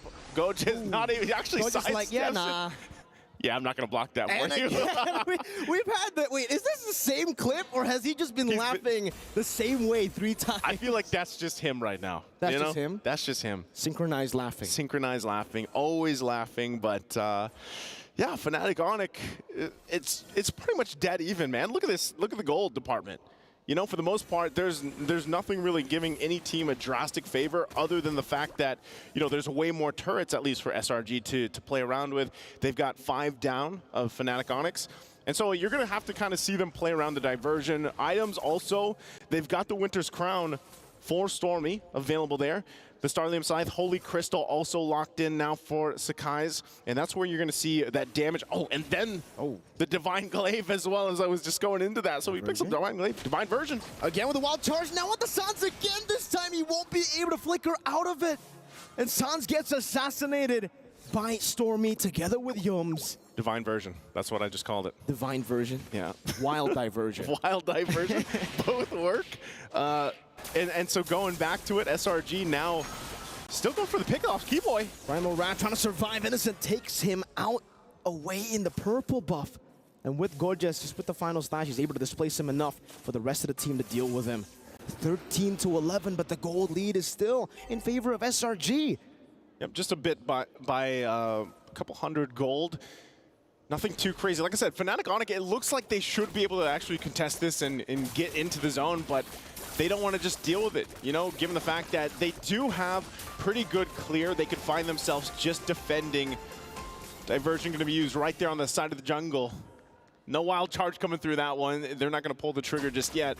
Like I was saying, the clear speed from Fnatic Onyx lineup should be pretty good. They could actually still extend this game. It is almost at 15-minute mark. Malefic Roar now being picked up by CW. So we'll see once again as this Lord will eventually spawn up and push in. For SRG though, as they approach the base here, it's really like they have so many tools they can use. Coaches, he's been doing it all game. You know, he might not have landed all of them, but he is trying to use that final slash to swoop in the members of Fnatic Onyx to force that fight. I think Wolf already said it, right? The fact that, you know, this Arlet and Loyi, it's a deadly combination, and it was first picked. Fnatic Onyx went for the Moskov, and so far, this Moskov first pick, though it was great in the early game, you know, he was able to get a solo kill on Innocent and then a few more with the help of the team. Not the snowball you would expect. It's actually still Innocent who's ahead of CW, despite the inspired choice, despite the early aggression, and now Innocent has a win in nature. Yeah, Innocent does a great job, usually in any of his matchups in the gold lane, where he does play aggressive, but most of the time he ends up winning the matchup. So even against someone like CW, oh. Wild diversion again, but this time Yums, okay, a bit too aggressive. You know, if we get a replay again, maybe we get to see Gorgeous' laugh again, right? Great destruction on the Stormy, this time with the winner crown there. Kyrie gonna go for the backup as Flippy jumps in on the Gorgeous with the thunderclap. It's Stormy getting caught. 3 members going a bit too aggressive earlier. Fnatic Onyx punished them. Yeah, I don't know. The timing was off on that from SRG. Sending Yums in, and then, you know, that pretty much just negates the Lord that they had to work around with. So they'll go ahead and just kind of be on the defensive themselves this time. And then also gives Fnatic Onyx now the chance to push in a little bit as they get this tier 2 in the mid lane down. So what more do they take? Also that tier 1 bottom side will go. Oh, Kyrie jumps in. Spatial migration into Violet Requiem. Gorgeous losing immortality. Innocent now with the laser do ends of the backline, but CW is going to be melted down. Innocent going back to the battle mirror image, dealing enough damage in the process of that Skies. Now with electrifying beach, trying to get them down. Kyrie will jump in with a spatial migration. Yums forced to flicker out. Skies, no immortality. Right as he gets it, Skies is still able to escape. Well played. What an escape as Innocent again baits out the onward, goes back to the BMI. SRG are having fun. Everyone is everywhere. That last team fight, literally everyone was everywhere, and even for Innocent. I'm surprised. We're going to take a look at the replay here from STC. Okay, this is... we're going to get the laugh. we got this one where they tried to go into the base, and they punished using that diversion. But, yeah, even the last fight, man, you know, okay, here we go. We get to see it. That was Sakai's escape. Laugh. Innocent comes in. There's no Goja's laugh. No Goja's He's not laughing anymore, man. Hey. Maybe next time we get a Yums laugh, you know? Yeah, we should. Next time they send him with the diversion. Maybe they should just get a LaFell laugh. We could get that on track, maybe. Lord's up. Diversion used. Yum's going to go ahead and spot a lot of this out, but Fnatic Onyx, based on how everything has gone the past couple minutes, they're actually good to fight this. They're still going to keep Sands down there clearing that lane. He's probably going to go ahead, rotate now to this Lord. And it looks like they don't want to pull the trigger on it yet. They don't want to be the ones to actually pull this entirely out because of the fact that the wild charge is still a big threat for them. So SRG taking their time as well. It's funny when you look at it too, because there's one hit on that bottom turret of the base turret for Fnatic Onyx. So even if SRG wanted to push it in, diversion going to be used this time to displace themselves on this side of the map behind enemy lines as they wait patiently. Oh no. Kyrie opens up the bush, spatial migration, connects onto the back line. Onto Stormy too. Keyboy now with a conceal. Stormy flickers out to safety, but Lippy might be able to go for the thunderclap as Winter Crown gets popped in, but he should still fall. It's Lippy with mega kill now as Kyrie jumps in. Innocent very low. Kyrie going for the retribution. It's 50-50. Skies takes it away, but Gorgeous will be caught. Forced to flicker as he gets scratched down by Lippy on the Masha. It's 3-4-0, but SRG do get the Lord. They got the Lord. They're going to run it down mid anyway, though. Fnatic Onyx still pushing in. Guardian's Barrier going to be used to buy a little more time. Look at Skies. Oh, Skies. Earth Shatter into the Thunderclap. Lippy picks up the monster kill. You can see just in a few seconds the Lord coming back up, but they might just be going for the end right here. All of them going for the turret. But now they're just going to wait for Yo. Spatial migration timed in together. They can't even go for the end anymore. There's no minions. There's no minions. It's still coming down. Stormy, 3 seconds for him to respawn. Innocent as well. They're just going to force it now. But I don't know if they can even do it. Stormy right there, respawning. Diversion. Lippy with Flicker and the Thunderclap. The minions finally coming down. And Fnatic Onyx, they go out, but they go out in style. They get a win up against SRG. And although Fnatic Onyx will not move on to the knockout stage at the mid-season invitational to defend their title, they will go out with their heads up and a win here. Again, you can hear the crowd as well. They still have the crowd support for them to watch them battling out through this very competitive group of champions, Group B, the group of death here for the Mid-Season Invitational 2024 at EWC in the Amazon Arena. Super sad to see the thrill and the agony here for Fnatic, Onyx, and SRG. But for SRG, it's all smiles definitely for the Malaysian fans who've all been hyping this team up, who've all been talking about them. Yeah. It almost feels like they're a mythical creature. Everybody's been talking about their scrim results. Everybody's been talking about how strong they are. Some people have said they're playing on an easy server. Yeah, that's true. We've seen a lot of that. And I guess you got to say, too, you know, for a lot of people, it was, even myself, Mirko, I was the one saying, like, I heard what they accomplished throughout their regional, you know, through the MPL, getting to this point, hearing that they were undefeated, how good they looked, the synergy. But I was like, well, yeah, let's see what happens when they get to the international stage. Look what happened. Look what they've accomplished. Undefeated, technically, even now, 1-1. That's a draw. That's not a loss. That's not a loss. Undefeated and untarnished Selangor Red Giants. It's just shocking the entire MLBB Esports world here, of course, with a great performance. And that's closing out Group B for us again. It's me, Naisu, and Mirko bringing you the action on the desk here. We're going to go ahead and throw it over on stage with Mara and Dawood Sandstorm. Let's hear what they have to say.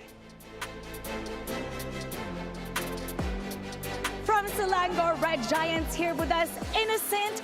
Congratulations, big statement. You took down the defending MSC champs, and still, you guys are undefeated. Now, how important was this win for you, seeing how great you guys are doing, especially for your career, coming from the Philippines to Malaysia and now here in the MSC 2024? Pwede Tagalog na. Pwedeng Tagalog. You can speak in Tagalog. Sobrang importante sa akin, hindi lang sa akin, pati na din sa mga kampi ko dahil ito yung magbuboost pa ng confidence namin para sa playoffs. Kasi feeling ko kayang-kaya namin yung finals eh. Kaya namin mako-champion sa MSC eh. Oh wow, how about for your career? Sa career ko, feeling ko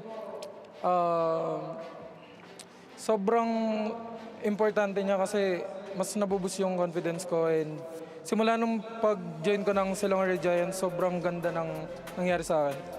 He's saying that he's feeling really confident. It boosts his confidence, not just for him, but also his teammates, because he knows what they can do and they feel that they can move on, not just a podium finish, but they can take the championship. And as for his career, his confidence is all the way up, especially with what's happening with him right now. Oh, it's got to be sky high after a performance like that. And I do have to say, now you are done with the group of death. Now you are done with Fnatic Onyx here at MSC 2024. Is there any other team that you're looking forward to taking down in the knockout stage of the tournament? Liquid Echo. Liquid Echo. Bakit? Why Liquid Echo? Kasi sila yung champion sa MPLPH.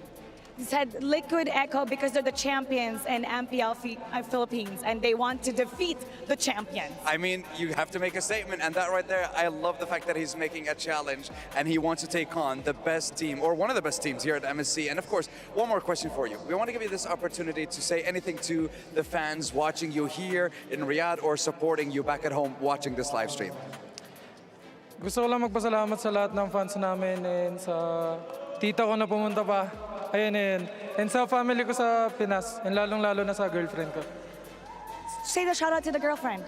Shout out sa girlfriend ko, Cha. Cha. We want to say thank you to everybody. Shout out to his aunt that's watching here, all the Filipinos that's watching all over the world, and of course his girlfriend, Cha. Cha, he's winning the championship for you. Congratulations once again.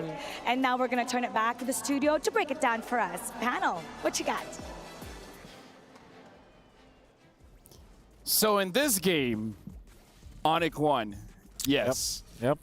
But again, it's like a bittersweet situation. It's like good news, bad news. Good news, we won. Bad news is like still not going to the knockout stage. But yeah. Anyways, looking at this game, what do you have to say about this? It seems like Luyi only loses to Novaria, so it seems like it's canon actually. Like the two losses that that we were able to see the group stage so far has been with the Novaria. Masha works well against marksman. We already know that in the latter portions of the game for sure. I'm just very much surprised about this Guinevere, which kind of felt like it's not the most or the strongest hero in the meta game, but yeah, it won a game, so yeah, it proves that Guinevere is still viable. I mean, it's got a lot of mobility. It's not like it's completely out of the metagame, but honestly, the way that Fnatic played today, I'm going to miss this. I'm going to, like, everybody was trying to make plays off of each other. They were trying to get back to that fluid form. Oh man, imagine not being able to see more of Kyrie in the knockout stages, but that is the world that we have to accept that we live in. Obviously, the Moscow Varia is still pretty strong. You saw its potency in the mid game and in the latter portions when there's a 5v5. Big W on the sentence of Kyrie. You saw that. I thought that was already SRG's wonderful play with a TP, with a recall of 3 members in the Lizard Bush. Guess what? Kyrie smells ya. Yeah. Insane game sense, right? What else can we say about it? Honestly, let's talk about the Joy pick as well. What do you guys think about the Joy pick in jungle? Well, initially I thought like, okay, yeah, the hypermobility is going to be good, but it's really a test of mechanics, right? Can you dodge the initial magic thump? And then even after that, there's still the onward. So it really comes down to how many resources are you going to commit onto this Joy? I think I always feel that Joy pick is... Joy has been slept on for sure. I think the lack of Angela kind of devastated us. I think, yeah, for sure, you're looking at good setups with the overall composition with the Luyi, for example. Might have been an overkill with the Joy, obviously, needing a lot of farm as well with the Cloud Bane in there. I think even in an M5, you remember me talking about the fact that if you pick up the Joy, you better not have a farm-dependent gold laner as well, which we saw is a problem for sure. I don't know if we go to a 23-minute game, if the Joy Cloud will dump the Moskov alone, but there's also that Masha, which by the way was also a problem for Joy because Masha doesn't care about you having CC immunity. She's gonna just overload you with damage. Yeah, and that's not even to like, not to mention that even for Jaewei, he decided, you know, there's nothing to lose. I might as well go all out, balls out. Picks up the Inspire as well on the Moskov, when technically the most optimal play was to take Purify. Yeah. Let's continue talking about this because okay, Fnatic Onyx key. It's just a few minutes away, guys. Like I'm letting you guys know to prep yourself because I'm pretty sure it's not in your bingo books that in the group stage we'll see it getting crushed. Let's talk about Why are you always the bearer of bad news? How do I say this? As a host, I make sure that people are happy and sad at the same time. It's kind of like it's part of my job description. I'm pretty sure it's part of the contract. It's like when you make people happy, also bring them down to earth and make them sad. Throw 2 breaks, call out sponsors. That's part of the contract that I have. I guess. About you guys, yeah. Yeah, unfortunately, it's not part of my contract to deliver that news, so thank you for delivering that news. I'm actually just weirded out by the fact that I'm surrounded by 2 Malaysians and the Malaysian team just got top 1, and you seem like you're not happy. Well, maybe you're not overly happy.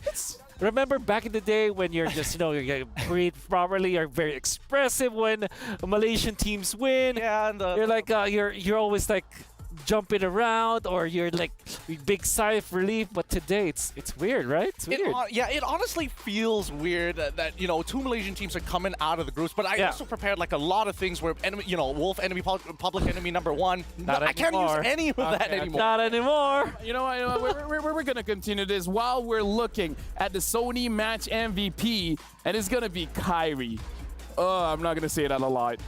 This is the last. This is the last time we're gonna say that a Sony MVP is going over to Kyrie. And here's the thing, Wolf. It's not that we're not happy. We're just more confused than happy. I understand. It's like, you know, there's a lot of examples that I can't say on camera. That I can live with. Yeah, I guess the emotion, if this was like Inside Out 2, the new emotion that we have mastered, that when someone is confused, right? Yeah. I was confusion. Way, but all right, that works too. Guys, I have good news. Even though Evil's Glory is out, right? Okay.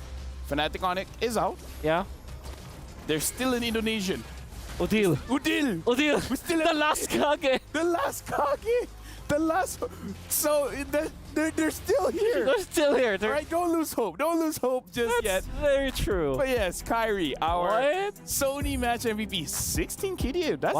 That's higher than I thought. Hey man, the math makes sense, right? Kills plus assists divided by deaths. He's got 16 overall. I mean, at this point in time, I think that I think at this point in time, even from the previous meta, right? We've known that Kyrie has been able to play these highly mechanical heroes. For and sure. I think Guinevere definitely used to be on top of his list before, you know, a couple of nerfs of, well, other priority picks came into the meta. Yeah, I guess the Thunderbolt also helped, right? Every time you try to poke, that will be great. And surprise, another diversion play this time. Yeah, now we have Gorgeous from Selangor Red Giants. So Wolf, you don't have 2 Malaysians, you have 3 Malaysians. Oh yeah, can we bring back Repo so that's like 4 Malaysians. 4 Malaysians. You know? Now we can have 1 team. Yeah, exactly. So Gorgeous, first and foremost, like the thing about Selangor Red Giants, no matter what happens, you guys like don't we're not super happy. You guys always normal. Yeah. But 2 questions. How do you guys, now in Riyadh, how do you guys feel playing in Riyadh? And how do you guys feel being #1 in the group of death? At first, when we just arrived at Riyadh, we like are not suitable right with the weather here. But I think we adapting well. The environment and the weather. And my feeling is very happy lah. Very happy. Yeah, I'm sure. Here's the thing, like I have a few more questions, but the question I think everyone wants to know, what do you think went wrong with Fnatic Onyx? Like they lost to See You Soon and technically they lost to you guys. What do you think went wrong with Fnatic Onyx? I don't know actually. It's kind of surprised. Yeah. Yeah, we all also surprised. And yeah, actually it's very speechless. Yeah. So yeah, just get well soon, Fnatic Onyx. Do you think that See You Soon is actually a really good team now, especially that you almost lost to that team, and also like they won over Fnatic Onyx? Do you think they're really a strong team now? Yeah, I think personally, See You Soon have really good player. Yeah, and they are really strong in team fight. Oh, okay. This is more of a personal question for Gorgeous, because we saw you play the last game, and somehow every time you die, you laugh. Like, is that yes? It's like ha ha ha ha ha. Like you look like you had fun on stage. Yeah, it's not a fun match, but but it's kind of fun. It's kind of fun. It's kind of fun. I mean, I have to ask, you've already gotten a little bit of a taste of MSC. You got to play. Is Zach ever going to get some time, man? Is he ever going to get some time as well? What? Will Zach QT have an opportunity to play? I think no, because he is not in the roster.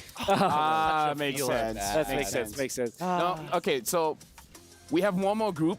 Only Group D is the one that hasn't played. Group A, Group B, Group C, you've seen it. Who do you think is going to give Selangor Red Giants problem? Because you guys are still undefeated. Who's going to give us a hard time? Yes. C9. Because you guys are easy silver, right? You're from the easy silver. Yeah. I mean, hey, we are the free and easy server. Everybody's so relaxed every time we play, right? Yeah, if C9 gets to top 2 of their group, yeah, they will face SRG if the draw comes up right. So yeah, that could happen. I mean, okay, you know what?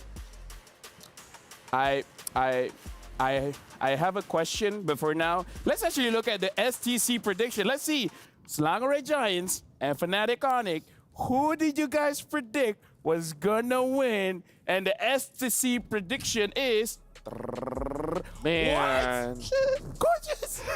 28% thought you guys... What do you say to those 72% of the viewers that did not vote for you? What have you got to say to them? I think I'm gonna let you guys know that this is not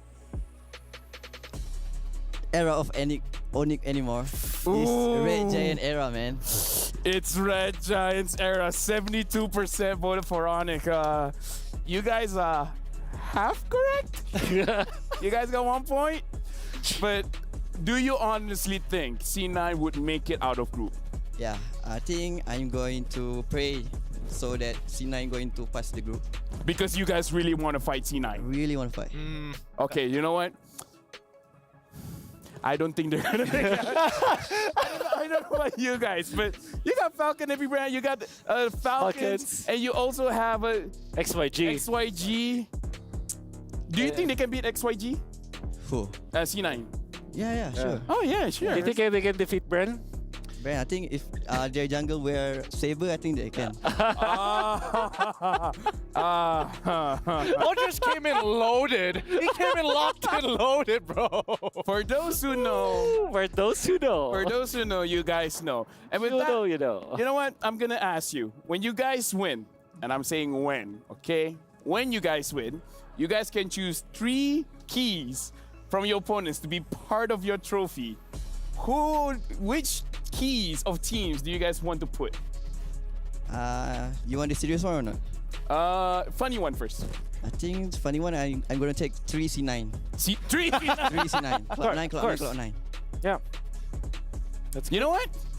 I think this is MSC. We can make it work. It's just like crush C9's key 3 times. And with that, we have a battle within. Mark your calendars because for tomorrow, Soul Vessel Series Skin, Amon, Vessel of Deceit, and Hanabi, Vessel of Rage, are slated for a stunning reveal. So make sure you guys log in tomorrow, and once the skins are out, buy them. And the next one, for you guys as well, Jutsin is now out. The new mage hero has arrived with exclusive pack.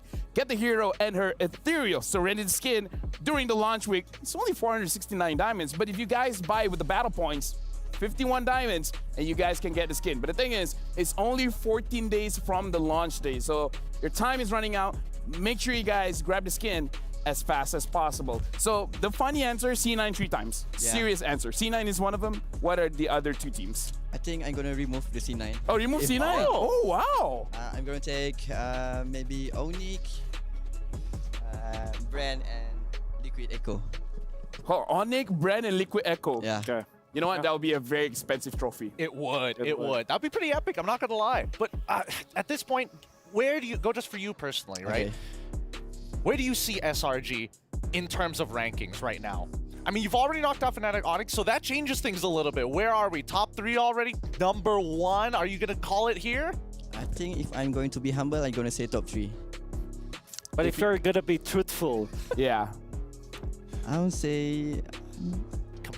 Come on, look at the camera while you're doing it. come on. It's right over there. I think we are top 1 right now. Whoa! Again, can you blame him? He's from the group of death. Yep. Gorgeous. When we win, we're happy. Are you happy when you see other people lose? I feel good. You feel good? Yeah. Do you want to see Fnatic Onyx keys getting crushed? Yeah. Yeah, Why yeah, not? you want? Why not? Why not? Let's start with Falcon's key. Let's watch the crushing of the hydraulic press onto Falcon's key. And then later on, we'll see Fnatic on it. Let's run the video. Oh, this is going to be exciting. At the same time. It's the full thing. Look at the way it's gonna split. Yeah, that's Team Falcons. Gorgeous, you did this, by the way. Oh, me? Yes, because of you guys. Falcons. Oh, dude, what part of it is breaking up? Gorgeous, commentate. I wasn't expecting that. It's so horrible. It's so horrible. Yeah. Oh, that's Fnatic Onyx. Now it's Fnatic Onyx. So Gorgeous, talk us about how you feel watching their keys getting crushed. Actually, I feel bad, honestly, yeah. You feel bad? Yeah, because they're like Indonesia hope, right? Yeah. Yeah, actually I feel bad. Now Udil is Indonesia's hope. Yeah. Yeah. Now, like, did you thought that Onyx key would get crushed? Nah. Right? No, right? Yeah, too soon. Too soon. See you soon. Soon. Well played. This guy. I like this guy. Oh, trust me. Give me one. In Malaysia, if you don't have Udil, we have Gorgeous. All right. Give the mic to them, and then they will do their best to make you feel emotions. And while you're still holding the mic, Gorgeous, is there anything that you want to say to all of the viewers watching the live stream right now? What's the camera? That camera. Oh, that camera. Okay, for the SRG supporters, thank you for supporting us, because without you all, we are not going to be here. And thank you also for my family and the others play family for trusting us. And wish us good luck for the match. Give me an idea. Shout out to your girlfriend. Shout. Shoutouts to future wife. Future wife, yeah. Just keep supporting us on the upcoming playoff. How about C9? Oh yeah, have a message for C9? The chocolate one? Cloud9? The chocolate. Have to, right? One is blue, one is red. Yeah. Which one? The blue one. The blue one. Blue one? Yeah, the blue one. I like the blue one. So, you know what? Let's look at the group standings. I feel like we need to look at the group standings right now. So let's look at Group D. Cloud9 is 0-2 right now. -2 points. You know what? If CU Soon can do it, Cloud9 can do it. Yeah, it's true. Anything can happen here at MSC, at EWC. And I think, you know, something has to be upset here. And I think that C9 is the closest that I would imagine to make that miracle run. Yeah. Let's look at tomorrow's schedule to see when will C9 be playing. And looks like it's going to start off with XYG going up against Falcon. Okay. Falcon's AP Brand going up against C9. C9 fight again against XYG. And then we're closing the day with Falcon going up against Falcon's AP Brand. That's right. Are all And Falcons going on. So since Gorgeous is a big fan of Cloud9 here, I think that you should be hoping that Falcons loses to XYG. That's the first step. Okay, you have to pray for that. Yeah, it's praying. But then they have to also win against XYG. Hopefully get 1 point off of that Falcon Saber, but obviously getting a 2-0 would be phenomenal. So that's those are the conditions if you're a C9 fan. Yeah. He's clearly a C9 fan. And if you guys are a fan of the show, make sure you guys scan the QR code. Let us know what you guys think, because this is the broadcast survey. Let us know how, in your eyes, that we can improve, because trust me when I say we want to ramp it up all the way to the grand finals. By grand finals, this is going to be absolutely amazing. And with that being said, I want to say thank you very much to Gorgeous. Thank you very much to Gideon, as well as thank you very much to Wolf. Thank you to all of our casters that has been working hard today. That's it for the 4th day of MSC 2024 group stage. Once again, my name is Lafel, and from all of us, we'd like to say thank you very much. Join us again for tomorrow as we see the world. Now, let's look at the Kadia play of the day.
New adventures bring new challenges. Even as the heat rises, dandruff and grease won't stand a chance. With new Clear Men, powered by triple formula technology.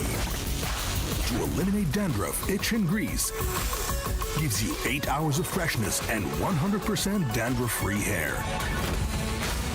New Clear Men, 0% dandruff, 100% confidence.